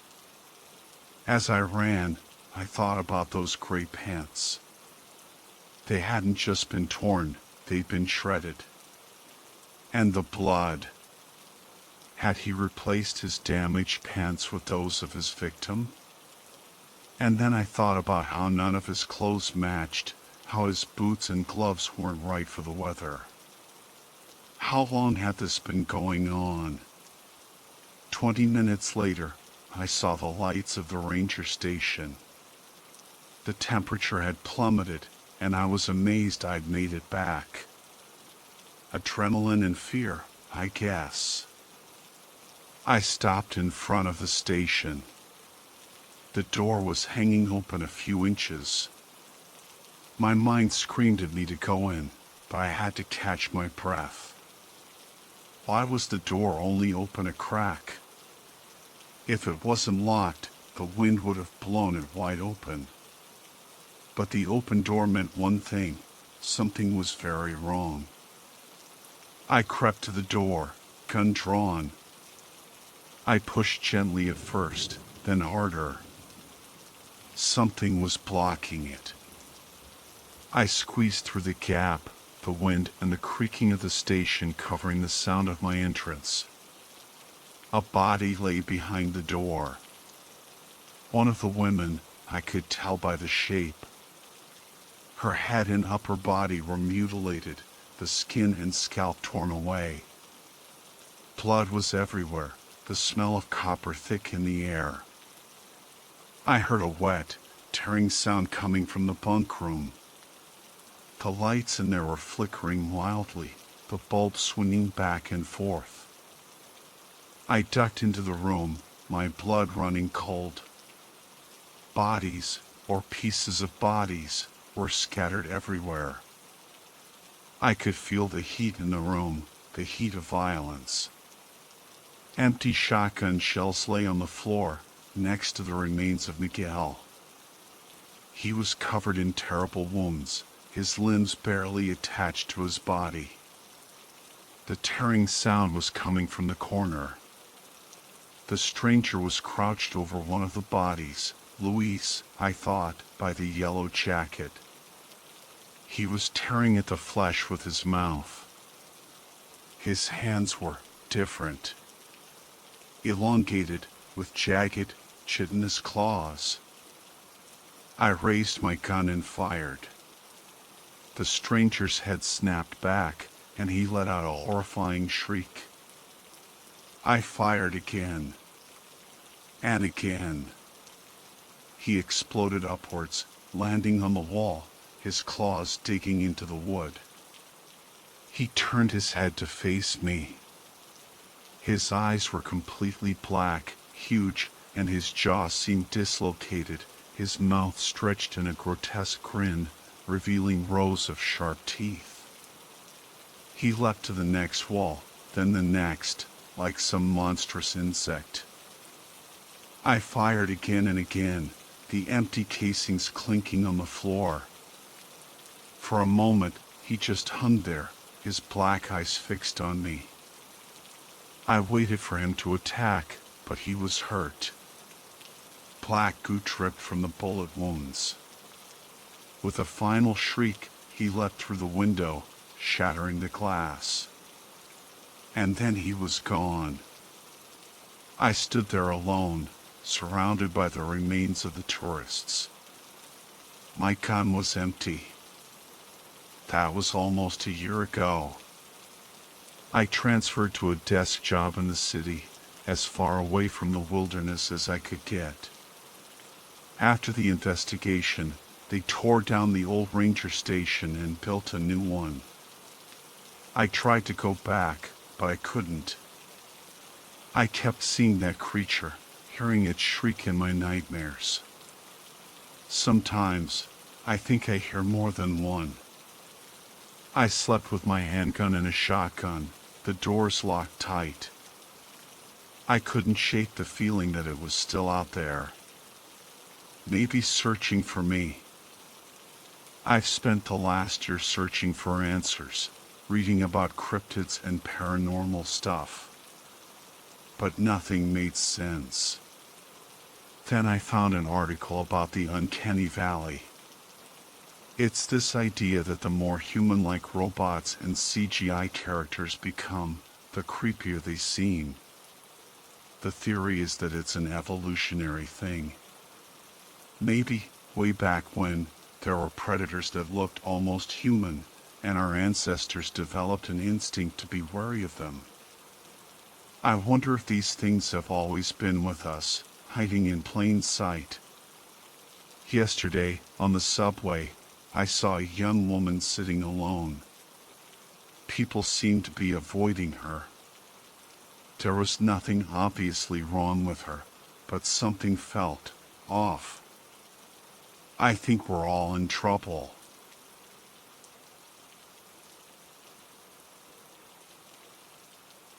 Consider this a warning.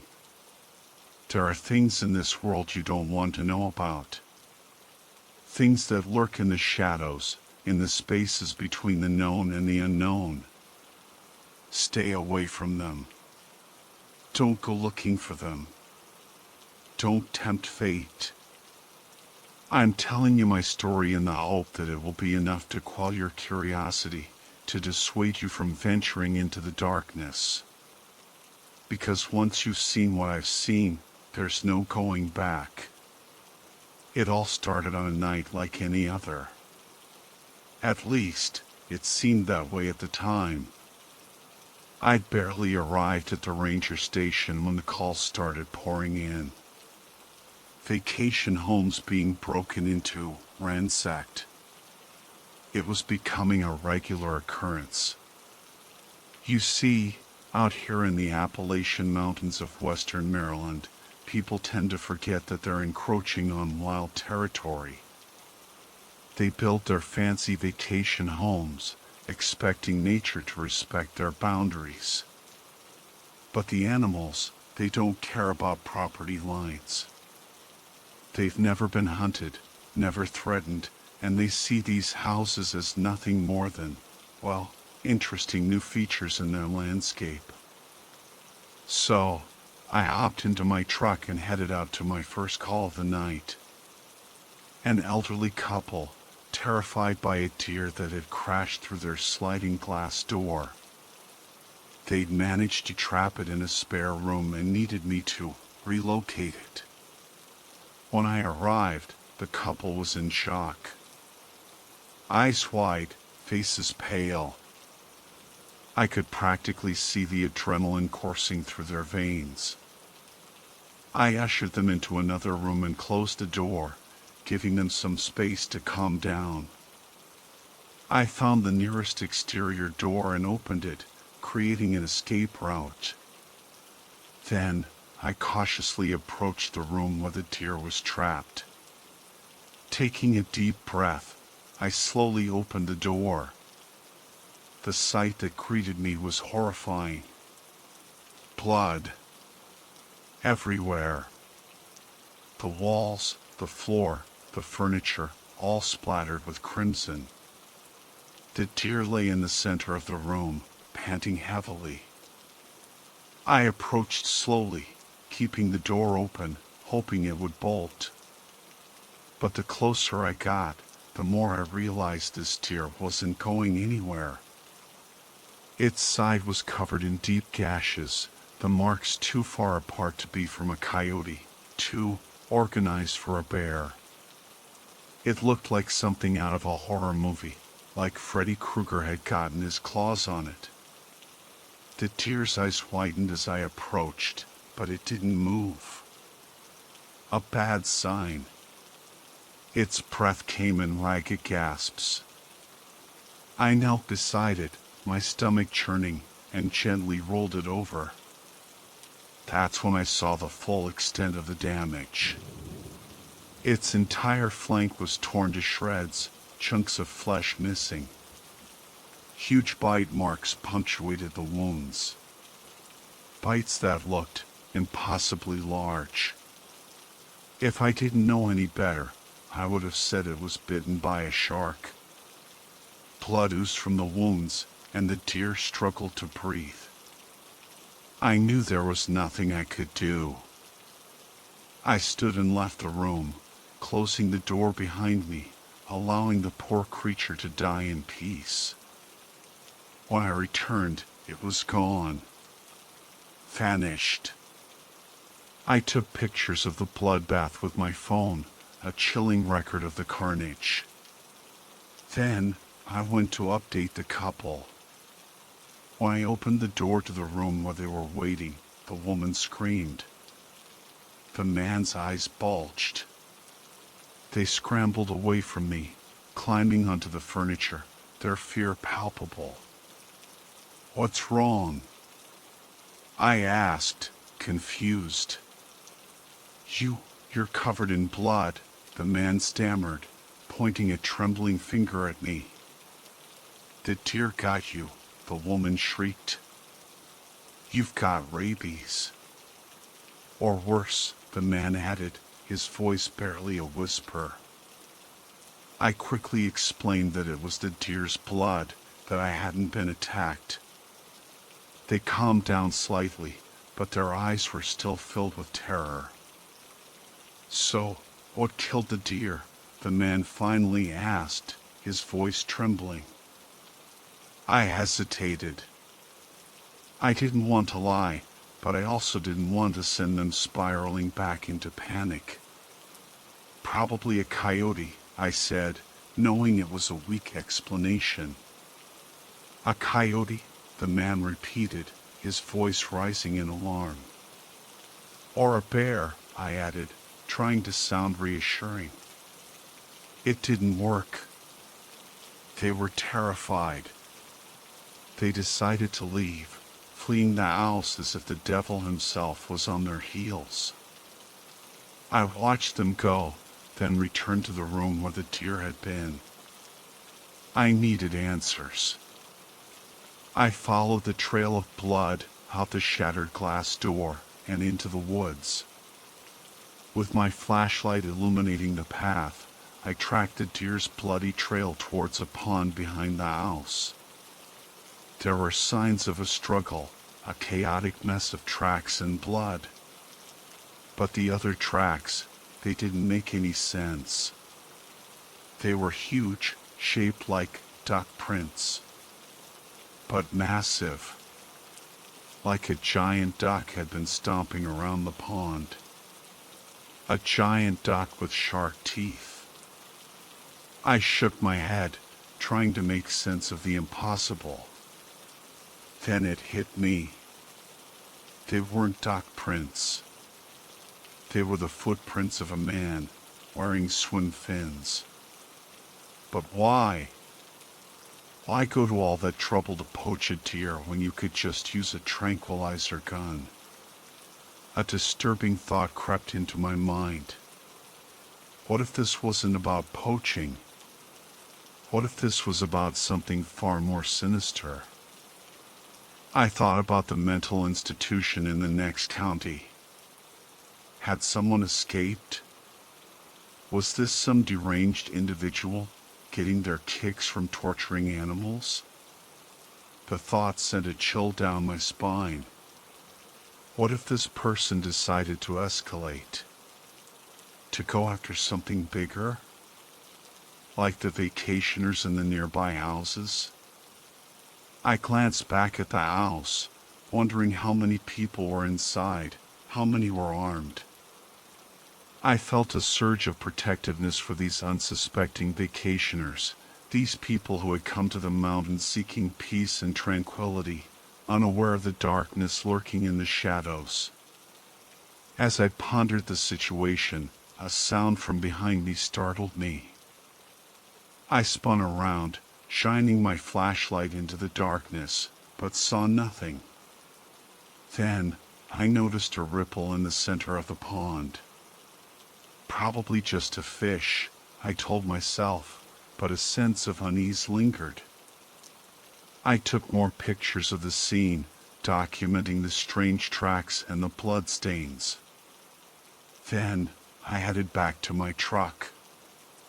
I had more calls to respond to, and this mystery would have to wait. My next stop was another vacation home, about 3 miles away. A woman in her 30s answered the door, her eyes widening at the sight of the dried blood on my uniform.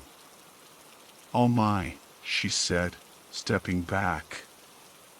"Good evening, ma'am," I said, apologizing for my appearance. "Did you report a break-in?" "Yes, we did," she said, her voice friendly but cautious. She led me upstairs to the kitchen. I was expecting another bloodbath, but this was different. The door had been forced open, but not shattered. The intruder had simply unlocked it and slid it open. And there they were again, those giant duck prints. My blood ran cold. This house was miles away from the last one. How many other houses had this person hit? How many other people were in danger? The woman showed me the ransacked kitchen. Cans of sardines and tuna, torn open with something sharp, not a can opener. Claws, I realized with a shudder. It would take an incredible amount of strength to tear through metal like that. Then, I saw it. A small pool of blood next to one of the tuna cans. "Ma'am, could I trouble you for a sandwich bag?" I asked. She handed me one, and I carefully collected the blood sample, sealing it in the bag and tucking it into my pocket. Then, I followed the trail of footprints out the back door. Behind the house, just like the last one, was a pond. The tracks led straight to the water's edge and disappeared. I shone my flashlight across the surface, but saw nothing. "What should we do?" the woman asked, her voice startling me. I hadn't realized she followed me outside. I advised her to lock her doors and try to get some sleep, assuring her that the intruder wouldn't return. But my words lacked conviction. I wasn't sure of anything anymore. The next 2 calls were thankfully routine, teenagers stealing beer. No blood, no strange tracks, just kids being kids. I returned to the station, changed out of my blood-stained uniform, and spent the rest of the night writing reports, trying to make sense of the events that had transpired. But the more I thought about it, the less sense it made. Giant duck prints, shark-like bites, a deer that had seemingly been partially devoured. It was all too bizarre. I decided to pay a visit to the mental institution, just to rule out the possibility of an escapee. But the nurse I spoke to scoffed at the idea. "We don't have escapes," she said, her tone laced with a hint of arrogance. I left feeling uneasy. If it wasn't an escaped mental patient, then what was it? My next stop was the local police department. I handed the blood sample to a friend on the force, asking him to analyze it. "Maybe it'll help us track down this thing," I said, unable to find a better word to describe the creature I suspected was responsible for the attacks. I went home, exhausted and troubled. The mystery weighed heavily on my mind, and sleep was a long time coming. The next day, the situation escalated. More break-ins, more panic. The owner of the resort was frantic. People were canceling their reservations, demanding refunds. When I arrived at the station, he cornered me, his face red with fury. "You told people to leave," he accused. I merely suggested. I began, but he cut me off. "Do you want to pay for their rentals out of your own pocket?" he snarled. "I work for the state, not you," I retorted. He turned an even deeper shade of red. "Would you rather see people in body bags instead of animals?" I asked, my voice rising. "That wouldn't be good for business, would it?" He sputtered, then stormed out, muttering threats under his breath. I spent the night investigating 5 more break-ins. Only 2 were genuine, the rest were clearly staged, desperate attempts by vacationers to get out of paying their bills. The 2 real break-ins followed the same pattern as before. A partially broken window, just enough to reach in and unlock the door. Cans of seafood, torn open with those impossibly strong claws. This time, they'd even gotten into the freezer, devouring a bag of frozen shrimp. Once again, I followed the tracks to the pond. I stood at the water's edge, staring at the placid surface. I knew these ponds were designed to be shallow, no more than 5 feet deep in the center. If the creature was using them to escape, it would have to be able to hold its breath for an inhuman amount of time. I watched the pond for 20 minutes. Nothing. No ripples, no bubbles, no sign of life. It was as if the creature had vanished into thin air. After finishing my reports, I decided to take matters into my own hands. I drove home, grabbed my snorkeling gear, and returned to the scene of the latest break-in. Wading into the pond, I pulled on my mask and snorkel and dipped below the surface. The water was murky, but I could see the bottom clearly. Fish darted amongst the weeds, and a lone turtle paddled lazily by. Nothing unusual. I swam towards the center of the pond, the water growing deeper. Soon, I could no longer touch the bottom. I floated on the surface, scanning the depths. Then, I saw it. A dark shape on the pond floor. At first, I thought it was a rock, but something about it seemed off. I took a deep breath and dove down. The closer I got, the larger the shape became. It wasn't a rock. It was an opening. A tunnel leading down into the darkness. I hesitated, a shiver of apprehension running down my spine. But curiosity overcame my fear, and I swam towards the opening. The tunnel descended sharply, the walls closing in around me.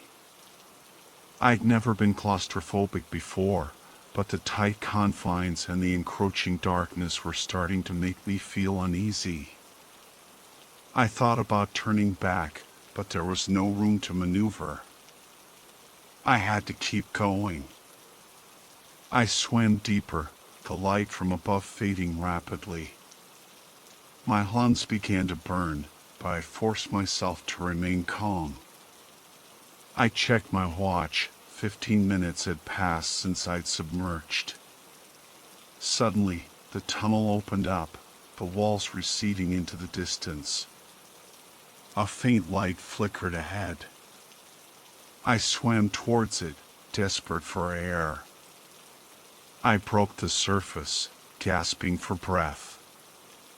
I was in another pond. Somehow, I'd swum through an underwater tunnel, connecting two seemingly separate bodies of water. That's how he was doing it, I realized. He was using the tunnels to travel undetected between the ponds, emerging to raid the houses before disappearing back into the depths. I swam to the edge of the pond and emerged, my heart pounding. I'd found the answer to the mystery, but it had raised even more questions. Who was this creature? Where did it come from? And what was it doing here? I returned to the dive shop, hoping to learn more about the mysterious diver. But the owner couldn't offer any helpful information. We have a few regulars, he said, but no one new, and no one who needs their tanks refilled more than once a week. I went home, frustrated and exhausted. The mystery continued to haunt me. How was this creature surviving underwater for so long? Where was it getting its air supply? I decided to try a different approach. I borrowed a couple of trail cameras and set them up at each pond, hoping to capture the creature on film. I also wanted to get a good look at its face, to see if I could identify it. That night, I stayed away from the ponds, giving the creature free rein. In the morning, I collected the cameras and eagerly downloaded the footage. Just as the second video finished downloading, my phone rang. "Hello?" I answered. "Hey, John, it's Steve. I got the results from that blood sample you gave me." "Great," I said, hitting the play button on the first video. "Were you able to match it to any hospital records?" "Not exactly," Steve replied. "Why not?" I asked, my eyes glued to the screen as a ghostly green figure emerged from the darkness. The image was blurry, but it was definitely a humanoid shape, walking upright towards the camera. "Well, the thing is," Steve said, his voice hesitant, "the blood came back as reptilian DNA." I froze. Reptilian DNA? What did that even mean?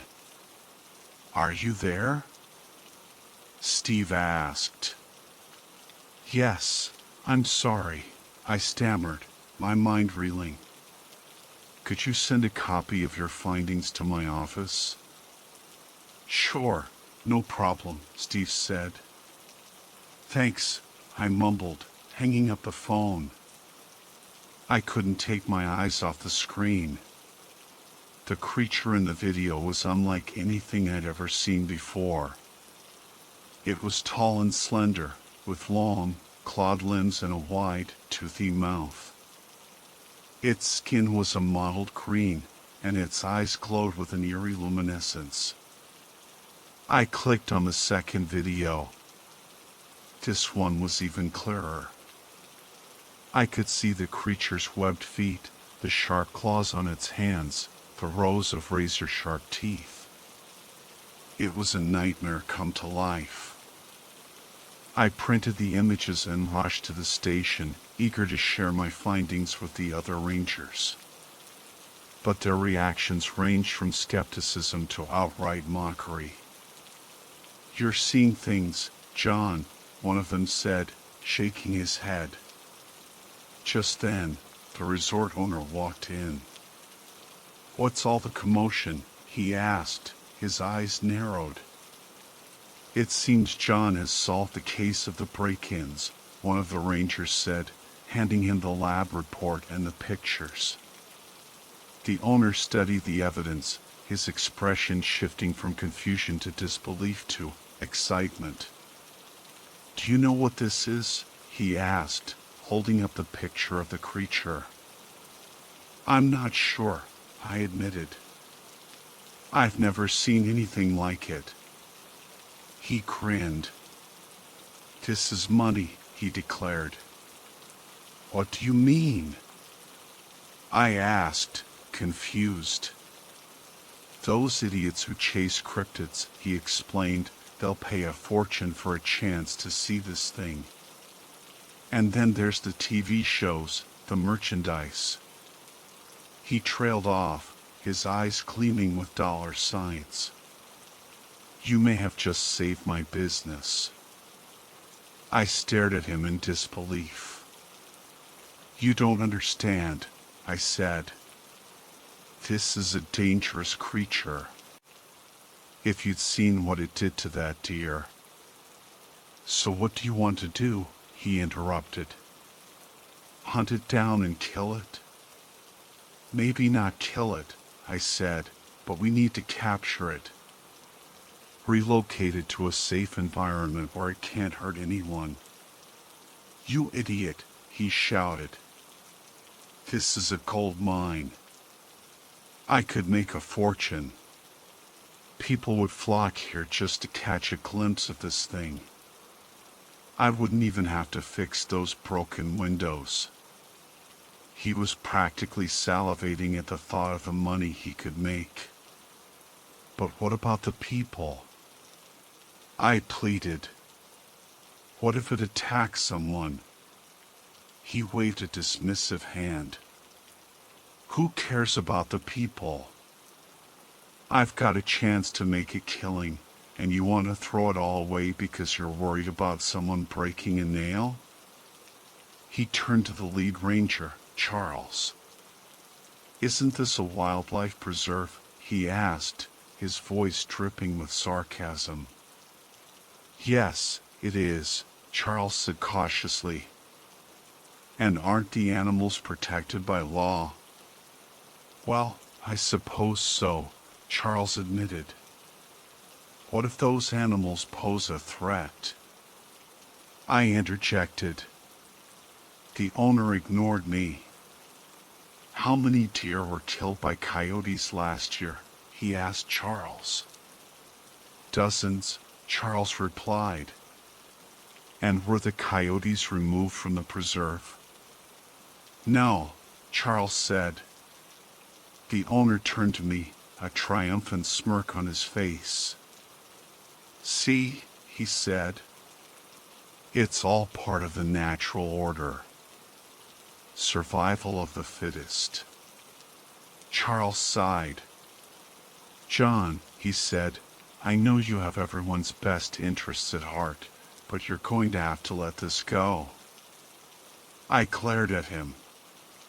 And what happens when this thing decides it likes the taste of human flesh? I asked, my voice rising in anger. The room fell silent. Everyone avoided my gaze, except for the owner, who was practically beaming. He was already envisioning the headlines, the crowds, the money rolling in. I looked around the room, searching for an ally, but found none. Disgusted and disillusioned, I removed my badge and placed it on the desk. I quit, I said, my voice flat. If that had been the end of the story, I would have considered myself a failure. But I wasn't ready to give up. I knew this creature was dangerous, and I couldn't just stand by and let it hurt anyone. I took my pension and rented one of the vacation homes on the preserve. The owner, true to his word, had leaked the news of the cryptid sighting, and the place was swarming with hunters and TV crews, all eager for a glimpse of the mysterious creature. My goal was different. I already knew the creature existed. I knew how it was moving undetected. Now, I needed to find a way to stop it. I settled into the house and formulated a plan.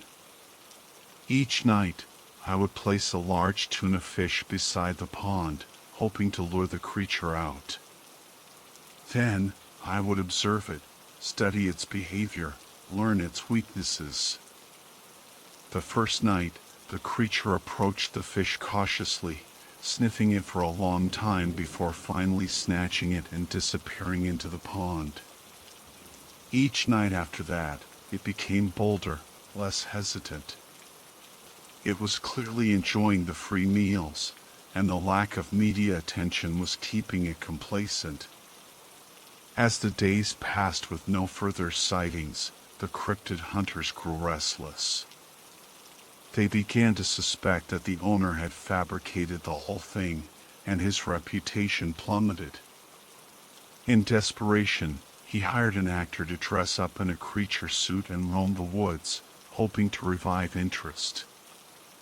But the ruse was quickly exposed, and the owner's credibility was shattered. Meanwhile, I continued to feed the creature, keeping it away from the vacation homes and the unsuspecting tourists. But my money was running out.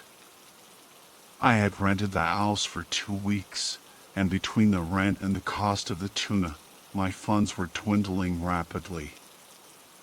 I had 3 nights left.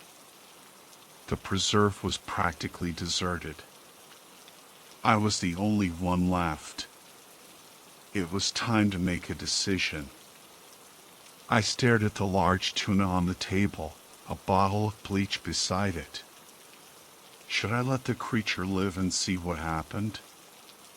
Or should I end its reign of terror before it could claim another victim? I thought long and hard, weighing the potential consequences of each option. Then, I made my choice. A dangerous choice.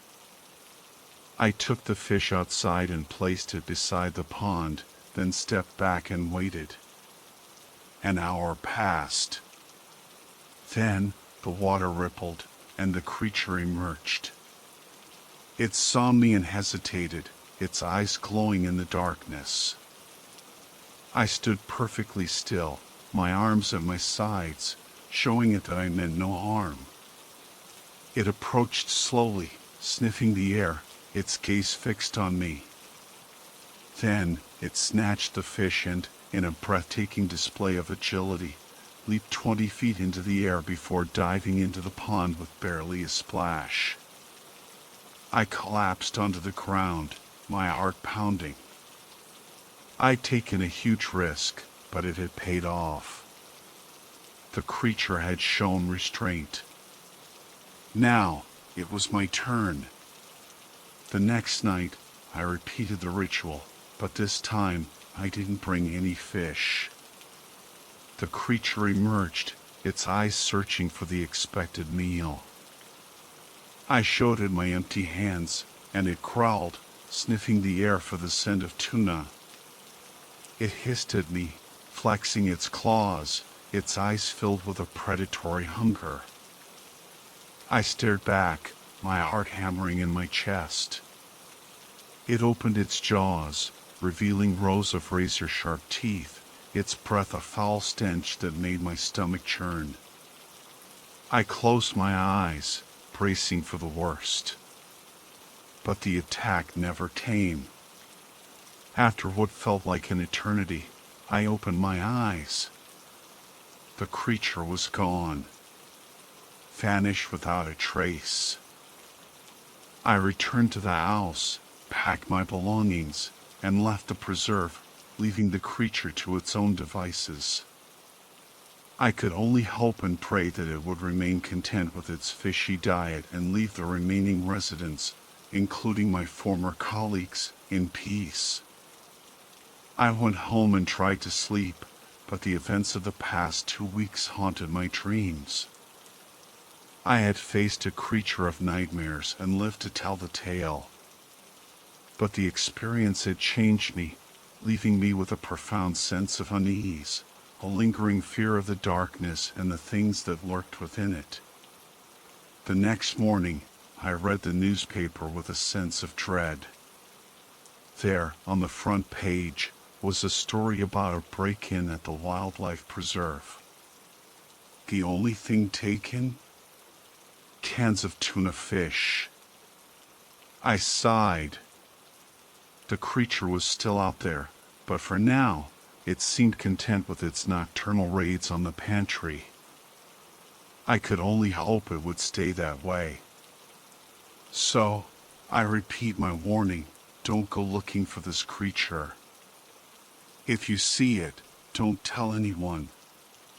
Just leave it alone and hope for the best. Because some things are better left undisturbed, some secrets better left buried in the shadows.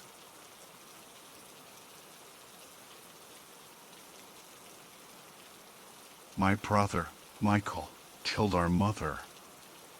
He did it in the shadow of the old lighthouse, the one that stood like a crooked tooth on the cliff overlooking the Atlantic.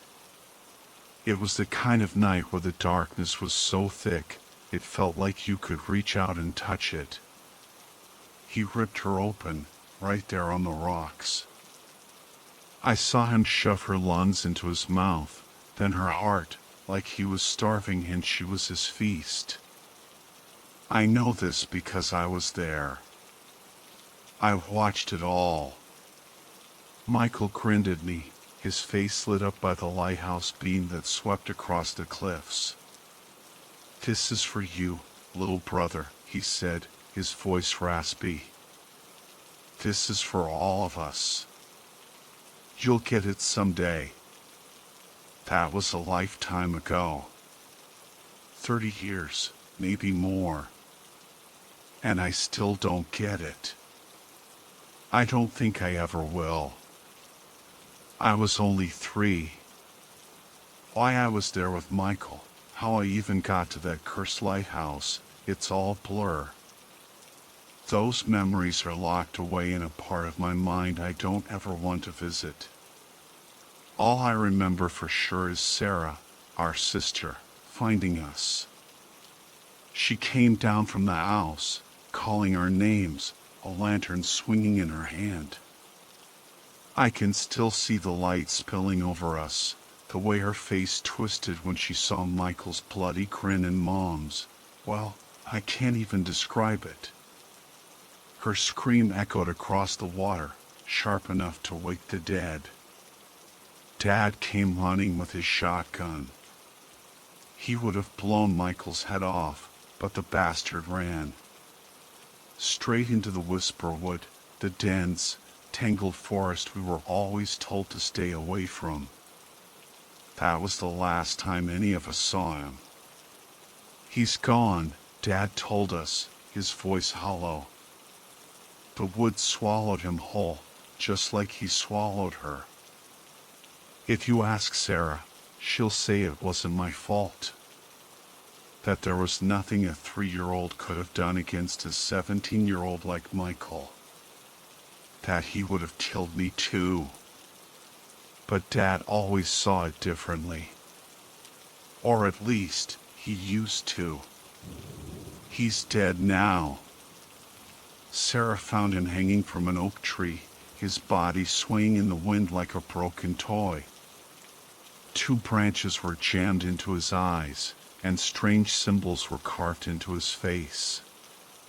His insides were spilled out onto the ground, his intestines trailing towards the whisper wood like a macabre invitation. I won't follow them, Sarah wrote in her letter. The intestines, I mean. I know that's what it wants, whatever killed him. I saw him talking to the old woman by the creek a few days ago. You don't think she had anything to do with it, do you? A shiver ran down my spine. The old woman. We all knew about her, a creature as old as the hills, with power that could make your blood run cold. She'd always wanted our land, the lighthouse. I couldn't imagine what she'd do if she got her hands on it. But this didn't feel like her style. The old woman didn't care for theatrics. She was all about efficiency, not drawn-out torture. This was different. Whoever killed Dad wanted to make a statement. It wasn't just murder, it was a message. But what kind of message? Sarah had her own theories. It's an omen, Jasper. I know it. You can't run from this. We're tied to this land, to this lighthouse.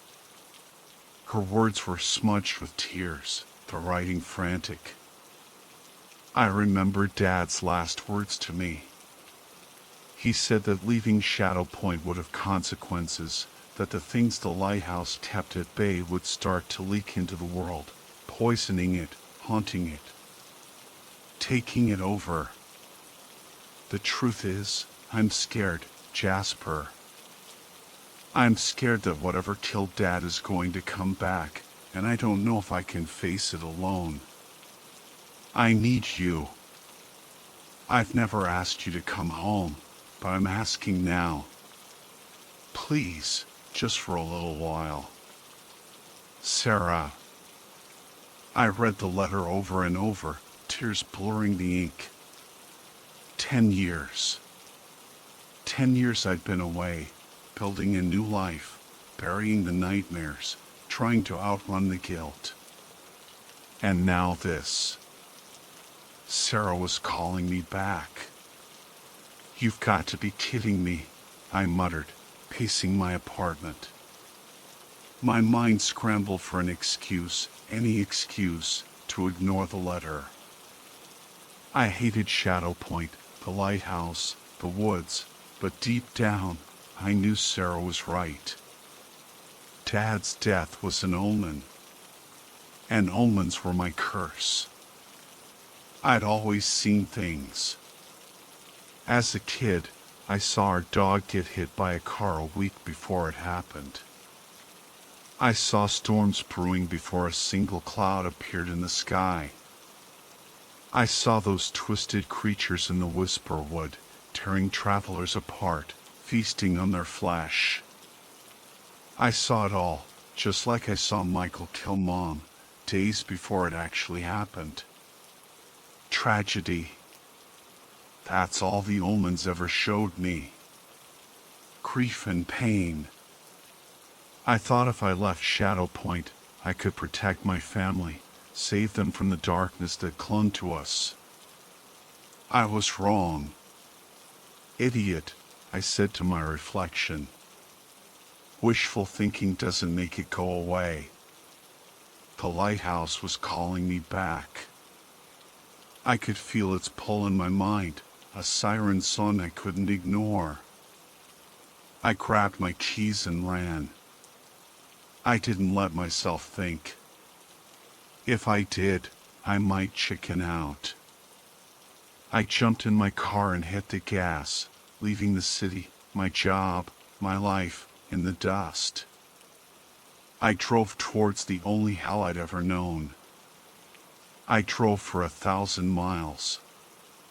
Then 1,000 more. Until the road turned to gravel, then dirt, then disappeared altogether. I stopped at the edge of the whisper wood, the trees rising like a wall of shadows in front of me. Their branches were bare, clawing at the twilight sky. I stepped out of the car, my breath catching in my throat. Even here, on the outskirts, I could feel the fear creeping in, like icy fingers tracing my spine. That was the power of the whisper wood. I pulled my jacket tighter and walked to the trunk. Inside, I had a lantern and a bag of letters. Letters filled with hopes and dreams, things I loved. Dad had taught me that to survive the whisper wood, you had to pay the price.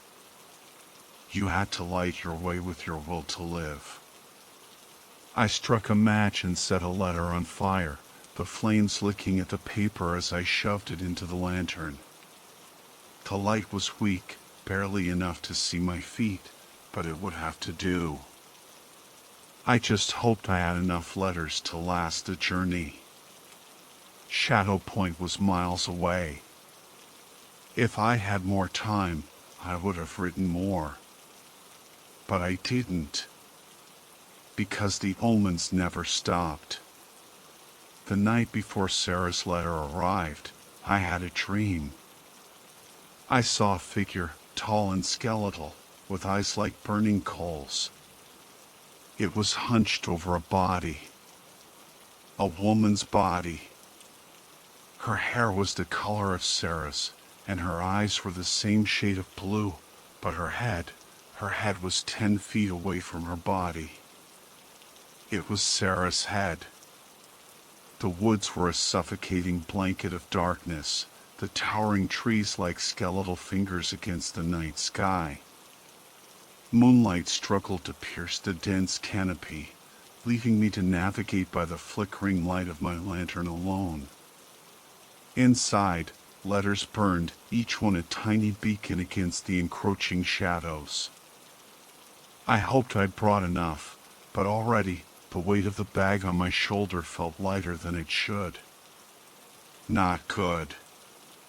My heart hammered a frantic rhythm against my ribs as I pushed through the undergrowth. Somewhere in this maze of trees was a path, a narrow, forgotten trail that would lead me to Shadow Point, to Sarah, to the lighthouse. If only I could find it. Lost, a voice rasped, chilling me to the bone. I spun around, raising the lantern and squinting into the gloom. "Who's there?" A low chuckle echoed through the trees, playful yet menacing. A shape emerged from the darkness, something that walked upright but had the head of a wolf. A dogman. I stumbled back, thrusting the lantern forward as if it were a shield. "This grants me safe passage," I said, my voice trembling. "You can't harm me." The laughter intensified, mocking. The dogman dropped to all fours, a hulking beast the size of a bear. Its teeth gleamed in the lantern light as it stalked closer. "Safe passage while it lasts," it growled. "But it won't last long." It lifted a hand, disturbingly human-like, and picked at its teeth with a long, black claw. "I can wait." Damn. I hadn't brought any silver. Even if I could fight this thing, I couldn't kill it. Leaving the city without preparing, without even a silver knife. Stupid. Foolish. Now I was paying the price. I clutched the bag on my shoulder, the remaining letters crinkling beneath my fingers. "You're going to be waiting a while," I lied, trying to project confidence I didn't feel. The dogman didn't reply. Its padded feet followed me, silent as death, sniffing the air. Sniffing me. My skin crawled. How much farther? Too far. I still hadn't found the damn path. "You're right to be afraid," the dogman whispered, its voice seeming to come from everywhere at once. "Am I?" I glanced over my shoulder, but the creature was just beyond the pool of lantern light, a shadow within shadows. "Your old man was just the beginning," it continued. "Things are changing here. The old order is crumbling." "You're a nameless haunt," I said, trying to sound braver than I felt. "What would you know?" Its jaws snapped shut with a sound like a gunshot. I flinched, nearly dropping the lantern. The laughter returned, sharp and cruel. "And you're a coward," it sneered. "Nameless or not, I'll have your heart in my teeth before the hour is out. Count on it." I fumbled for another letter, my fingers shaking. Probably sooner than that, I thought, panic tightening its grip. Where the hell is that path? Wait. The sound of rushing water, just ahead. I stumbled forward, pushing through a tangle of branches. There it was, a narrow creek winding through the trees. The same creek I used to explore as a kid. If I followed it, it would lead me back to Shadow Point, to the lighthouse, to safety. Hope flickered in my chest. My chances of survival had just gone from 0 to slim, and I clung to that sliver of possibility. "She's next, you know," the dogman said, rising onto its hind legs. It towered over me, a monstrous silhouette against the dim sky. "Without your old man, the girl's as good as dead." I ignored it, gritting my teeth. It wanted to provoke me, to make me drop the lantern. "You're well informed for a haunt," I said, trying to glean any information I could. "Maybe you know what killed my father." The laughter returned, a chilling howl that echoed through the trees. The dogman paced alongside me, kicking up stones. I shielded the lantern. If it went out, I was dead. "Something funny?" I asked, my voice tight. I just forgot how long you've been gone. 8 years? 10? You never met him, did you? I frowned. Met who? The dogman stopped in front of me, its eyes burning with malice.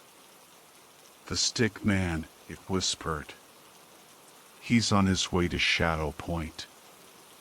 He'll be killing your sister as we speak. I searched its eyes, but there was no hint of a lie. It was telling the truth. Damn it. I sprinted. My feet pounded against the rocky path, the creak a dark ribbon beside me. How long would it take to reach Shadow Point? Too long, I thought despairingly. She's already dead. The image from my dream flashed before my eyes, the skeletal figure with burning eyes, hunched over Sarah's lifeless body. Faster. I pushed myself harder, my lungs burning. The dogman loped effortlessly beside me, its teeth snapping close to my ear. Time for another letter, don't you think? That one's almost out. What? I glanced down. The flame was still strong. The world tilted. My feet slipped on a wet stone. Stupid. I crashed to the ground, cursing my own carelessness. I blinked, disoriented. The light. Where was the light? I scrabbled for the lantern, but the darkness was absolute. I couldn't see my own hand in front of my face. Looking for this, the dogman chuckled. I turned towards the sound. Please. Here you go. Something whistled through the air. I reached for it, missed, and it smashed against the rocks beside me. No! I gasped. Broken glass sliced into my fingers as I frantically searched for the lantern.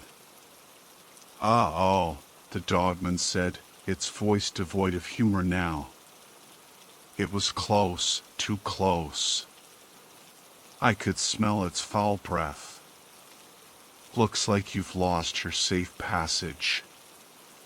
I grabbed a broken lantern, the flame still flickering weakly.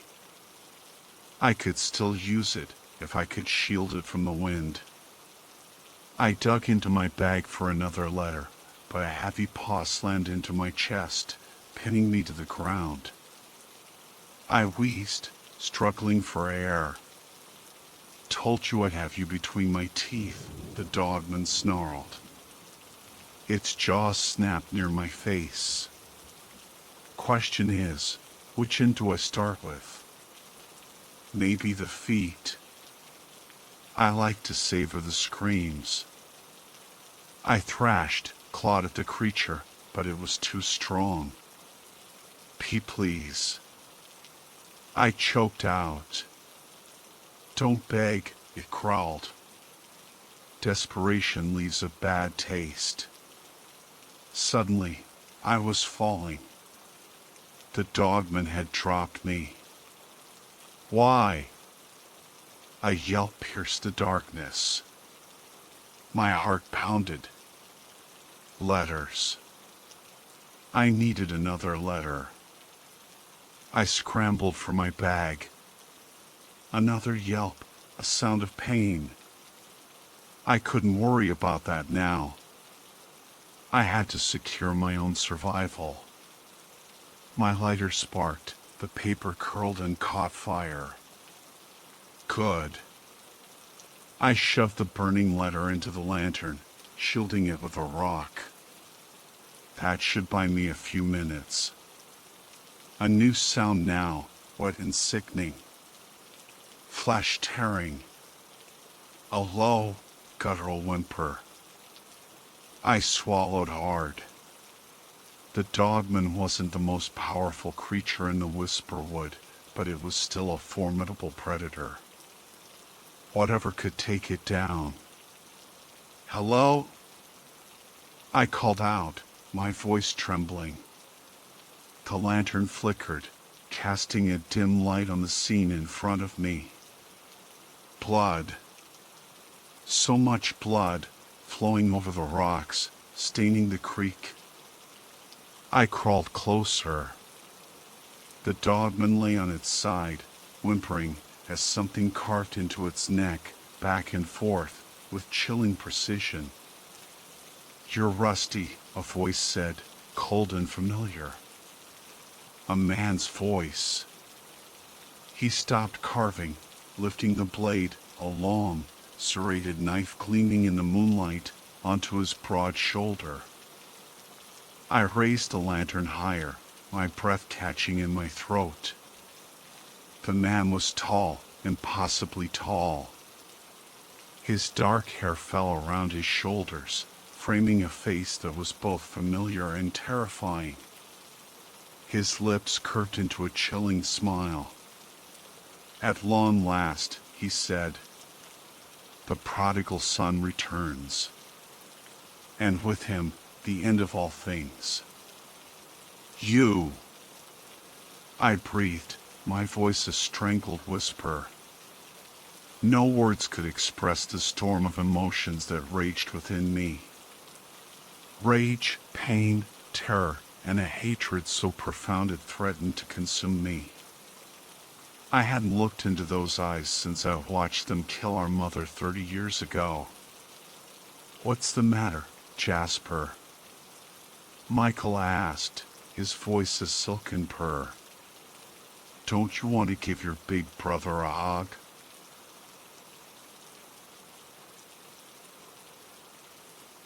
They call me a wilderness expert. Been exploring forests for the better part of 2 decades. I'm no fool. I plan my trips carefully. Always pack enough supplies to last a couple of weeks, just in case I get lost. Satellite phone, GPS, even a weapon as a last resort. Sometimes, getting lost is part of the thrill, you know? As long as you know what you're doing. But this is about a guy who didn't take those precautions. A guy who wandered into the unknown and paid the price. It happened on my last trip to the Pisgah National Forest, here in North Carolina. Deep in the woods, I found a journal hanging from a tree. Only a few pages left, the rest torn out. "Kindling," the writer said. The contents? Strange. Disturbing. But I'll let you be the judge. My name is Alex Walker. Student at UNC Asheville. Don't know the exact date, but I started this on August 3rd, 2023. Been about 2 weeks now, I think. If you find this, stop looking for me. Not much paper left, so I'll keep it short. About a week ago, I got a message on Instagram. Some guy said he was looking for adventurers, young and fit, to earn some cash. Offered me $1,000 to spend 48 hours in the woods, surviving on whatever I could find. Said he was making a documentary about wilderness survival. Wanted to see how people would handle it. He'd provide a backpack with some supplies, a GoPro to record everything. I used to be in the Scouts, so I figured, why not? 2 days in the woods is nothing. And with that kind of money, I could upgrade my gaming rig and have enough left over for pizza for the rest of the semester. We set up a meeting. He told me to just bring some sturdy clothes, he'd provide the rest. When I met him, he seemed normal enough. Rich, though. He dropped me off in the forest in his private helicopter. On the flight over, he explained that the backpack had a GPS tracker so he could find me after the 48 hours. I trusted him. He seemed to know what he was doing. He dropped me off and flew away. I checked out the backpack. A simple pocket knife, which I put in my pocket. This journal, which I also pocketed. A matchbook with 2 matches, a water bottle, one of those thermal blankets, some rope, and other basic survival stuff. Oh, and the GoPro, which I strapped to my chest. No map, no compass, no navigation tools. The idea was to be lost and survive. Spent the first day hiking, trying to get my bearings. Nothing but thick trees, the kind that make you feel like you're being watched. I wanted to find a water source, but no luck. It was getting dark, so I decided to set up camp. Gathered some branches and leaves, found a small clearing. Used the pocket knife to cut some smaller branches for firewood. Had to use some pages from this journal to get the fire going with one of my matches. So far, so good. I wrapped myself in the thermal blanket and slept next to the fire. Woke up before sunrise. The fire was dead, and I didn't want to waste my other match, so I packed up and kept moving. After a few more hours, I heard it, the sound of rushing water. A stream. My water bottle was almost empty, so I was thrilled. 2 days in the woods for $1,000. Easy money. I followed the stream, hoping to find a river or a lake. I was getting hungry. Some fish would be great. But even if I didn't find any food, I could last 2 days. It got dark again, and the stream was getting wider, but still no lake. I should have stopped to make camp while there was still light, but I was stubborn. Finally, it was too dark to see. There was a sliver of moon, but not enough light to keep going. I gathered some wood in the dark and set up camp. Used more pages from the journal to start the fire with my last match. Then I crashed, hoping to find that lake in the morning. Something woke me up in the night. A sound I couldn't place. Like something heavy dragging through the leaves. I sat up, every nerve on edge. Bears? Wild boar? Or something else? I couldn't just stay there and wait. I grabbed a burning branch from the fire and held it out, trying to see into the darkness. That's when I saw them. Eyes. Dozens of eyes, reflecting the firelight. They were all around me, watching me. I scrambled back, fear gripping me. I had to get out of there. I threw the burning branch into the woods, hoping to scare whatever it was away, and ran. I didn't stop running until I couldn't hear anything but my own ragged breathing. I collapsed on the ground, exhausted and terrified. What were those things? I'd never seen anything like that before. When the first hint of dawn appeared, I got up and kept moving. I had to find my way back. But the forest looked different. Unfamiliar. Like I'd been transported to another place. I wandered for hours, the sun beating down on me. I was lost. Truly lost.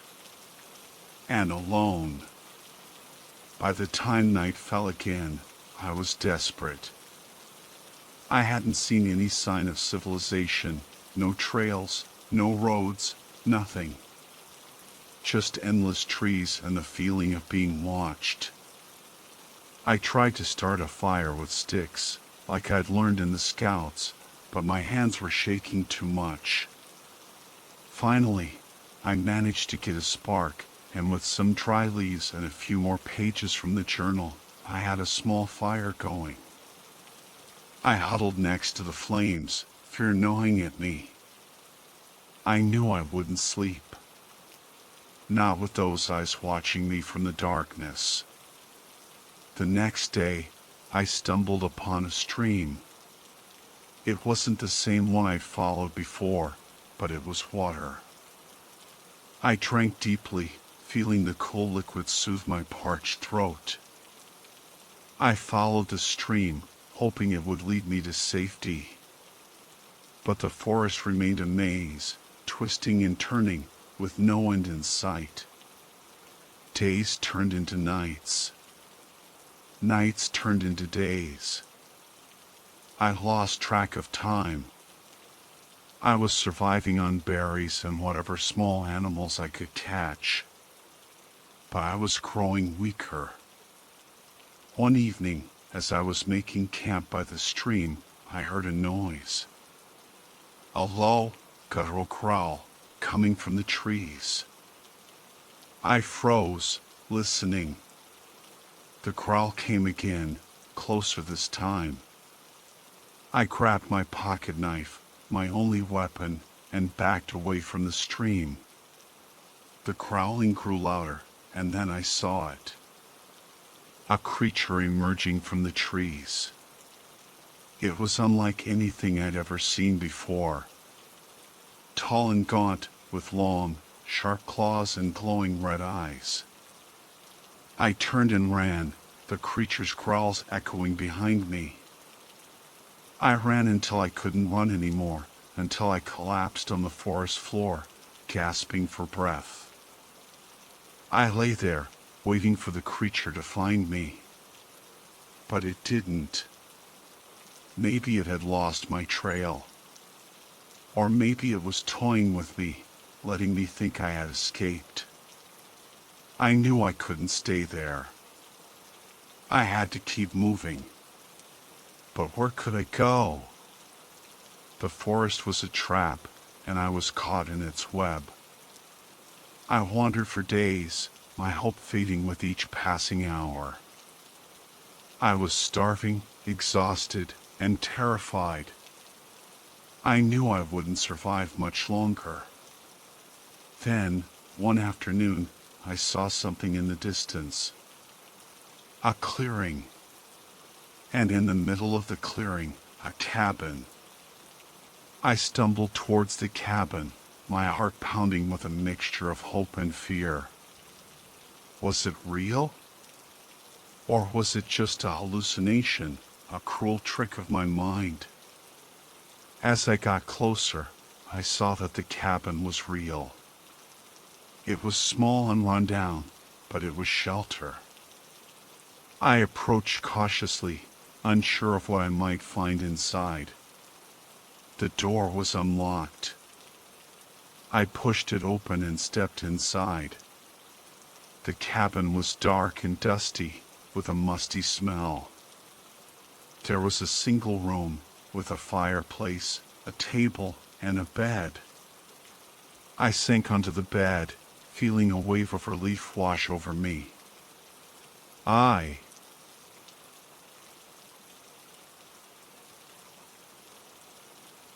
The disappearance of my aunt 3 years ago was a tragedy that shook our family to its core.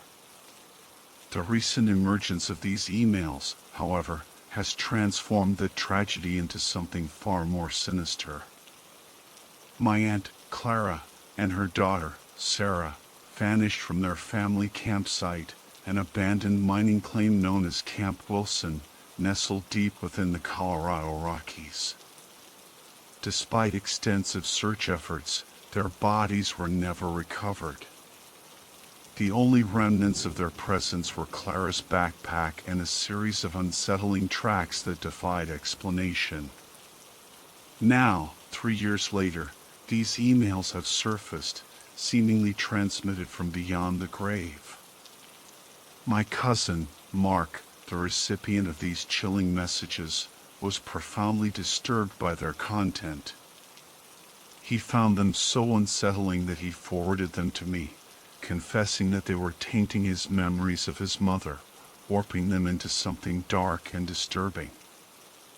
He implored me to decipher them, to provide him with a sanitized interpretation, as if I could somehow cleanse the inherent horror embedded within their words.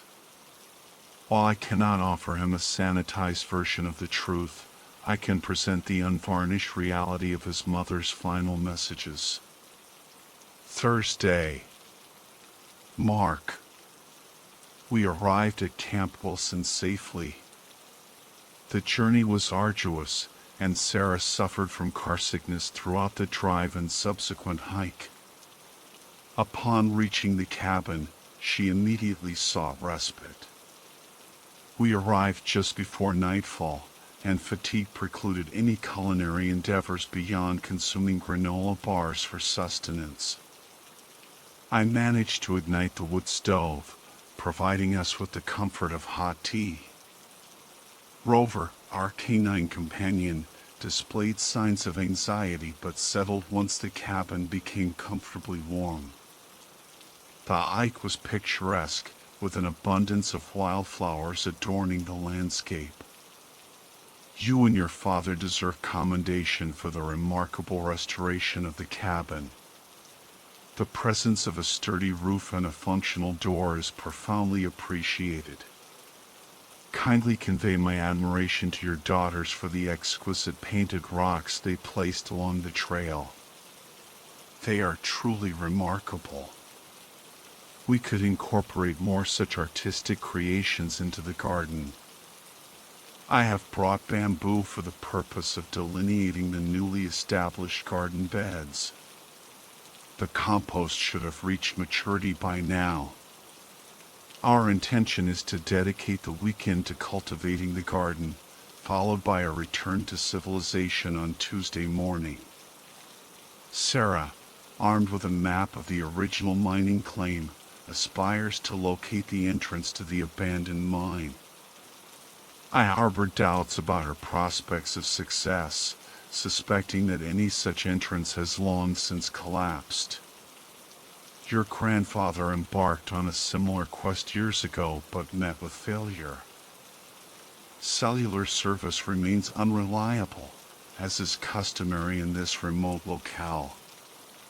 However, this absence of modern connectivity contributes to the allure of this wilderness retreat. I am certain that your grandfather would have reveled in this environment. He would undoubtedly be positioned upon the rocks with his easel, capturing the splendor of the canyon on canvas, his neck inevitably succumbing to sunburn. I sense his presence here, more acutely than elsewhere. It is as if none of us truly depart this earthly realm, is it not? With love, Mom. Friday. Mark. Despite overwhelming exhaustion, I successfully excavated 2 garden beds on the southern flank of the cabin. The soil exhibits peculiar inconsistencies, ranging from impenetrable hardness to surprising malleability. My progress is frequently impeded by stones and buried timber. I have introduced zinnias and sunflowers, anticipating that they will attract avian visitors, although their long-term survival in this arid climate is questionable. Sarah resourcefully prepared a midday repast of eggs and noodles utilizing the wood stove. We partook of this culinary offering with gusto.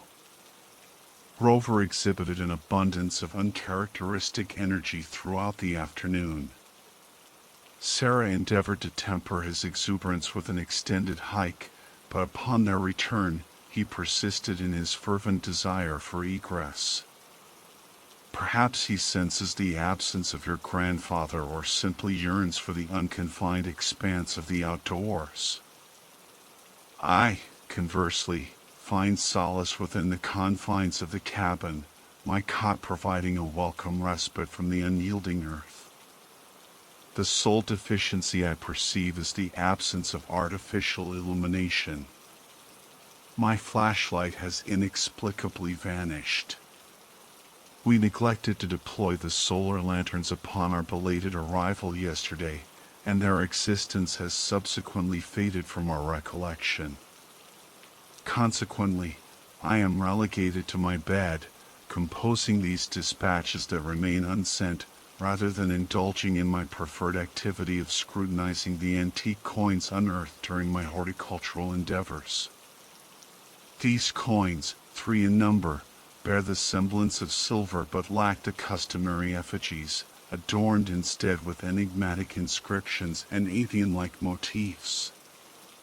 My attempts to decipher the lettering proved futile.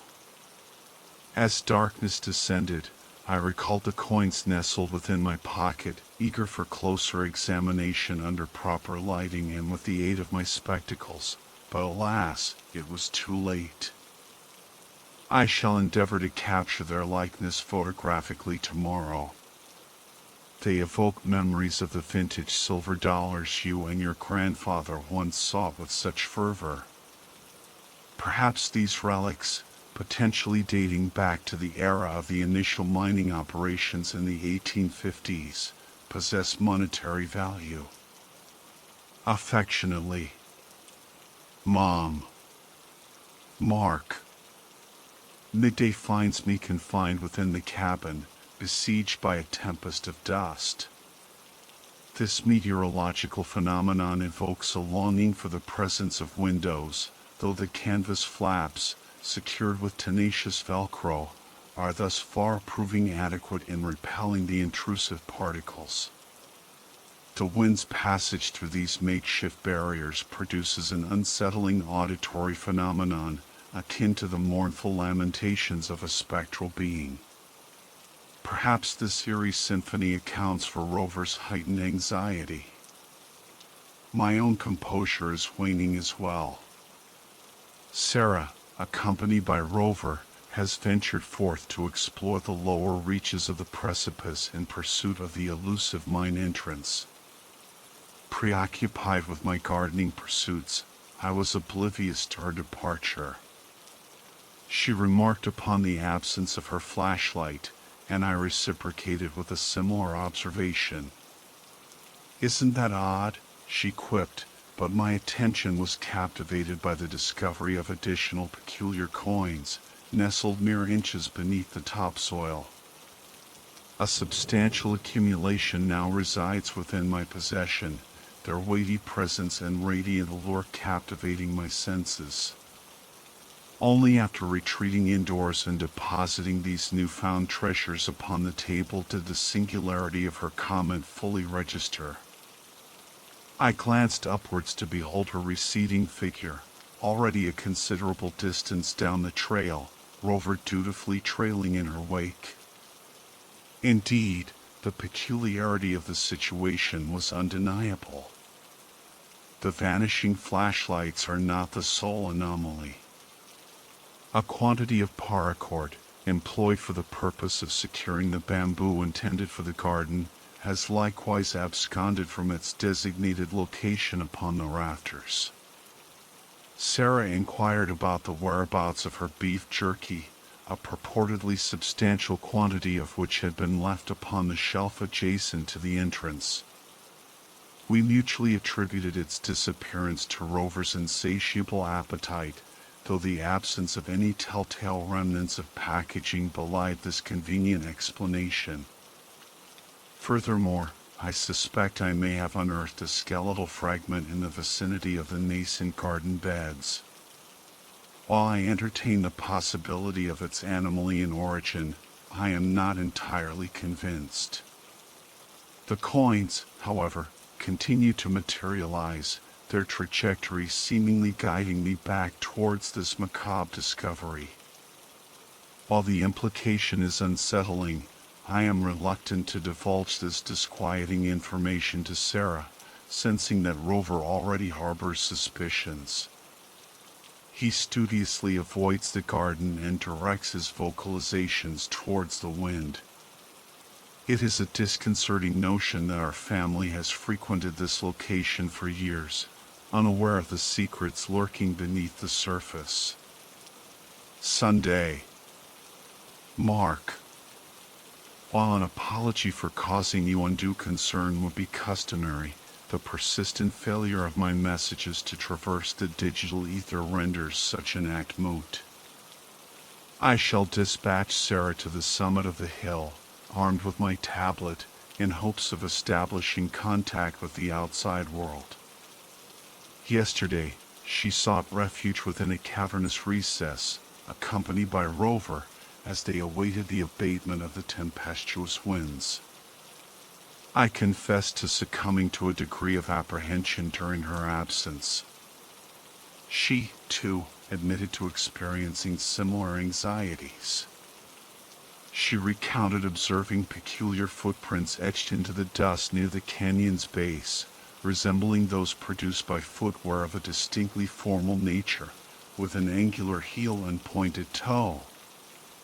Their trajectory led towards a fissure in the rock face, where Shivermutet the mine entrance lay concealed.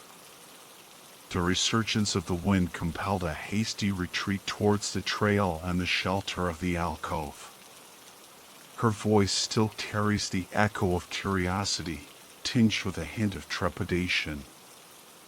Secluded locales such as this possess an inherent eeriness. The discovery of skeletal remains or enigmatic markings in the dust readily conjures unsettling narratives within the mind.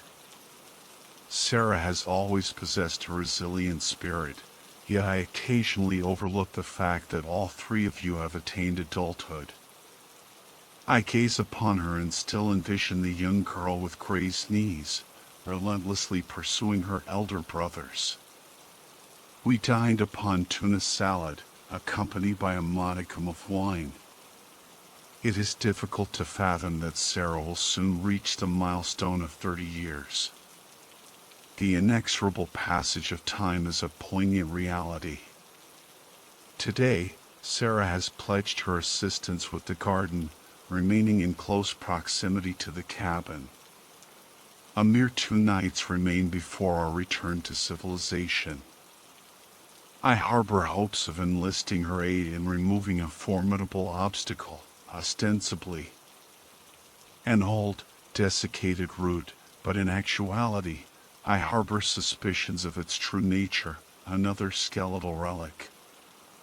The accumulation of evidence points towards this conclusion: the coins, the peculiar inconsistencies in the soil's composition. My garden, it seems, encroaches upon someone's final resting place.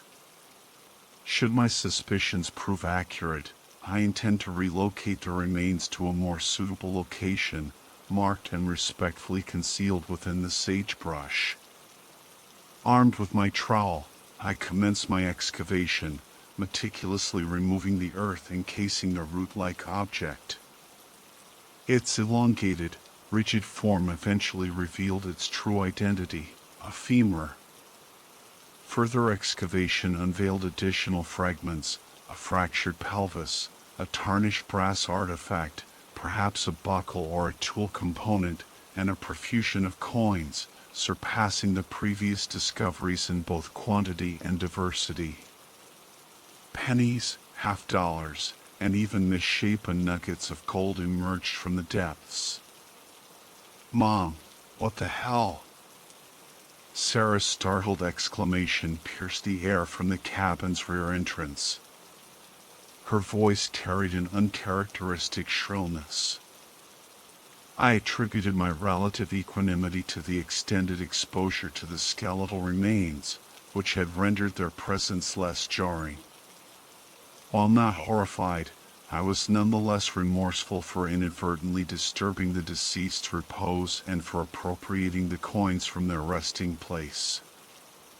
I collected the displaced currency, depositing it within my hat, which I held aloft like a ceremonial vessel, contemplating the partially exhumed skeleton.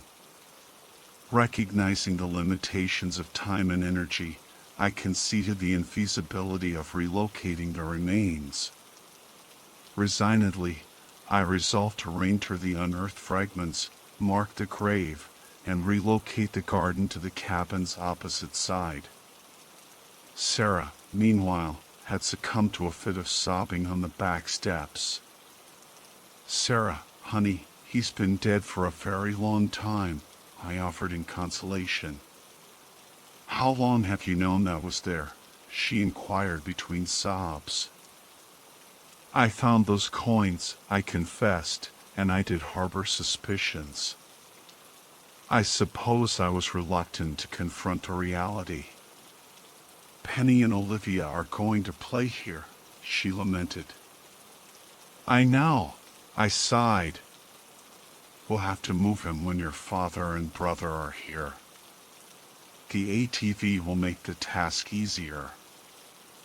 I swirled the coins within my hat, their brilliance captivating in the afternoon light. Sarah, seated upon the steps, recounted the tale of the mining claim's original owners, two brothers whose lineage had vanished into obscurity.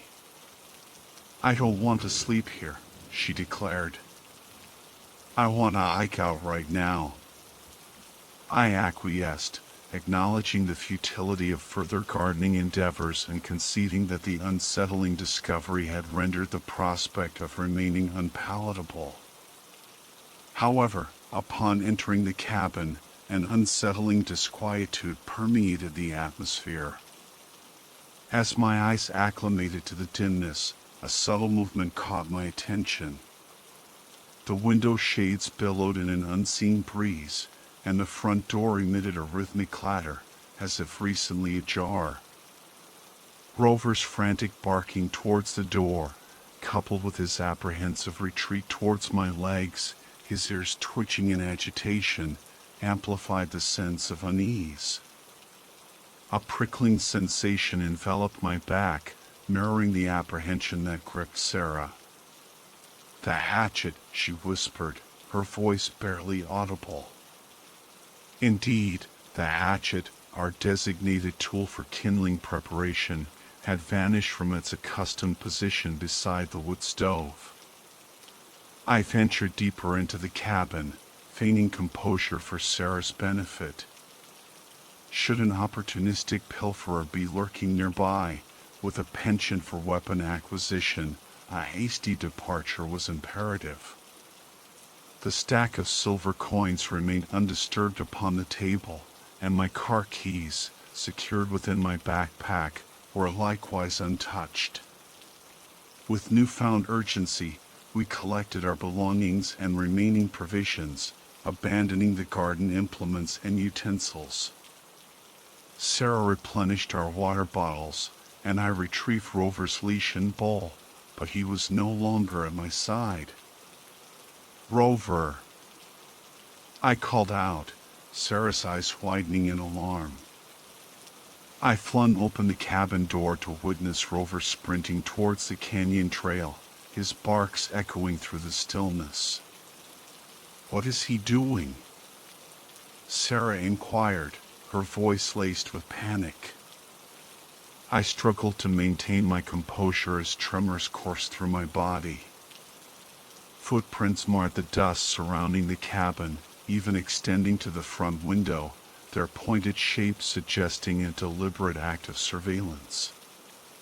The axe, too, had absconded from its designated position near the rain barrel.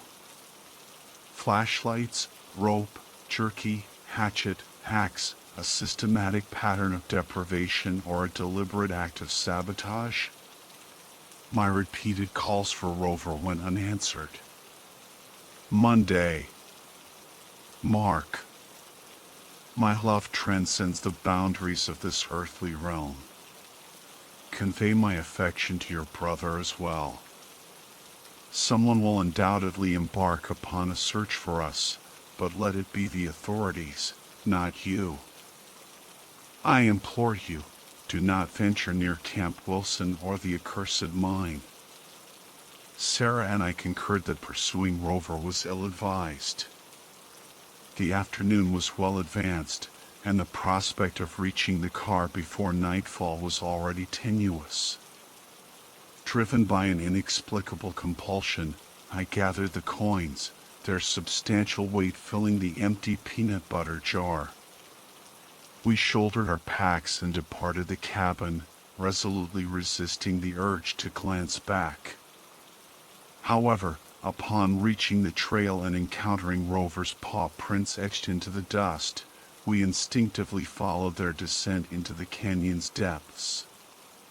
Sarah led the way, her pace brisk. Perhaps she harbored hopes of retrieving Rover and completing the arduous trek before darkness enveloped us. With each step deeper into the canyon, I formulated contingency plans, envisioning a scenario wherein we would forcibly return Rover to the cabin, enduring a sleepless night fraught with anxiety, before resuming our desperate flight at dawn. The wind, however, conspired against us, snatching away Sarah's words as she forged ahead. "There are no paw prints," she announced upon reaching a clearing. Her observation proved accurate. Rover's distinctive tracks had vanished from the sandy, rocky terrain. As we turned to survey the path, the wind whipped through the narrow passage, obscuring the trail with a veil of dust. I strained my eyes against the blinding combination of sun and dust, desperately searching for our canine companion. "There he is," I exclaimed, spotting a fleeting glimpse of his reddish-brown fur and wagging tail as he darted around a bend in the trail. Our pursuit was now resolute, despite the absence of any discernible paw prints, save for the occasional angular impressions left by the enigmatic figure with the pointed shoes. "He's not barking," Sarah yelled, her voice barely audible above the wind's roar. "If he were chasing someone, he would be barking, wouldn't he?" The trail rounded another bend, and Rover was nowhere to be seen.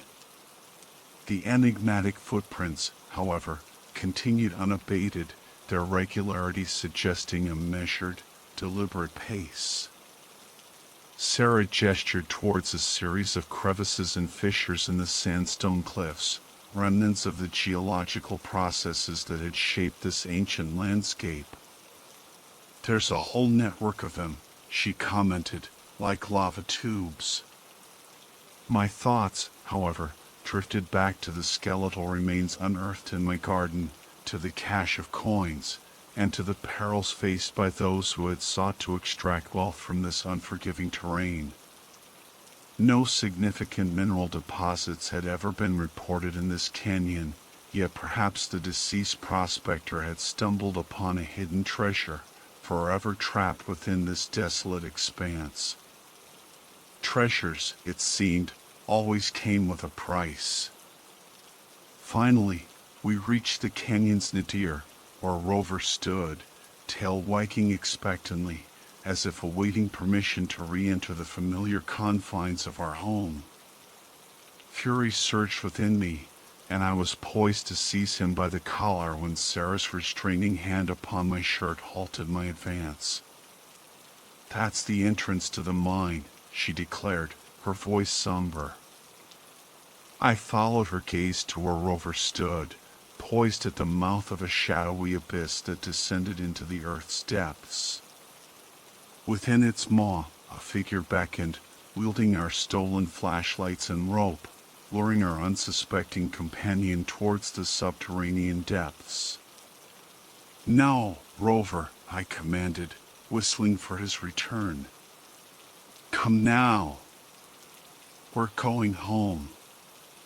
My stomach churned as my whistle reverberated from the mine's depths, its tone distorted and elongated, imbued with a mocking quality.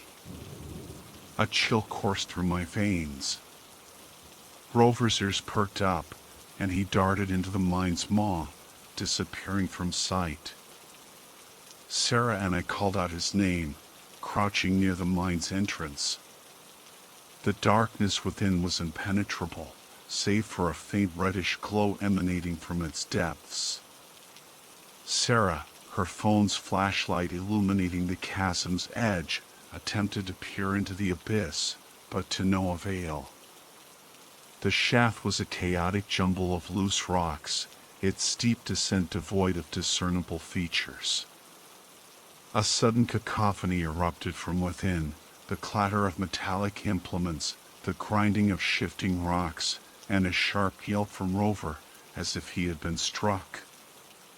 Sarah, unable to restrain herself any longer, shed her pack and plunged into the mine shaft, heedless of my protests. "It opens up," she called back, her voice echoing through the darkness. "There's all kinds of stuff, old axes, wood, burlap sacks." Her voice grew fainter. "There's a pit. It's deep." A pause, then a disgusted sound. "There are bones at the bottom. Someone died here. I don't see Rover. There are other shafts, branching off. Come back." I yelled. "We'll get help. Rover will be fine." Her voice, when it came again, was devoid of urgency. "There's something here. It's beautiful. Sarah, come back." I screamed, finally succumbing to panic. Alone in the swirling dust, the heat of the day bearing down on me, the canyon walls closing in. Even with the endless blue sky above, I'd never felt so trapped. I'm calmer now. It's been 2 hours. 2 hours of silence from the mine. I've tried yelling, whistling, throwing stones, but there's no answer. Only an eerie stillness. I dragged our packs closer to the trail, hoping they'll be found. I left a note with our names and contact information, but hopefully someone will find these messages. It's all too much to explain. I'm going in, armed with only my phone's flashlight and one of Sarah's hiking poles. And the coins. My pockets are heavy with them, their clinking a constant reminder of the mystery they represent. I can't leave them behind. I don't know why. Forgive me, Mark, for squandering this last chance to return. I can't leave her down there. Tuesday. Mark. I stumbled through the mine shaft, retracing Sarah's steps. I saw what she had seen: paw prints, dust, old tools, a path through the rubble leading to a gaping pit. I peered down with my phone's light, illuminating the skeletal remains at the bottom, clad in tattered brown clothing. A chilling realization washed over me. This was the other brother, the victim of the man buried in my garden. And the coins in my pocket, I knew with a certainty that defied logic, belonged to him. He had slain his brother over their newfound wealth, then surrendered his share to the earth in a futile attempt to absolve his guilt. And perhaps, by unearthing those coins, I had unwittingly become entangled in this macabre transaction. Perhaps I had inadvertently restored the betrayed brother's claim, along with our flashlights, rope, and tools. Perhaps he had reclaimed his life, his spirit now free to roam the depths of his mine. Perhaps. We find bones and weave narratives, seeking meaning where none may exist. I emptied my pockets into the pit, scattering the coins amongst the skeletal remains. Take it back, I thought. Let your brother rest. Leave us in peace. As the last coin clinked against the rocks, a distant sound echoed through the mine, the metallic clang of a hammer striking stone. Fear gave way to hope, then to resignation. The sound beckoned me, a rhythmic pulse that reverberated through the cavern. I knew, with an unshakable conviction, that it would lead me to Sarah and Rover, to whatever malevolent entity held them captive in the subterranean depths. I pressed on, half blind in the oppressive darkness. Tunnels yawned before me, a labyrinthine maze of twists and turns. I saw no sign of the beauty Sarah had described, and soon even the remnants of mining activity vanished. My focus narrowed to the sound, the relentless clanging that grew ever louder. I realized, with a detached sense of curiosity, that I was ascending, my calves burning with the exertion of the climb. The cavern walls around me shimmered, reflecting the faint light emanating from my phone. Sandstone. I reached out, touching the smooth, warm surface. Then, rounding a sharp bend, my heart seized within my chest. Daylight beckoned, the warm glow of early evening filtering through the mine's opening. And the clanging ceased. I emerged into the light, a mixture of despair and fury consuming me. I screamed Sarah's name into the cave's depths, my voice swallowed by the silence. I was back at the canyon's rim, across the trail from the sagebrush meadow where our cabin stood.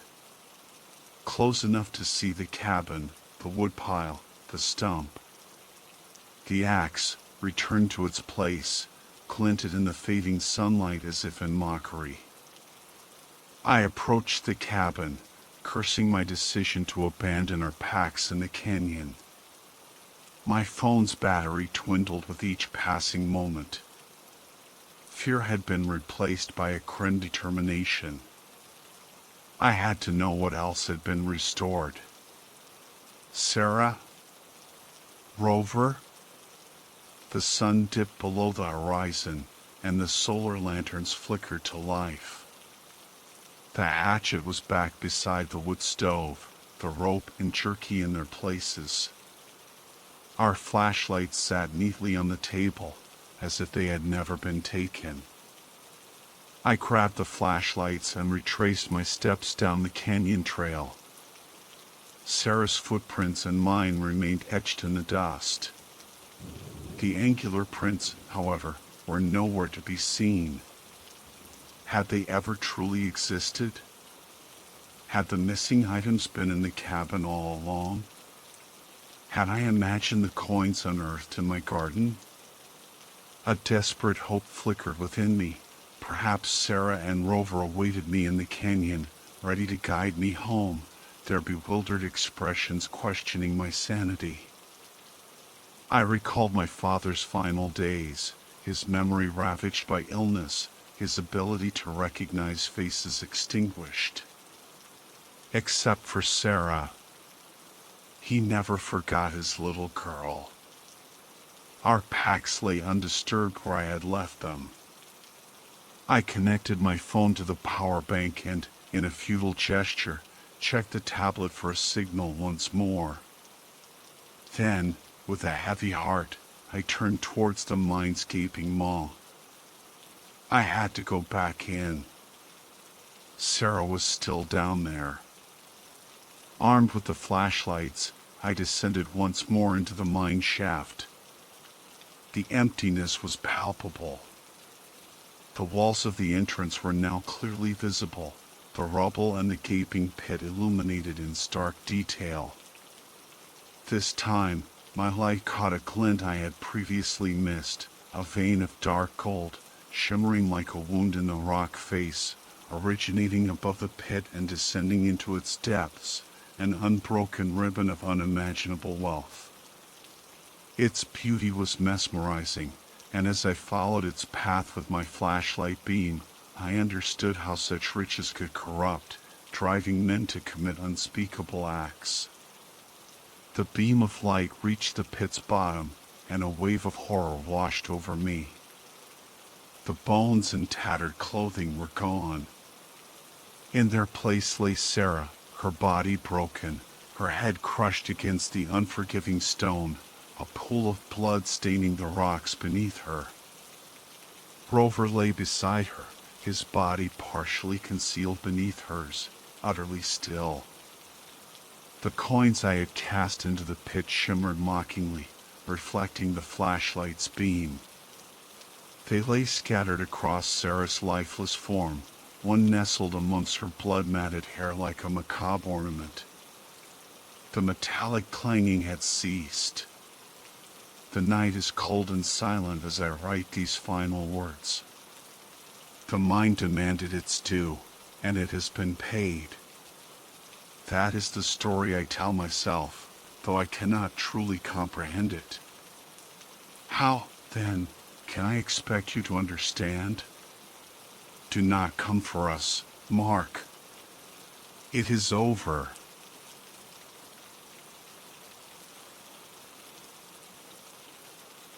There's another one, Jake. Emily exclaimed, pointing towards a dark corner of the tent. Up there. It was our 11th mosquito that day. No pity. No mercy. Splat. Another one down. That the last of them? I asked, panting. Yep. The very last mosquito on Earth, babe. You're welcome, Emily said with a triumphant grin. Well, just in case, I said, grabbing the insect repellent lamp. Let's set this up outside and get some sleep. I'm beat. I unzipped the tent flap, placed the lamp outside, and switched it on. Its dim yellow glow pushed back the darkness, revealing 2 more mosquitoes that buzzed away at the sight of the light. I zipped the tent back up. Reminds me of Passover, I chuckled. Yeah, except I might actually choose death of the firstborn over this, Emily grumbled. Well, we haven't had a kid yet, I pointed out. Exactly. We get off scot-free. Knew I married you for a reason, I said, giving her a quick kiss before crawling into my sleeping bag. Tomorrow, we hit the cliffs. Tomorrow, the cliffs, Emily echoed, already drifting off. And with that, we fell asleep. Jake. Wake up, sleepyhead. I groaned. Ugh. It's morning. Ready to rock and roll? Can we? Adult contemporary instead? I mumbled. Emily laughed. Should have told me before we left. I would have updated the playlist. What time is it? 9 a.m. We're late. We've still got the whole day ahead of us. But I do want to get out there by 10, Emily said. I sat up, rubbing the sleep from my eyes. I'd kill for some eggs and bacon right now. What about a granola bar? Emily offered, tossing one to me. Or a granola bar, I agreed, catching it. Haven't had my fill of those yet. We munched on our granola bars and then unzipped the tent, stepping out into the crisp morning air. Emily suddenly stopped. Whoa! She bent down, picked up the repellent lamp, and switched it off. How old did you say this thing was? Brand new. Got it last week, I replied, confused. Did you get it at a scratch and dent auction? She asked, pointing to a large chip in the glass that definitely hadn't been there before. It was covered in the unmistakable brown smears of mosquito blood. I took the lamp from her, turning it over in my hands. The hell? I swear it was perfect last night. Maybe it was just dark, and I didn't notice it, I said, trying to rationalize the damage. Jake. Emily's voice trailed off, and I followed her gaze to the ground. There were at least 100 dead mosquitoes scattered in the dirt. Maybe more. Gross. Let's get a move on before I puke, I said, tossing the lamp back into the tent. We shouldered our gear and hit the trail. The dirt path wound its way out of the campsite, past a few other hikers, and then curled around a wooded hill, leading us deeper into the forest and up the mountain slope. We spent most of the walk swatting away mosquitoes. Did you bring any bug spray? I asked, slapping my neck for the 100th time. The bites from these mosquitoes were incredibly painful. I'm getting eaten alive out here. Emily sprayed herself down and then tossed me the bottle. I practically bathed in it, but I wasn't sure it was doing much good. The mosquitoes were relentless, and the higher we climbed, the worse it got. Son of a bitch. Emily yelled, swatting at her stomach. They flew down my shirt. I saw a couple of mosquitoes fly out from under her shirt. Is this even worth it? She asked, exasperated. It should be, I said, trying to sound optimistic. It's mucky down here, but it'll clear up when we get to the scramble.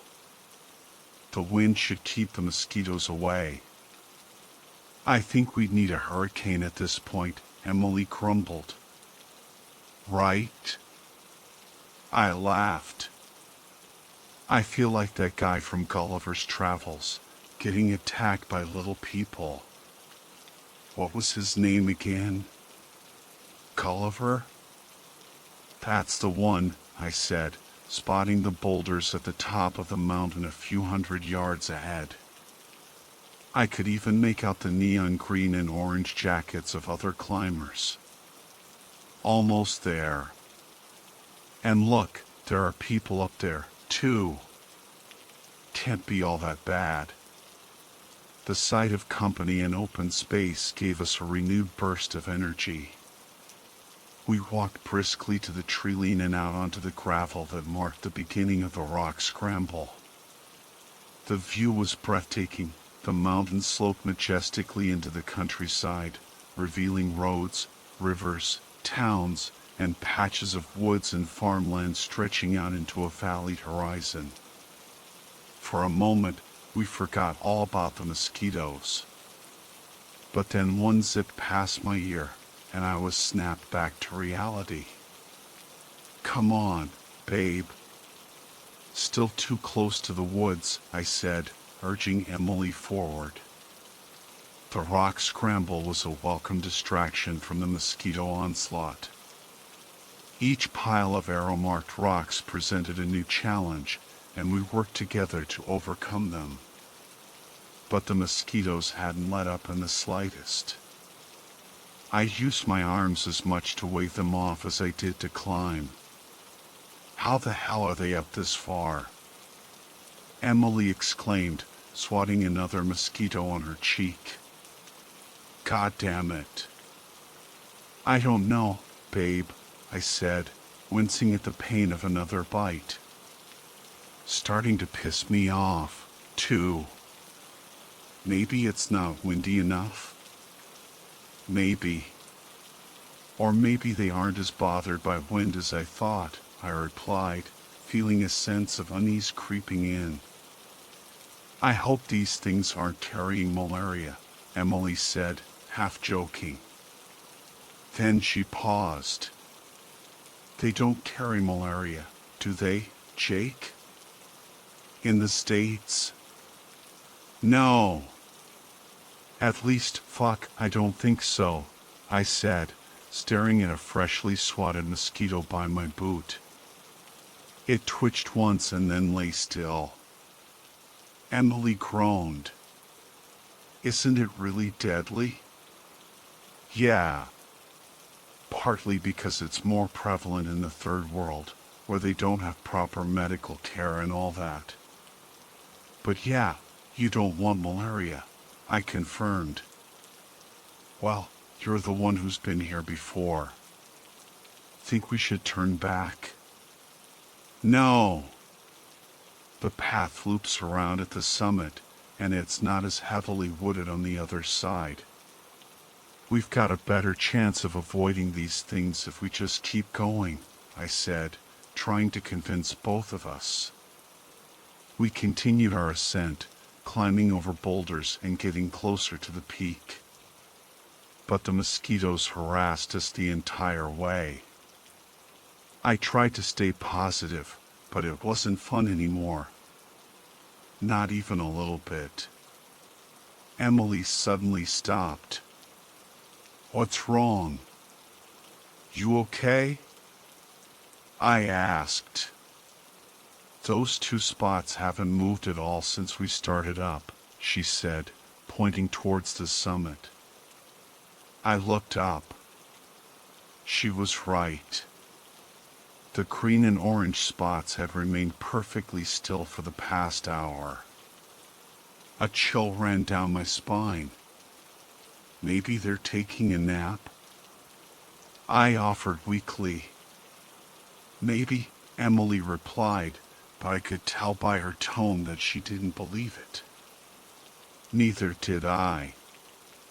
We pressed on, climbing and scrambling, trying to stay focused.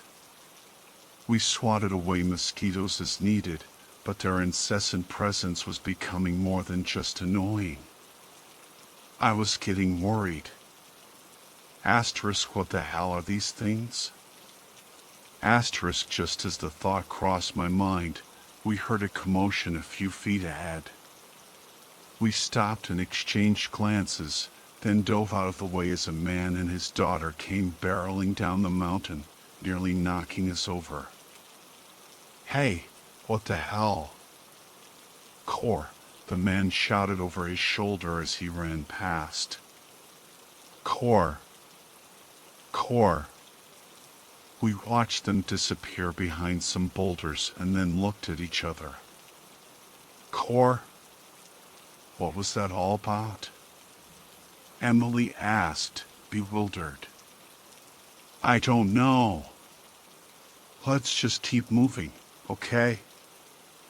I'm getting real sick of this hike, I said, trying to mask my growing fear. We climbed over the next few boulders and passed under a stone tunnel, emerging at the bottom of the final rock slab that led to the mountain top. Even from there, we could see the figures of two people, one in a neon green windbreaker and the other in orange, lying on their backs a few hundred yards ahead. We moved forward cautiously. Please be sleeping. Please be sleeping. Please be sleeping. But they weren't, of course. A faint buzzing reached our ears, and as we got closer, we realized the sound was coming from a swirling cloud of maggots feasting on what were clearly a pair of corpses. I retched. Emily screamed and covered her eyes. Jake, she said, her voice trembling, what did that guy say earlier? The one running down the hill? I don't know. Hooray or Corey or something. Corey? You mean Core? I blinked. It did sound right. Yeah, I think so. Jake, Core's Spanish for run, Emily said, her eyes wide with fear. Another chill. I stood up and looked at the corpses again. Then it hit me. Those aren't maggots. Emily, we have to go. Now. What? We have to go. Come on. As if on cue, the cloud of mosquitoes lifted from the corpses and started swarming towards us. Emily shrieked again, and we turned and fled down the mountain the way we come. We leaped over boulders, slid down larger ones, risking twisted ankles and broken bones. We hit the flat ground and sprinted under the tunnel. Behind us, the buzzing of the approaching mosquitoes echoed off the rock ceiling. Come on! I yelled, pulling Emily through the tunnel. We scrambled back towards the rock slab at the start of the climb. I glanced over my shoulder and saw the swarm gaining on us rapidly. Faster. Faster, damn it. Must go faster. I pumped my arms and legs, and Emily did the same. We burst back into the treeline and half ran, half leaped down the path. We flew over rocks and roots, dove under branches, tore through smaller swarms of mosquitoes lying in wait, and thrashed through the thicket. The sound of rushing water gave me an idea. Into the water. Come on! I shouted. But we skidded to a halt at the edge of the riverbed. Emily retched. I just stared in disbelief. The man and his daughter who had run past us earlier were lying face up in the water, dead. Their skin was stretched tight across their bones, their blood drained through countless puncture wounds. I dry heaved again, but this time it was Emily who pulled me to my feet. Jake. I spun around to see the horde of mosquitoes from the cliffs bearing down on us. Then I saw another group, likely the ones who had killed the father and daughter, flying back upstream towards us. We were trapped. Emily grabbed my wrist, and we splashed through the creek, gaining the far bank. We continued running, soaked and gasping for air, but all that mattered was getting back to the tent, grabbing the car keys, and escaping this nightmare. Come on, Jake, you out of shape, aging bastard. Just another half mile. Finally, we saw the campsite. It was eerily empty and quiet. Several tents had been ripped open and ransacked. Where were all the people? I didn't want to find out. I held open the tent flap. Come on. Help me out. What the hell are you doing? Those things are right behind us. Emily exclaimed. You want to run all the way home? I left the keys in here. Help me find. Jake. I didn't need to turn around to know we were out of time. The buzzing was deafening.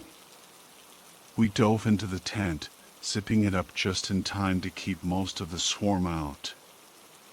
A few dozen managed to slip in with us. I found the keys, and we whipped and thrashed around the tent, swatting mosquitoes and stomping on any that hit the ground. We used anything we could find, books, pans, empty granola bar boxes, to kill the ones on the tent walls. Outside, the thwip thwip thwip of mosquitoes hitting the canvas was relentless. Damn it! I yelled, swatting a particularly large mosquito that had stabbed me with what felt like a knife. What the hell kind of mosquito hurts this bad? Emily didn't answer. She just stomped on 3 mosquitoes at once and spat on them. Then she turned to me. What now? I shook my head. Those things are everywhere. I don't know how the hell we're getting out of here. What about the lamp? I looked at the battered lamp. It was in terrible condition, but it was our only hope. I knelt down and switched it on. Worth a shot. I'm not dying in here, I said, grabbing the wood-green windbreaker Emily tossed to me. It's 90 degrees out there. We'll sweat to death in these. Not for warmth, Emily interrupted, zipping her jacket up to her chin and pulling up the hood. For cover. The less skin we expose, the better. She showed me her forearm, red and swollen with bites. I shuddered and felt my own neck, imagining the welts that must be covering it. These mosquitoes aren't normal, are they? Emily asked, stating the obvious. She shook her head, then rolled up her sleeves and pulled her hood tight. Ready? Nope. Good. Let's go. I covered up as much as she did and picked up the lamp. Emily grabbed the tent zipper, and with a nod from me, she pulled it down. The mosquitoes swarmed in but immediately recoiled from the lamp. We took off running down the 3-mile path towards the parking lot, keeping our heads down. As we ran through the campsite, I nearly tripped over discarded gear and supplies. I saw a bloodless hand sticking out of a nearby tent. I swallowed vomit and kept moving. The roar of the pursuing mosquitoes was getting louder. Plink. I looked down. The mosquitoes were ramming themselves into the lamp, trying to break the glass and extinguish the light. I waved it around as we ran, but they were relentless. If we didn't make it back to the SUV soon, they would destroy the lamp, and then... We ran and ran, gasping for air. Emily was struggling, her pace slowing. The venom was taking its toll. Her head began to dip and sway, and her knees buckled. I grabbed her arm and pulled her back up, using my body to keep her upright as we staggered towards safety. Come on, babe. Just a bit more.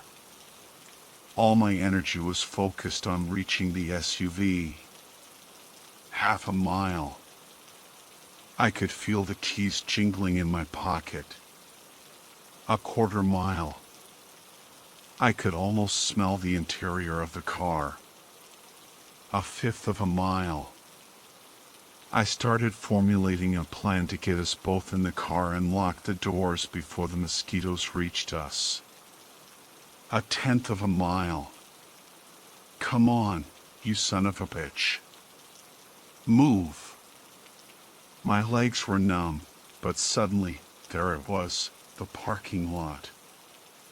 I could see the sunlight glinting off the roof of our SUV. I sprinted the last stretch, carrying an almost immobile Emily.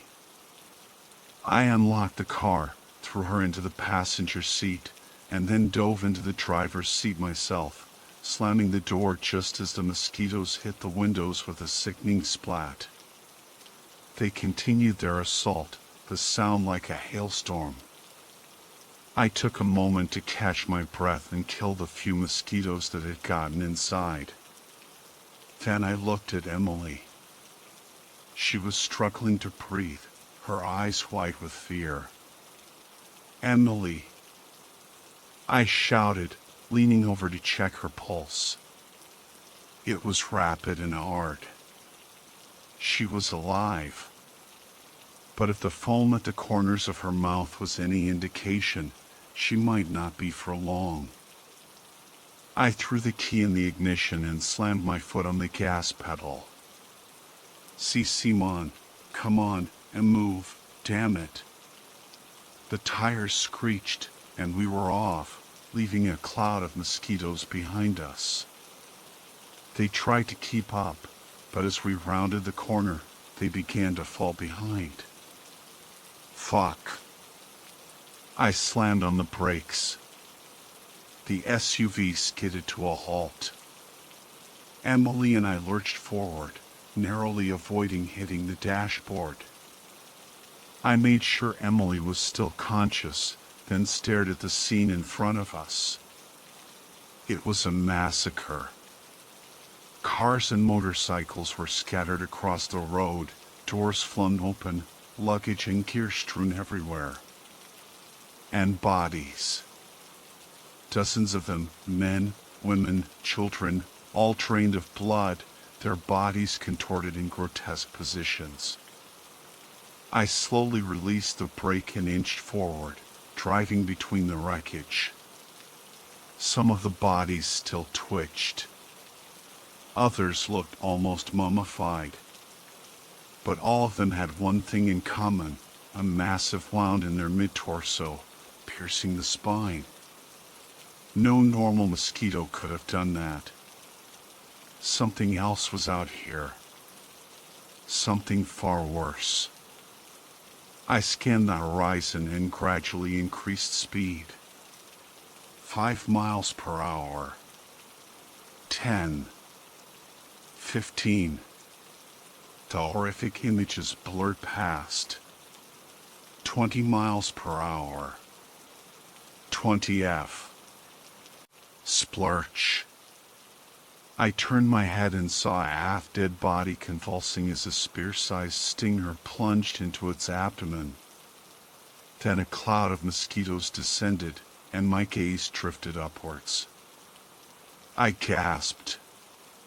Hovering over the wreckage of a minivan was a monstrous mosquito, the size of a car, its stinger dripping with blood. I retched, stifling a scream. I floored the gas pedal, desperate to escape. FFUCK. The monstrous mosquito was fast, incredibly fast. It landed on the back of the SUV, its massive legs digging into the metal. The car lurched backward with a screech. Then, as if things couldn't get any worse, another swarm of mosquitoes emerged from the fog, blanketing the front of the SUV. I frantically switched on the windshield wipers, but they were useless against the sheer number of insects. The windshield began to bend, then buckle, and finally crack. Emily squeezed my hand, her grip weak. I tried to squeeze back, but the venom was coursing through me now, too. My movements were sluggish, my thoughts fuzzy. We were both going to be paralyzed, helpless against the swarm. I closed my eyes, thinking of home, of Emily, of everything I was about to lose. Crack. The back window shattered. I turned to see the monstrous mosquito ripping off the trunk of the SUV. It lunged forward with a razor-sharp leg. I swatted at it, but it was no use. The leg wrapped around my wrist, yanking me out of my seat. Emily watched in horror, unable to move. I was being dragged towards the gaping maw of the monstrous mosquito, kicking and screaming. My hand brushed against something cold and smooth. The lamp. I grabbed it with my free hand and swung it with all my might, smashing it against the mosquito's head. Smash! The already damaged glass exploded.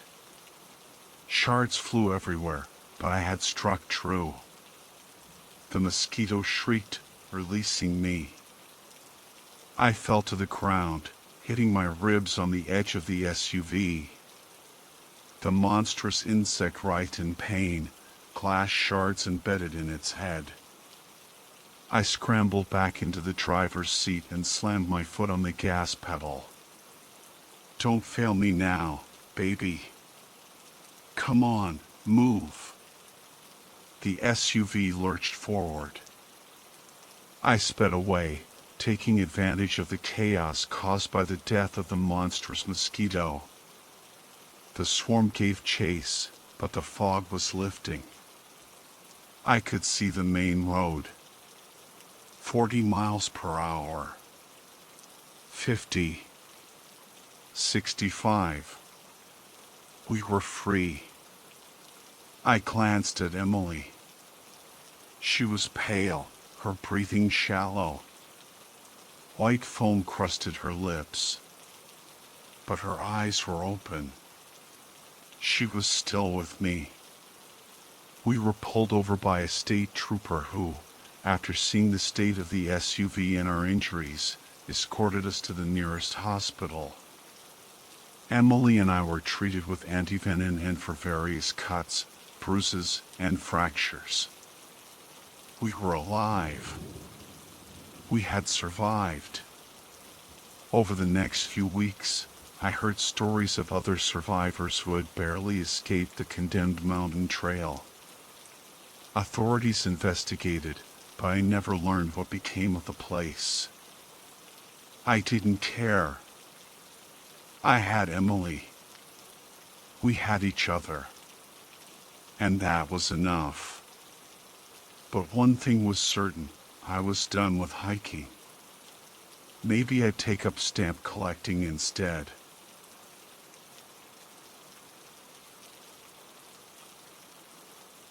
The campfire crackled, casting dancing shadows on the faces of my friends gathered around.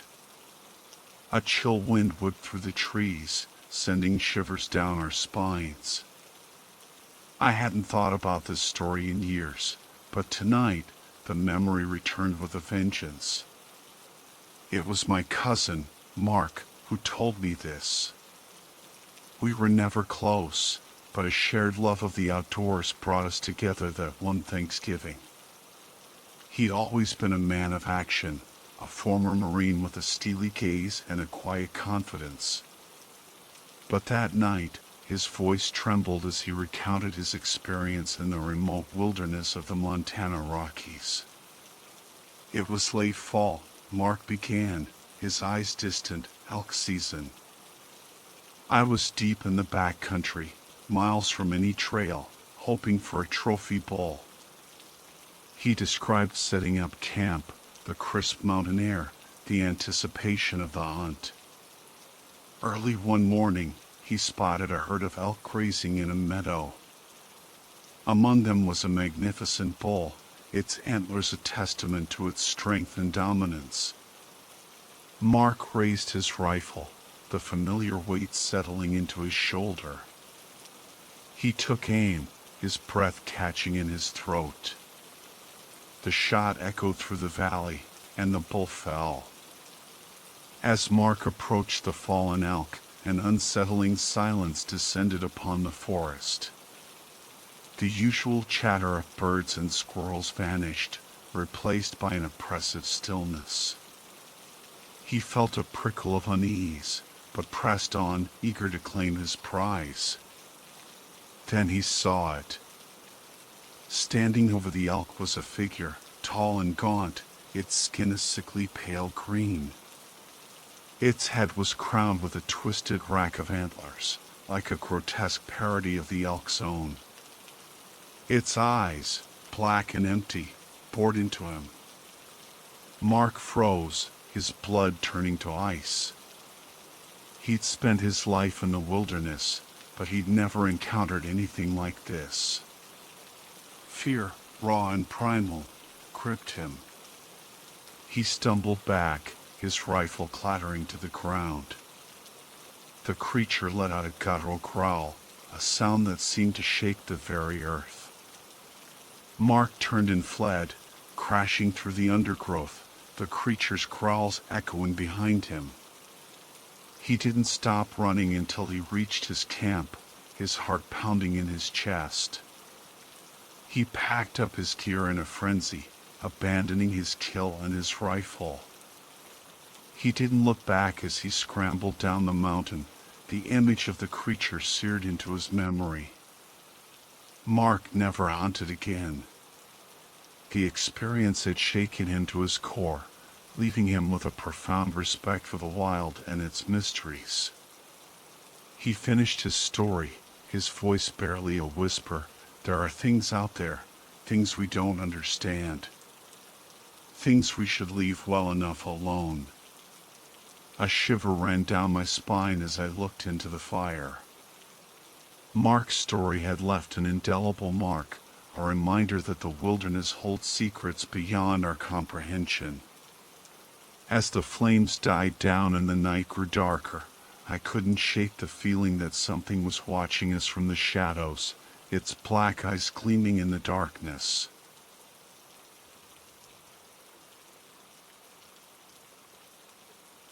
It was a howling night, the kind where the moon shines so bright it feels like dawn in the middle of the night.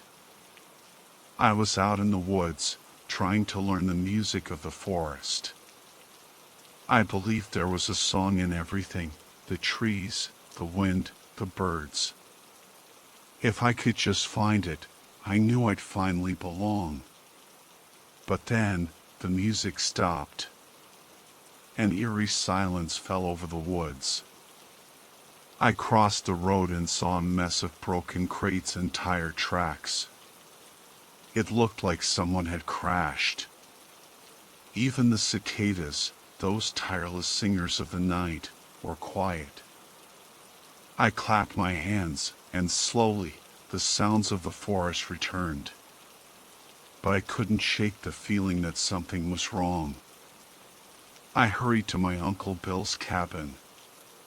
He was a strange old man, always playing his harmonica and brewing moonshine. I told him about the silence in the woods, and he said he'd heard gunshots and a dogman howling.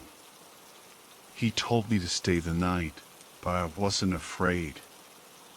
Not yet. On my way home, the silence returned. The swamps had forgotten the song. Dread filled me. Something was in the swamps, something that could steal the music. And then I saw it. The dogman. It was a monstrous creature, tall and powerful, with glowing red eyes and a snarling mouth. It was like a giant wolf standing on its hind legs. The dogman let out a howl, a sound so deep and unnatural that it sent me scrambling back into the swamp. I crawled out of the water, trembling, and there it was again, dripping and panting, ready to attack.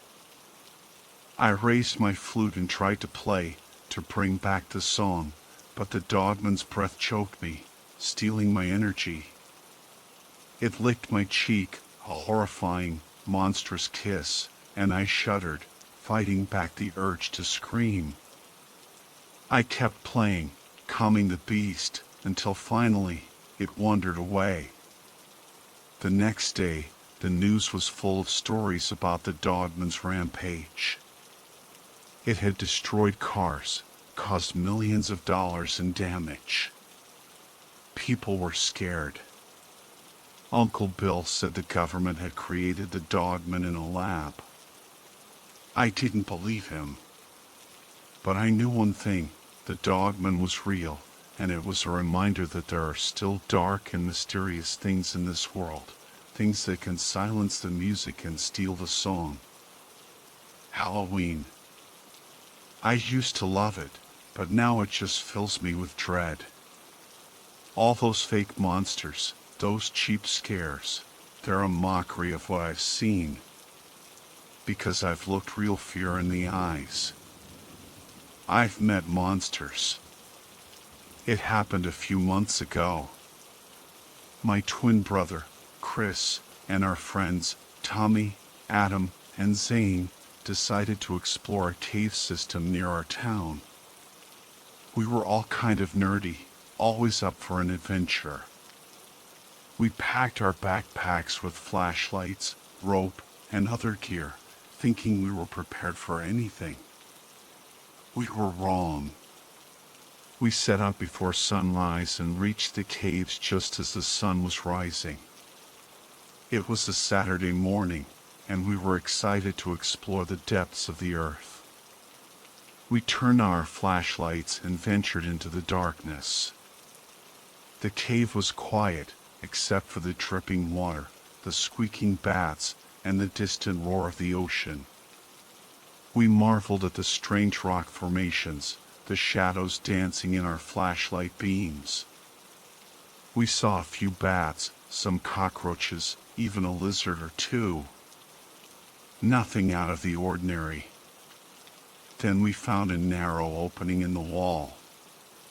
Zane crawled through, and a moment later, he yelled, "Watch out, guys, there's something here." We laughed, thinking he'd just found some animal droppings. I went through the opening first, followed by Adam, then Chris, and finally Tommy. We scanned the new chamber with our flashlights. That's when we saw her. A woman, dressed in rags, her face painted with strange symbols. She looked like a creature out of a nightmare. "He's awakened," she cried. "You've awakened him. Run." We were startled, confused. I tried to speak, but she just screamed, "Run," and lunged at us. We scrambled back through the opening, and that's when I saw it. A dog's corpse, half decomposed, a knife sticking out of its neck. "Don't step on the dog," I whispered. The woman kept ranting, even after we all retreated. We didn't say a word, just hurried back the way we'd come. The woman's voice echoed behind us, saying things like, "Good boys," and "Listen to the hive." I was starting to get really creeped out. We'd been walking for 15 minutes, and there was still no sign of the entrance. Then I snapped. I turned around and yelled, "Get the fuck away from me, bitch." There was no one there. But then we saw movement above us, on the ceiling. Tommy's head, it just popped off. His body fell to the ground, blood pooling around it. I felt numb, my vision sharpened, time seemed to slow down. I turned around, and there it was. A 7-foot-tall scarecrow, its body made of cloth, one side orange, the other green. It had a sack for a head, with two lifeless gray eyes staring out at us. It turned its head 180 degrees, an impossible movement, and then it backflipped, its eyes still locked on us. I ran. I didn't think, I just ran. I heard my friends screaming behind me, and then Chris's scream, closer now.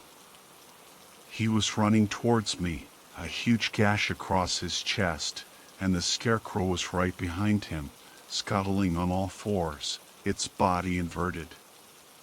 We made it to the entrance, the sunlight blinding us.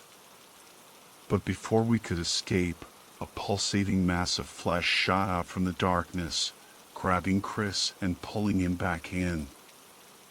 I tried to hold on, but we were both dragged back into the cave. I hit my head, and everything went blurry. The last thing I saw was Chris kicking at something that looked like a centaur with two horse heads. I woke up on the shore, the tide washing over me. My head was pounding, and I felt sick.